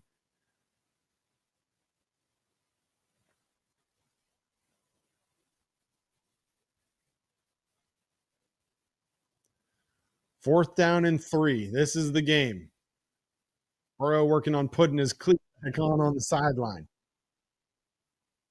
4 minutes and 43 seconds to go.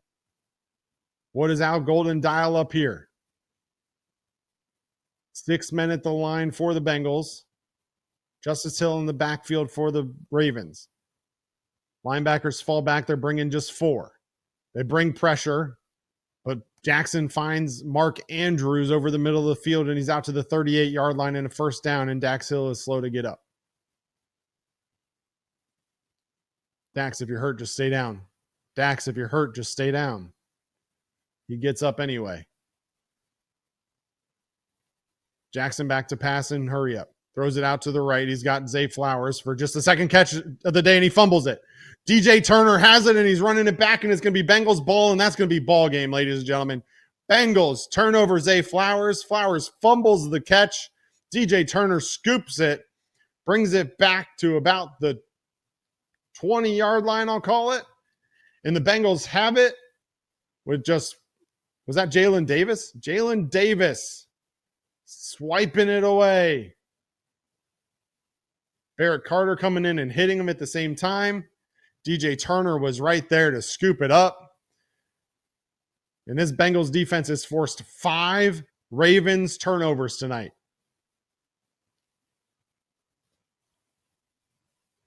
What a defensive performance by this Bengals team. Jalen Davis flexing, as he should. Bengals have the ball now with 4 minutes and 12 seconds to go. Ball at the 36. I apologize. Give it to Chase Brown. Picks up 1 out to the 35. Bengals in plus territory yet again with the ball with a chance to ice it yet again. I hate bully with another super chat. Bet. Appreciate you. Appreciate you with the super chats.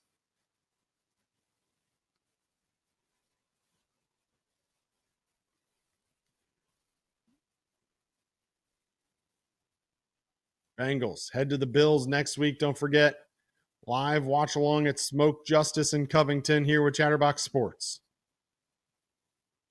Burrow hands it to Chase Brown again. He'll run left. He's got a hole. He's going. Ooh, down to the 23-yard line. And just barely tripped up. He might have been gone. Was that Mike Green that tripped him up? I think it was. But nonetheless, a first down for Chase Brown. And if we see Samaje Perine's back in there, I swear.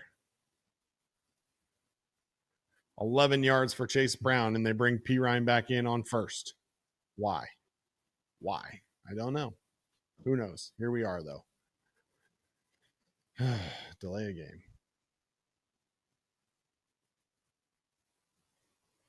Burrow's upset with Ted Karras. I'm upset with Zach Taylor. Absolutely no reason at this point in the game to be having delay of games and the play calling come in and so late. No need. But yet here we are. The Ravens only scheduled to play one team with a losing record the rest of the way, and that's the Bengals in 2 weeks. They've got the Steelers at 6-5, the Patriots at 10-2, the Packers, and then the Steelers again. First and 15 now at the 29. Clock sits at 2:43 left in the game. Hand it to Perine. Runs left, finds a hole, falls forward for 3. Kyle Hamilton was blitzing off the side, but went the wrong way, and Perine was able to get by.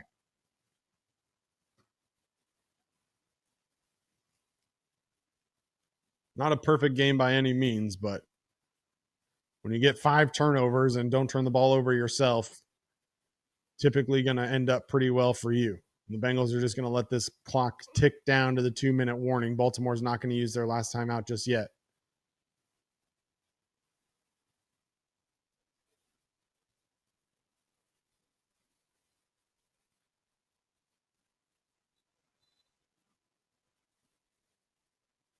And there we go. 2-minute warning in Baltimore. Cincinnati leads 29-14. They'll have it 2nd and 12 when we come back. Mentioned it, but just another reminder. Smoke Justice. Join us for a Chatterbox Bengals watch party live from Smoke Justice in Covington, Kentucky. Next Sunday, December 7th, as the Bengals travel to Buffalo to play the Buffalo Bills. The pregame show will start from the Smoke Justice stage at 12:30 p.m. Reed Mouse, Casey McAllister, amongst others, I'm sure, will be in attendance there from the Chatterbox crew. Talk football, hang out with the team, enjoy smoked meats and bourbon all game day long. We hope to see you there.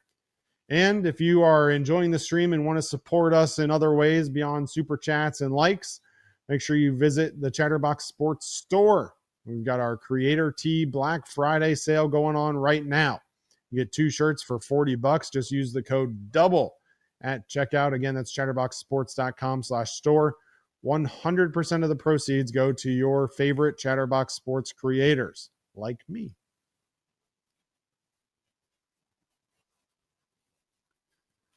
Unbelievable turnout tonight on YouTube. We really appreciate you tuning in. I don't know how many likes we're at, but I see people in the chat asking for 300. Can we get to 300 in the next 2 minutes of game time? Burrow hands it off to Pirine. He runs left, runs into a gaggle of Ravens, or a murder of Ravens, I believe is the official term. Picks up 2. And it'll be 3rd down and 10. Ravens will use their final timeout. Minute 54 to go. How about this Bengals defensive performance? 5 turnovers.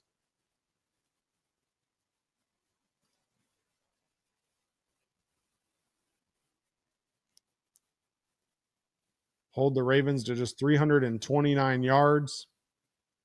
Time of possession has been wild. Bengals, by the time it's all said and done, will be nearly 40 minutes of time of possession to the Ravens just 20 minutes and 8 seconds.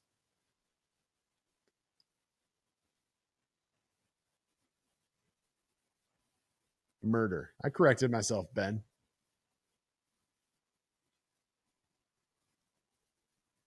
Oh, conspiracy of Ravens. All right. 3rd and 10. The handoff goes to Pirine again. Gains 1. And we'll see what Zach Taylor elects to do here on 4th and 8. Up by 15 with under 2 minutes to go. First things first, 30 seconds is going to come off the clock. By the time the next play is run, we'll be down at a minute 10 or so.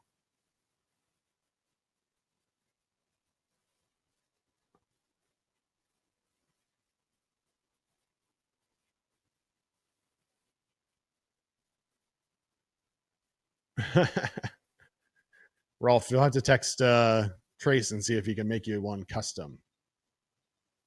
But there are shirts for all the different shows: Chatterbox Reds, Chatterbox Bengals, the Flying Lion podcast, of course, Chatterbox Bearcats as well.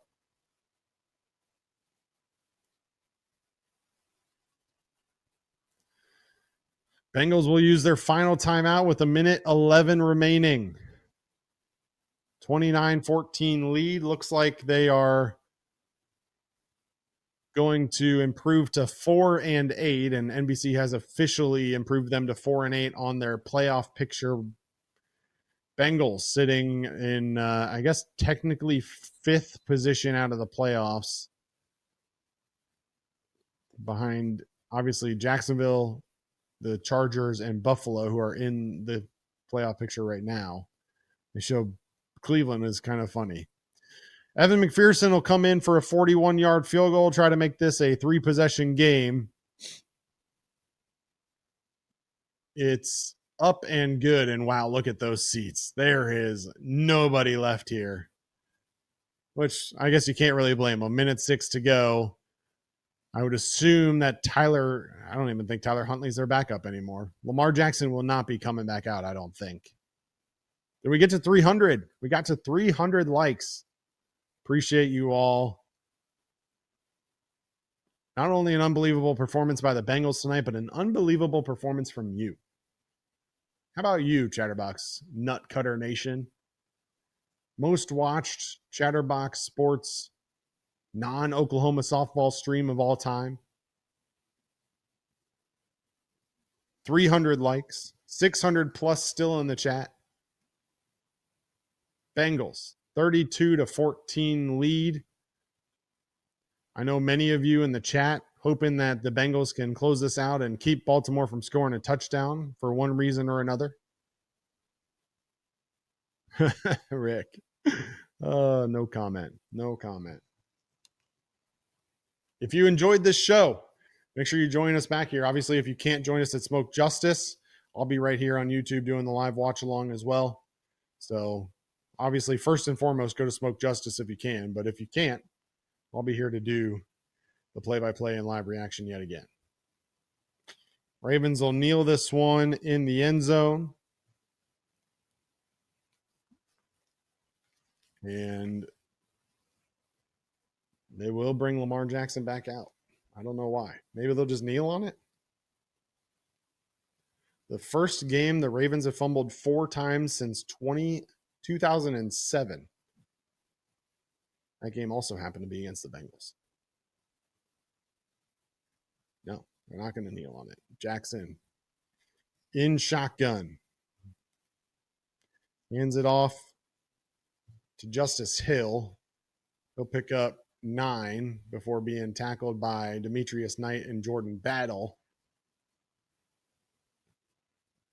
Yeah, how about that grill for Jamar Chase? Showing off them diamonds. That's crazy. That's crazy. The game clock ticks under 35 seconds. Lamar will hand it off again. Justice Hill again. Bounces outside and gets out of bounds. Oh, it's Ali. I apologize. It's Ali. Picks up the first down.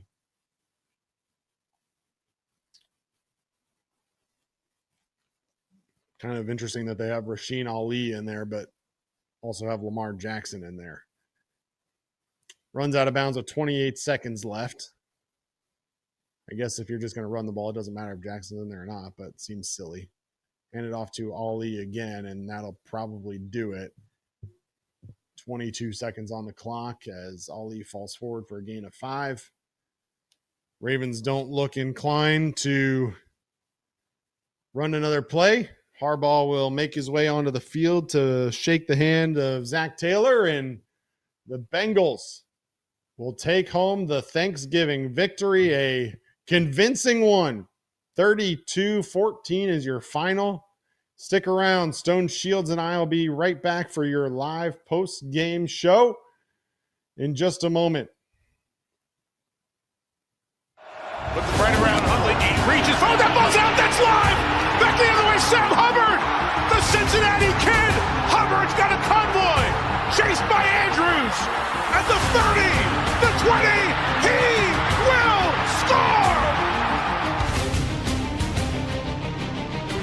To the end zone, down the field, and it is deflected, and gone! Touchdown! A.J. Green! Goes back to throw. Men are coming late. Looks right down the middle. There's Eddie Brown. He has it at the 35 to the 30. He may go 10-5. Touchdown. Now the Bengals Super Bowl chances rest on his right foot. The kick is up. Yeah. It is good.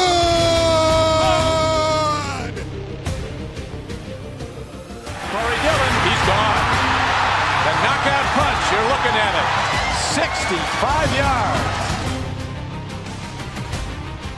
And they're back to throw as the blitz is on. Goes long, intended for Collinsworth. He has it down to the 20. Touchdown. And Chris Collinsworth. Throwing the long ball. Deep down the field. Johnson's got it. Touchdown. Cincinnati. Look at Chase go. Oh my goodness, what a gear. He just found Chase for the touchdown. Wow, Chase is on the case.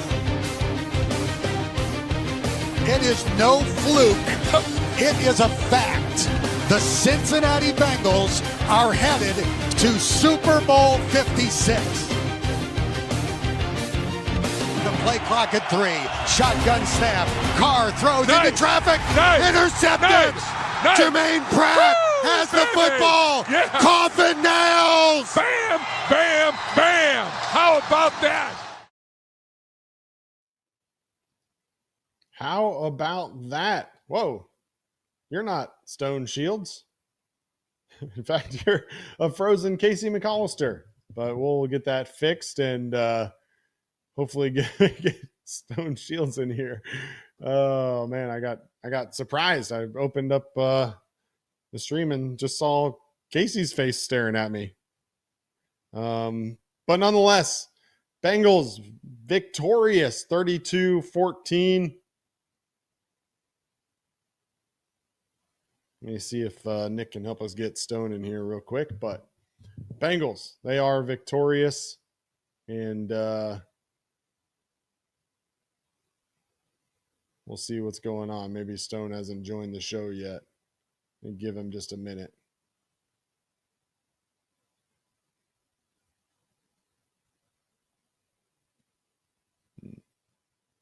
All right, well, we'll do the post-game show until he joins, and then we'll go from there.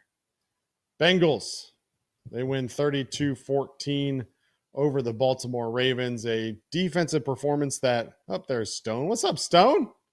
What's up? You got me? I got you. Just too busy enjoying that victory, I guess, huh? Sorry. No, I was getting everything ready, getting everything organized, but here we are. We're locked in. How about it? Huge win. Big win. 32-14 is your final. Welcome in, Chatterbox Bengals. I'm Craig Sandlin, joined now for our post-game show by Stone Shields. And Stone, this was, it's not even a coming out party. It's not a return party. It's just Joe Burrow reminding us, I guess, of who Joe Burrow is, and comes out and puts on a show for us, I guess, there in Baltimore. And we'll start with that. That's obviously going to be the story, regardless of the performance of everybody else. Joe Burrow, what'd you like from him tonight? Obviously not perfect, but did enough to get the victory. Yeah, I mean, I thought it was absolutely unbelievable. That was one of the most fun games that I think we've had the opportunity to watch, certainly in quite some time. As you mentioned, I mean, he wasn't perfect. There were some throws there early, particularly there. I think it was the first quarter, maybe the second quarter. It was a go ball to Jamar down the sideline, one-on-one opportunity, something that they never missed. And he just missed a little bit, right? But you just see the totally different element to this offense when Joe Burrow's out there, because he has that ability to escape and extend plays. And Joe Flacco's been unbelievable for this team. We certainly appreciate everything he's done. But there's a point there where it's like, okay, guys aren't open. It's time to throw it away or take the check down, and perhaps maybe it's a sack for Joe Flacco. But Joe Burrow has that ability to escape, get outside the pocket. We saw that several times, right? How about those two huge 3rd and 9 plays where they scored the 2 touchdowns on? Tanner Hudson, unbelievable. The best catch of his career by a long shot there, that he was able to come up with that. And even, when Joe Burrow is rolling out and he throws it downfield and he just gets a defensive pass interference, right? Like, you don't have that kind of element with a Jake Browning or a Joe Flacco. So it was awesome to see him back out on the football field for this team. I've been, emphasizing the point that, hey, I want him to play. It's the right thing for him to play. I know some people had some different opinions, but Joe Burrow reminded everybody who he is. It's very funny in this league to me, because it's, people always say it's a what have you done for me lately. It's very week-to-week league. But just hearing some of the dialogue around the National Football League, it's like people just kind of thought Joe Burrow was just this average quarterback. Like, this is one of the best players in the NFL, and I think he proved that tonight. To your point, missed some throws. That's going to happen, right? But he dropped back and threw it 46 times and, 261 yards, had the 2 touchdowns, and just orchestrated the offense beautifully. And it was awesome to see. Yeah, absolutely. Let's do a quick game recap, remind people how we ended up at 32-14. It was a defensive showing in this one, to say the least. Bengals and Ravens, they started off, Bengals got the ball. They went on a 10-play, 51-yard drive, ended with a field goal. And Baltimore came back and answered with a long drive of their own, 7 plays, 69 yards, ends with a 28-yard touchdown run by Derrick Henry. After the Bengals punt, the Baltimore Ravens took over, but Lamar Jackson fumbled on a Joseph Osai sack and gave the ball back to the Bengals at the 3-yard line. Bengals, unfortunately, unable to do anything. They go for it on 4th down. Pass comes up incomplete between Mike Gesicki's hands, and they turn the ball over on downs. Bengals able to force a 3-and-out on a punt, and that was the end of the first quarter. Bengals would get a field goal to start the second quarter and bring it within 1 at 7-6. And then yet another fumble on the next drive for the Baltimore Ravens. This one was from Isaiah Likely. He had taken the ball 44 yards and was about to go into the end zone before fumbling as it was knocked out of his hands by Jordan Battle. Bengals would drive 74 yards and get a field goal to take a 9-7 lead. Bengals forced a punt before the Bengals then turned around and punted themselves. And then On the first play of the next drive, the Baltimore Ravens, Lamar Jackson is sacked and fumbled yet again, giving the ball back to the Cincinnati Bengals deep in the Baltimore territory.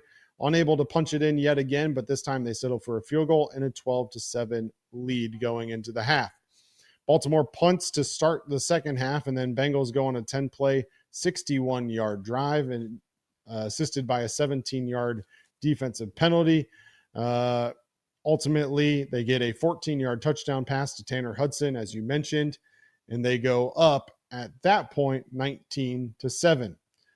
The Ravens would turn around and put together a touchdown drive of their own to make it 19-14, capped off by an 18-yard touchdown run by Keaton Mitchell. He went untouched into the end zone, but the Bengals were not to be outdone. 8 plays and 68 yards later, Joe Burrow found Andre Yoshivas for a 29-yard touchdown.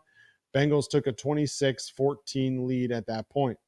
Bengals then picked off Lamar Jackson to start the fourth quarter. They take advantage and get a field goal to make it 29-14. They turned the Ravens over on downs before Samaje Perine fumbled the ball away back to the Ravens. But luckily, Zay Flowers would then fumble on the next drive, and the Bengals would take over, getting a field goal after 6 plays. And 32-14 lead, and that's where it would end. Joe Burrow, 24 of 46, 261 yards, 2 touchdowns, no interceptions. Chase Brown broke 100 yards, all-purpose yards yet again. 6th straight game for him. That's a franchise record. Jamar Chase had 7 catches for 110 yards. Joseph Osai had 4 tackles and 2 sacks. Between him and Miles Murphy, they had quite a day for the young defensive lineman. And Evan McPherson, 6 of 6 for field goals. If you had Evan McPherson in your fantasy league, congratulations. All right, Stone, I'm going to be honest with you here. I'm a little frustrated with the lack of a run game for a majority of this game. Obviously, towards the end of the game, started to run it a little bit more. But there's 2 things that I want to talk about a little bit, and that is just, they didn't run the ball a whole lot despite how successful Chase Brown was early. And then Samaje Perine splitting carries with Chase Brown was a little confusing to me as well. I know that obviously Samaje coming back from an injury and they trust him a lot, but he's not that guy. Not that guy. Yeah, I definitely think early in the game you're kind of sitting there like, okay, let's get Burrow into this thing a little bit slowly. Let's run the ball, right? The run game has been something that's been positive for you the past couple of weeks, despite the fact, obviously, you haven't been winning football games. So I totally hear you there with the run game. I think what's frustrating about it is because, when they did it, it was working. So, why not stick to it? And you remember, the goal line play when you get the fumble early and it's like, boom, you got 4 plays from the 2-yard line. And I think in a lot of situations, you like to probably run it there on first down. And obviously Cincinnati did not. I believe they only ran it once out of those 4 plays. So that can certainly be a little bit frustrating there. As far as the split carries go with Samaje Perine, clearly this team has a lot of trust in Samaje Perine. And we talked about it earlier in the year where it's like, well, he's a different style of back. He's a bigger guy and maybe can handle that initial contact at the line of scrimmage and have an ability to maybe turn a run that's, stopped at the line and maybe turn it into like a 3-yard gain. Maybe Chase Brown doesn't really have that ability. So I totally hear you. Chase Brown was great. And, certainly when Zach Moss went out last year, it kind of turned into Chase Brown's team from a running perspective. The run game was basically just him. But I still think they're confident in what Samaje Perine can do. I was kind of surprised that he kind of looks the way he still does, right? Because he was in Denver for a little bit, of course, and then in Kansas City. And then he comes back here to Cincinnati, and I don't see much of a different player than what we saw when he was helping this team go to the Super Bowl. So I understand the frustration with maybe wanting to get Chase Brown some more touches, and I definitely get the frustration of, hey, when you run the ball, it's working, and you're not doing it early in the game. But obviously, when you sit back and look at the score, it ended up not being a difference as Cincinnati was able to win pretty handily. Yeah. Samaje Perine on the night, 14 carries, 39 yards, good for 2.8 per pop. Chase Brown, 15 carries, 78 yards, 5.2 per pop. I mean, Chase Brown didn't, bust any super long ones along at 18, but like you said, I mean, when he was running the ball, he was getting the job done. And it's interesting, and we talked about it throughout the show today, is the difference between a Joe Burrow offense and a Joe Flacco offense. And that is one thing that I think that Zach Taylor and this coaching staff are going to have to figure out is they had so much success with Joe Flacco under center, running the ball, turning that into play action. Didn't necessarily see that so much tonight. I mean, they ran a little bit of play action, but I don't think there was really much, if any, biting from the Baltimore Ravens, because I don't think it was really sold very well by Joe Burrow. So I don't know how much that's going to evolve over the next couple of weeks as Joe Burrow comes back and gets more comfortable. He was under center a little bit more tonight, I felt like, than normal. I'm not sure if you felt that way as well, but still felt like maybe the run game would help him a little bit more, especially in that play action game where maybe it would help him get some spacing in the secondary. But nonetheless, a good showing from this Bengals. And obviously, the score looks – I'm going to say this, Stone. I think the score looks better than maybe the game really played out, if I'm being honest. Like, you get 5 turnovers against a team and you win 32-14. Like, 32-14 is a great win. It's a division win. You're not going to be mad about it. But when you turn the ball over 5 times, including getting the ball deep in the Baltimore territory, at least twice that I could think of, and you come away with 3 points in those 2 situations, this felt like a game that very easily could have been 46-14. So if not more, any concern on your end about that? I mean, the defense steps up, does their job, and offensively, you put up 32, but maybe it could have been a lot more.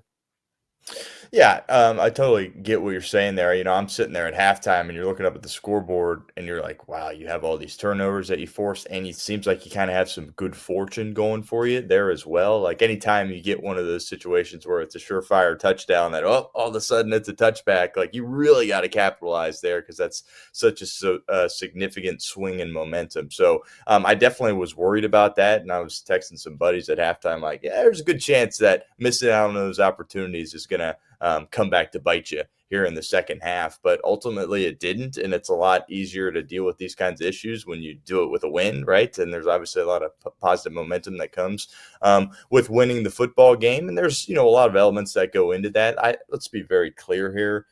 Lamar Jackson, he didn't look close to 100% to me. I don't know if this is the toe, the hamstring, but he had a couple where he used his legs, but it didn't look like vintage Lamar Jackson as far as the speed and elusiveness that we're used to seeing when he plays the Cincinnati Bengals. So that certainly helped you there as well. And he also missed a lot from the pocket. We talked about Joe Burrow missing a few, particularly in the first half. I mean, he clearly outplayed Lamar Jackson in this game. Lamar really missed a bunch of throws from start to finish in this game. But I think, the reason why I'm not overly frustrated with the lack of capitalization is because, one, they had some success moving the football, right? They would get the turnover and then they would move the football, and then they kind of would stall out a little bit in the red zone. And I was thinking about this, and Paul Dehner Jr. had a great tweet, and I think it really hit home. The Bengals' red zone offense is so reliant on, okay, if it's not there, Joe Burrow can get out of the pocket, extend, and they score a lot when he's outside the pocket in the red zone. And he really wasn't. There was a couple where he got outside and was trying to extend it a little bit, but you saw him, throwing into tight coverage a lot. And there were some opportunities there where, the Ravens did a good job covering, Jamar, or there was Tinsley for one there as well. So I think as Joe gets a little bit more used to playing, you'll see him extend a little bit more in the red zone, and that can help you a little bit. But I think that's really the biggest concern I have, is that, if you're going to go down there like against Buffalo next week, if you're going to be kicking that many field goals in the red zone, that's an issue. But I was really pleased with how they put things together offensively in the second half with those 2 huge touchdowns on third down. And ultimately that's what allowed them to create some separation between themselves and the Ravens. Yeah, Lamar Jackson certainly was not himself tonight, missed several throws, and it was interesting to me that the Ravens didn't decide to run the ball a lot more. Derrick Henry was successful when he was running the ball. Obviously had that 28-yard touchdown early in the game, and then just felt like they kind of went away from him for a majority of this one, despite the fact that Lamar Jackson clearly wasn't playing his best game. So I don't necessarily, I talk about the Bengals not running the ball, and I think even more blasphemous was the Ravens getting away from the running game the way they did. And, once Lamar continued to show you that he wasn't himself, he did that all the way into the second half. Like, this wasn't just a couple throws early on and then he settled in. Like, he was, quite frankly, bad all game long. Even into the fourth quarter, he missed Zay Flowers on that deep crossing route, even where he tried to throw it between, 2 levels of Bengals and just damn near threw it to the second level instead of throwing it to his receiver. So, I mean, it was not a good game from Lamar Jackson, and that's not even counting the turnovers. Mhm. So, you know, the good news is that the Bengals caught the Ravens on a bad week. The bad news is that I still think there's work to do, but you know what? I think if you're Joe Burrow and you're coming back from injury and missing 65 days or whatever the final count was, you're gonna take a 32-14 victory Oh, no damn near doubt. every time, and they certainly aren't going to be mad about that. And you know, at the end of the day, the biggest story outside of Joe Burrow was this defense stepping up and being even better than the defense that we had hoped for coming into the year. We talked endlessly about wanting a league average defense. They looked even beyond that tonight. Oh, no doubt. And there was several guys that, really stepped up for this team because, we talked about it. Like, you're not going to make wholesale changes at this point. It's going to be pretty much the same guys. There is one new guy that got some time last week, of course, against the Patriots there as well. But how about Jalen Davis? He has provided a spark for this defense at that nickel spot. And, seeing Dax play a little bit more outside, which I think has led to, some of his struggles a little bit. They've asked him to do so much, right? He was at safety, and he's going to play nickel, and now he's playing outside. So they've had to move him around a lot. But Jalen Davis clearly has provided a spark for them. And he's kind of been a dog for them. He's been, on the practice squad. This is a guy in recent years that has played a lot of football for them. I think Zach has a lot of confidence in him, and he made some good plays in the game. And, we always sit here and we're really hard on this team's pass rushers, but Joseph Osai, Miles Murphy, they deserve some credit for what they were able to do in this game. Yeah, I've been hard on Joseph Osai, and it's kind of hard for me to, regardless of how this season finishes, he's on that 1 year prove it deal. I would think I'm in a spot where I want to move off him. Last year I felt that they should move off him anyway, but I mean, he's playing good football right now, and sometimes doesn't always get home, but we talk about the effort being there. Well, he got home a few times tonight there as well. So he was great in the game. Miles Murphy, again, he looked like a surefire bust. I'm not ready to say he's not yet. I don't want to just get overreact a little bit too much here. But these past 3 weeks, Miles Murphy's taken steps in the right direction. There was one where Lamar was rolling out, and it's like, uh-oh. And then Miles Murphy takes a great angle, understanding that he can't, just run perfectly sideways. He's got to veer back a little bit towards the first down marker and just cut him off at the boundary. He did a tremendous job. Had the deflection there on Demetrius Knight's interception. So bunch of guys on that defense stepped up. Obviously, it helps when you create that many turnovers. But, we talk about this all the time. Bengals defense, they don't need to be a top 10 defense for this team to be really good. They just have to be somewhat average. And this defense the past 3 weeks has been more than good enough for this team to win a lot of games. Absolutely. And there's a team that has to win 6 straight here to end it up. They're going to need this defense to step up. Initial PFF grades are out, Stone. A couple standout numbers that I want to bring up and get your initial reactions to. I'm assuming you haven't seen these yet, so I'll give them to you one at a time to get your reaction. You mentioned Dax Hill, 60 total snaps tonight, obviously, 40 of which in coverage. He scores a 90.8 overall score, a 91.1 in coverage. Wow. I wouldn't have anticipated being that high. I've been a believer in Dax Hill. I thought it was a good move for them to pick up his 5th-year option. But, he was sticky in coverage throughout the night. I wouldn't have anticipated being that high. But, happy for Dax. He struggled a little bit certainly last week. And to see him have a good game like that speaks volumes, because I think he's a guy that they're going to rely on. Yeah, we spend a lot of time on this show talking negatively about the defense. So on a night like tonight, I want to spend the appropriate time giving them their due and their praise. And so we're going to do that tonight. And I apologize if this isn't your favorite content, but this is absolutely deserved from this defense. Joseph Osai, 6 total pressures, including 3 hurries and 2 sacks, an additional hit on the quarterback, 86.9 on the defense overall score for Joseph Osai tonight. Yeah, he was fantastic, right? I think at some point this offseason, the team's going to want to pay him, right? Because he's at that age and he's got that production to go with his name. It hasn't, contributed to a ton of winning yet for this team, but I was blown away with what Osai was able to do. And, one little side note before we continue to go through, these players on defense. How about Al Golden? He was kind of dialing it up with some of the pressure. I thought he timed it out really well. Al Golden, he hasn't used a lot of pressure because obviously, it's been well documented. Hey, we're trying to make things as simple as possible for this defense so they can play fast and free, what have you. But there was a couple times tonight, particularly on third down, where Al Golden really dialed it up. And they were able to get home, which obviously in the NFL, if you send pressure and you don't get home, you're in a world of trouble. But there were some spots tonight where they got home, and I was really impressed. I think clearly Al Golden's best game as the coordinator for the Bengals defense.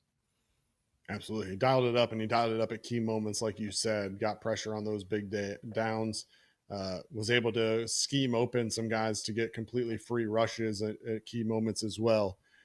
DJ Turner on the night only targeted 3 times, gave up 1 reception for 8 yards to Isaiah Likely. He ends up with an 82.1 in coverage, 81.0 overall. Yeah, I mean, if he can be that guy, you have these guys in the NFL where opposing teams and offensive coordinators and head coaches, when they're putting their game plans together, they say, you know what, we're not going to go after him a ton. And if DJ Turner could potentially be that guy for you, that would be awesome. I was talking about this during the shows last week. Like, I think at this point, you got to think about extending him this offseason. That could be a move that you need to make. So, it wasn't targeted a lot, but, drew the offensive pass interference in the end zone. That was big. And obviously kind of, borderline garbage time there at the end, was able to have the fumble recovery there as well. But DJ Turner's putting together a really, really good season. I think pretty obvious to all of us. He's been their best defensive player this year. Yep, absolutely. Miles Murphy, the other young DN / linebacker / whatever you want to call him, 5 pressures tonight, a 75.8 overall PFF grade. Yeah, we got to, find out whether we talk to, Goodberry or somebody else that dives into the film, what's going on differently with him, because he looks like a different player. I don't know what has changed, but he's playing a lot better in recent weeks. His angles are better. And there was one where, I don't know if you remember this play where they hit Derrick Henry, and it was a horrible angle by Barrett Carter, bad by Geno Stone there as well. And Derrick Henry was just going down the field, and Miles Murphy, who's rushing the passer, chased him all the way down the field. So the effort there was tremendous for him as well. So, when you talk about the guys that we've been the hardest on over the course of this year, obviously Barrett Carter, Geno Stone are at the top, but Miles Murphy's right up there as well, and he's shut us up these past few weeks. It's been awesome to see. Yep. Jalen Davis called up from the practice squad today, activated. He gets a 77.4 in 25 coverage snaps. So shout out to Jalen Davis, including, if I remember correctly, a forced fumble there of Zay Flowers. Yep.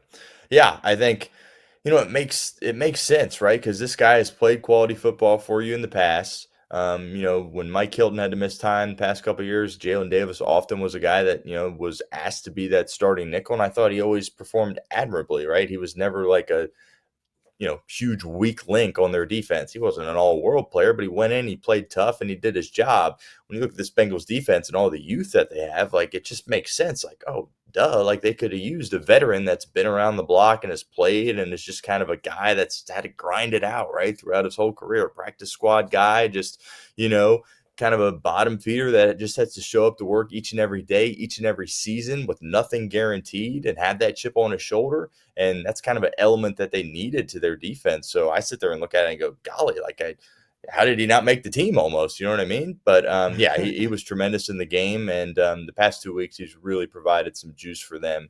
And hopefully he stays in the rotation throughout the rest of the year. Yeah, last individual I want to call out real quick. You mentioned the hustle play earlier from Miles Murphy on the Derrick Henry run. I don't remember if that was a run or a screen, but Derrick Henry tackle. How about Jordan Battle? Gets beat by Isaiah Likely deep down the field, but doesn't give up on the play, hustles back, forces the fumble at the goal line. He ends up with a 72.0 overall defensive grade initially. Got to give him credit for it. But, the safety play in the game, that's probably the one part, and, some bad angles per usual from the linebackers where I'm like, okay, I don't know if they showed a ton of improvement. Again, he got beat on that play. Credit to him. He didn't quit. He kept going. He deserves credit for that. Geno Stone also had an opportunity to make a tackle on that play. He was unable to do that. So out of the whole defense, I've got some more optimism, particularly with the front, what they were able to do in the game. I don't feel great about those two safeties, but yeah, you got to give them credit there for the hustle. That number that you just threw out there, kind of better than I thought. So he deserves some credit there for that. But let's be very clear, that can't be the safety duo next year in 26. Yeah. And as always, PFF, these initial grades will be reviewed and finalized over the course of the next 24 hours. So things are certainly subject to change, but initial review is positive. I do want to bring up one more number for you, Stone. Okay. And this is a number that after 2 weeks ago, when the Bengals played the Steelers, 16 missed tackles in that game. Since then, the next 2 weeks, the Bengals defense has combined for just 12 missed tackles, 6 tonight, 6 last week. Do we think that there's been something that's changed there, or is it just Darnell Washington's a giant man and forced 3 of them on one play? Like, missed tackles have been an issue for this team for even going back to last year, if we're being brutally honest. So back-to-back games, just 6 missed tackles in each of those games. And you went up against Derrick Henry, who's notorious for making guys miss tackles. So, I mean, I think defensively in general, we've kind of been talking about this, but you got to be pretty happy with the progression. You just wish it would have been happening several weeks ago. Yeah, absolutely. As far as, what could have went into this improvement, I have no idea, right? Like we all know at NFL practices these days, they're not tackling. So it didn't really happen in practice. I do think Zach Taylor deserves a lot of credit, right? I mean, this team they had 3 wins, and you've seen, if you look at the NFL and you look at the bad teams in the NFL, you've seen a bunch of teams kind of quit and kind of mail it in. But I understand they have the juice of having their starting quarterback back. So that certainly helped. But just the fight and the effort and the relentlessness of the defense was really, really impressive. And to do that after, the stretch that they have had, and just kind of keep believing and keep going out there with the same guys. And, they didn't make any firings or whatever when they had an opportunity to do so. Zach said, we're going to keep rolling with Al, and, the rest of the position coaches and personnel, it's going to be basically the same there as well. And they've found ways to improve. So they deserve some credit for that. Obviously to us, it still looks like it's too little too late. They could go on a miracle run and maybe we're having a different conversation, but I think if we're being realistic, we can be all happy about what happened tonight. But, I don't think it really changes much as far as, where you're going to be at come playoff time. I think you're probably just going to end up getting a worse draft pick. But I don't know exactly what went into the improvement when it came to, tackling, but it's been awesome. Al Golden said, the game against New England was their best tackling performance of the year. Totally agree. And I think they pretty much matched that tonight against Baltimore as well. Yeah, I was trying to find it that there was a tweet earlier today or yesterday about Al Golden specifically coaching up Geno Stone over the last couple days of practice. And I know there's been a lot of people that have been like, well, where was this the last several weeks, let alone the last couple of days? But I can't find that right now to be able to specifically mention it. But nonetheless, a significant improvement from this Bengals defense over the last couple of weeks. And certainly hope that it's not too little too late, because this Bengals team certainly has a chance still to make a run at the playoffs, Stone. And we've talked about it throughout this show, but we'll give you a chance to give your opinion now. And I'm sure you'll give your opinion throughout the week upcoming on the Stone Shield show, Monday through Friday at 11 a.m. all week, even though Reed's out. Or are you going to go 10? Do you know? Is Reed, do we know what Reed's schedule is next week? Do we know off the, I thought Reed was going to be back. I think Reed's back next week, and I think the plan is 10 to noon. But regardless, we'll have one of us will be live at noon, and obviously if it's Reed, I'll be with him as well. But yeah, plenty to discuss. We'll be live tomorrow. No Reed, but we'll do the show tomorrow there as well. So looking forward to that. Okay, tomorrow at 10 or at 11? 10. Yep, we'll go at 10 tomorrow. Okay, perfect. So make sure you tune into that. But I'll get a little preview take from you, I guess, Stone. Maybe don't have to spell it out all the way, knowing the fact that you've got your show to fill. But you look at the AFC North's remaining schedules in Baltimore, Pittsburgh, and Cincinnati, and certainly, at least to my eye, Cincinnati has the easiest path forward. Obviously, the next 2 weeks are not easy by any means with Buffalo and Baltimore, but you do end with Miami, Arizona, and Cleveland, compared to Baltimore, who finishes with New England, Green Bay, and Pittsburgh. Baltimore, 4 division games in their final 6 weeks.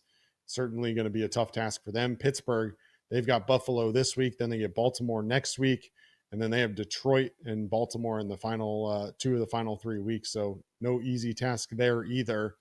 So I ask you, is 6-0 down the stretch, which would put them at 5-1 in the division, enough to get them into the playoffs? I think it probably is. Like the way I look at this is, you have one opportunity to play the must-win card, right? If you're talking about a team, like if you want to call it a must-win, well, they better win, because if they lose, then you can't call another game a must-win. That means they're cooked. And I used the must-win card against the Bears, and ultimately they lost. So by that logic, that means that I think they are cooked. Now, obviously, I'm hopeful that they can go on a run. And to answer your question, I do think if they run the table, that probably will be enough, considering the state of the division right now with Baltimore and Pittsburgh. Some tough tests, obviously. I think we're all going to have a very close eye on the Buffalo-Pittsburgh game on Sunday. Obviously, Bengals getting ready to play the Bills next Sunday after this little mini bye that they're going to enjoy. But yeah, I'm not going to change my opinion here just off this win, even though I kind of want to and say that they're going to run the table. I'm not going to do that quite yet. But yeah, I think that would probably be enough. I know in years past, obviously 9-8 hasn't done the job, hasn't gotten you in. But when you kind of break through all the things, obviously, like it would involve beating Baltimore again, which would be, very significant. And then, you look at Pittsburgh and kind of where they're at, and it's like, well, I mean, this division is just so accessible, and it has been the whole year, which is what makes this so frustrating, because if you just beat the Jets or the Bears, you're in a great spot right now. But obviously that didn't happen. But based on how they played tonight, they can beat anybody, I think, right? I mean, if the defense is going to play like that and you have a healthy Joe Burrow, you're back. But unfortunately, based on how you played to this point, you didn't leave yourself any room for error. So if you make a misstep, you throw a bad interception, you fumble late, or you don't execute on a goal-to-go situation, that's probably going to end things. But with Joe Burrow back, I mean, there's reason to be optimistic at this point. We shouldn't be doom and gloom about the Bengals right now. They still very much have a chance. We can be frustrated that they haven't picked up any other more wins, but I think the odds of them running the table are probably higher than many people would think. But at the end of the day, it's all about going 1-0 in each and every week. And if they can't do that, then they're not going to have a chance. And obviously, they got to play Buffalo next, and that's Josh Allen, so that's not going to be the easiest test in the world.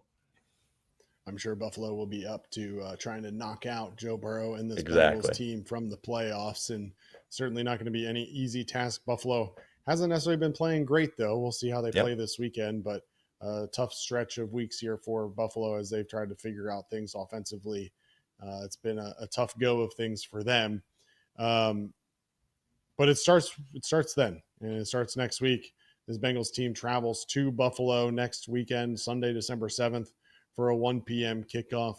Chatterbox pregame show starts at 12:30. And if in case you didn't hear this 100 times over the last 4 hours, that'll be live from Smoke Justice. Chatterbox Bengals watch party at Smoke Justice at 302 Court Street there in Covington, Kentucky.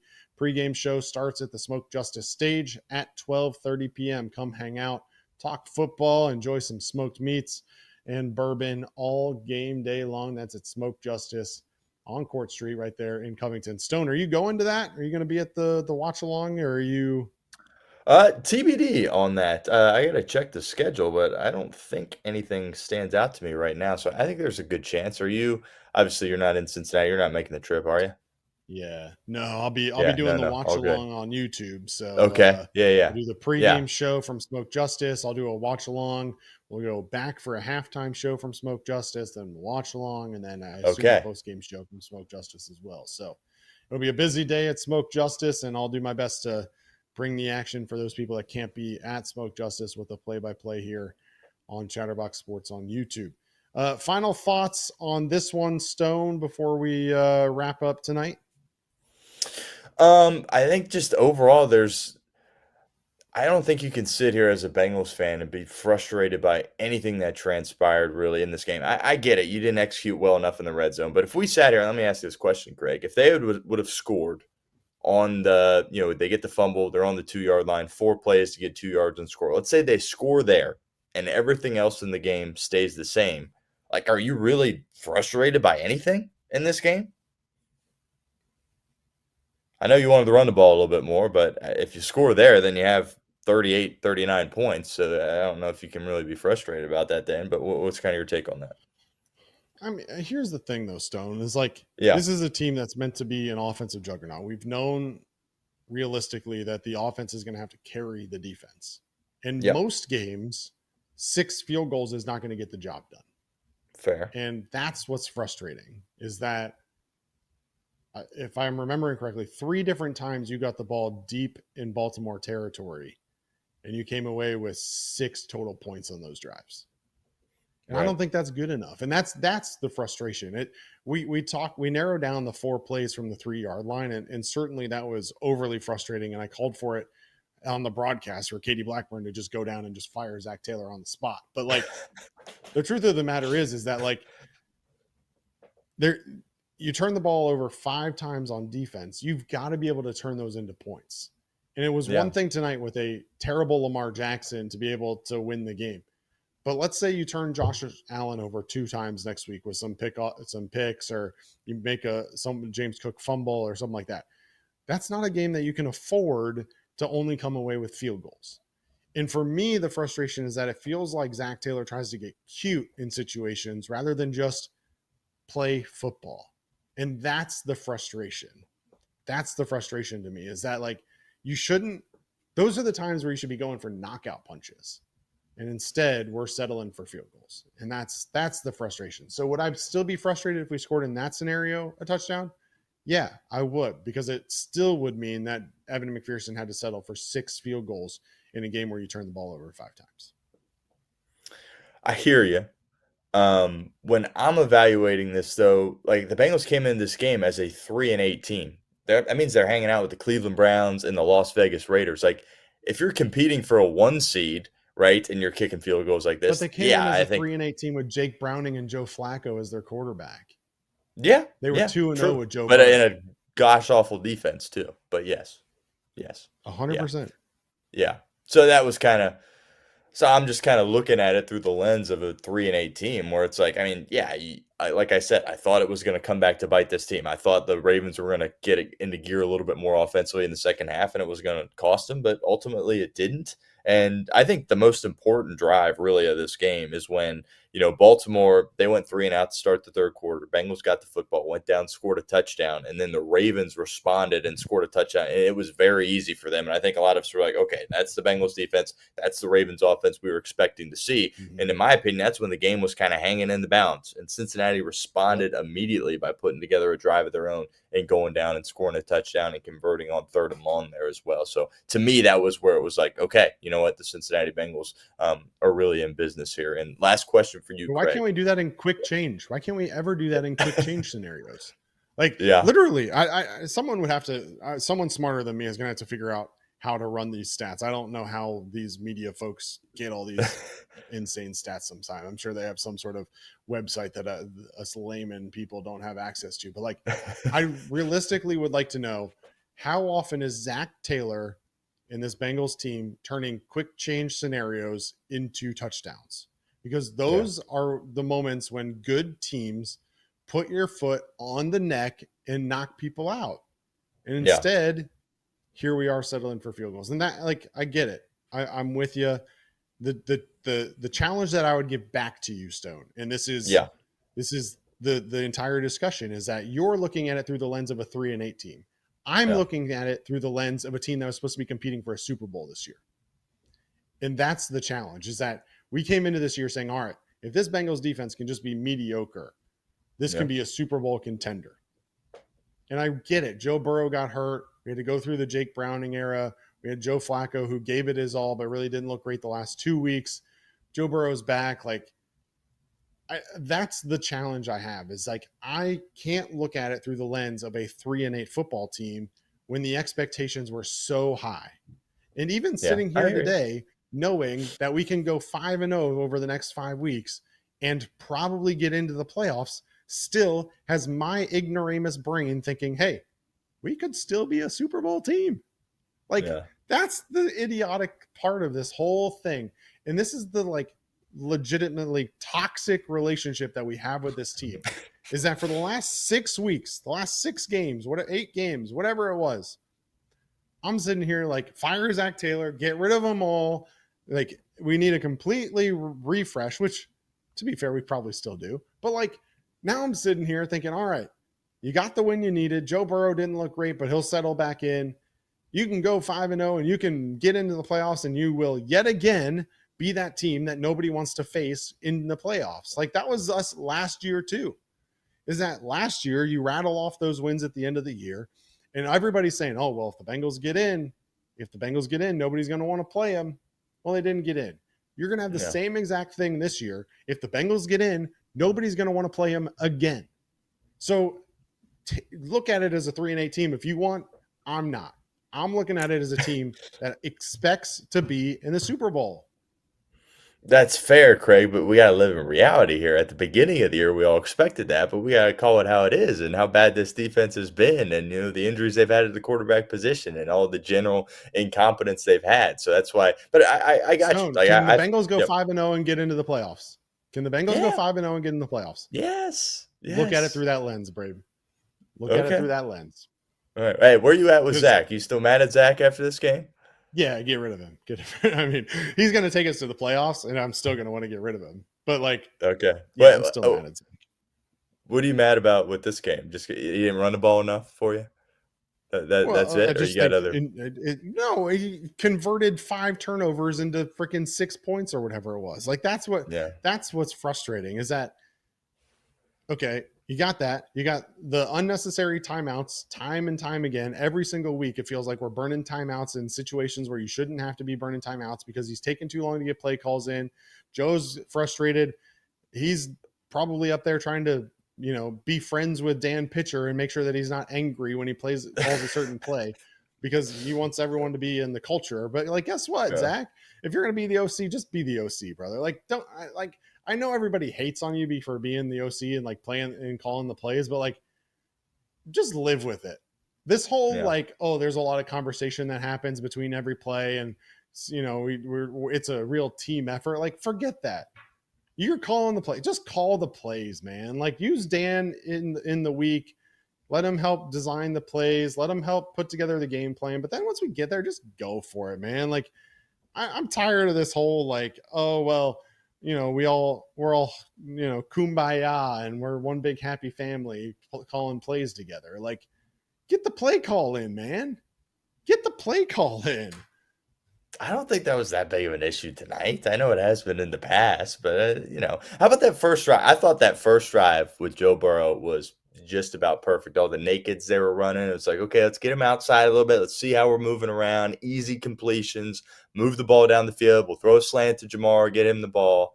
Obviously, it only resulted in 3 points. I know you're frustrated about that, but I thought the first drive from Zach was brilliant. And yeah, I don't know. Where was it the rest of the game, Stone? How can we put together these brilliant opening drives and then we abandon the game plan the next drive? Where were the naked boots from there on out? Where were the slants? Where were where was it? I see a team that went into Baltimore. Drive never looks the same as the rest of the game. Never. Well, that's how it is in the NFL. I mean, they got a script, and then you adapt off that when defense or if defenses the script works, why are we adapting away from it? Well, according to you, it didn't work well enough. It's the same thing that I talked about 3 weeks ago. We go and we give the ball to Jamar Chase 18 times, and then like 2 weeks later, he's got 1 catch. Yeah. It just, I don't understand why we get away from things that work. We get away from the running game when it works. We get away from getting the ball into our playmakers' hands on easy screen plays and jet sweeps and stuff like that. And we get away from that. Like, it's just, there's zero, like, I think it's legitimate. Here's what I think it is. I think Zach Taylor has so little confidence in himself that he just tries to like get cute, and he refuses to stand by the game plans that he puts in place throughout the week. He gets in, he has this script at the beginning of the game. And then next thing you know, he's off doing whatever it is that Zach Taylor does. Like, I'm done with it. Like, so frustrated. Hey, you've been working your butt off all day. I understand. It's getting late. It's almost 1:00 in the morning. But hey, I see a team that went into Baltimore on Thursday night against all odds and beat the crud out of the Baltimore Ravens. They beat the crud out of them. Did they capitalize enough on the turnovers? No. But They dominated that game. Scoreboard says it too. You know what that sounds like to me, Stone? What's up, Craig? Team that should be competing for the Super Bowl. Yeah, we all know that. We understand that. And that's what's frustrating. But, hey, the starting quarterback was hurt for a long time, right? If Drake May was down for New England or Stafford was down for the Rams, their record wouldn't look anything close to the way it looks right now. That's just the nature of this league.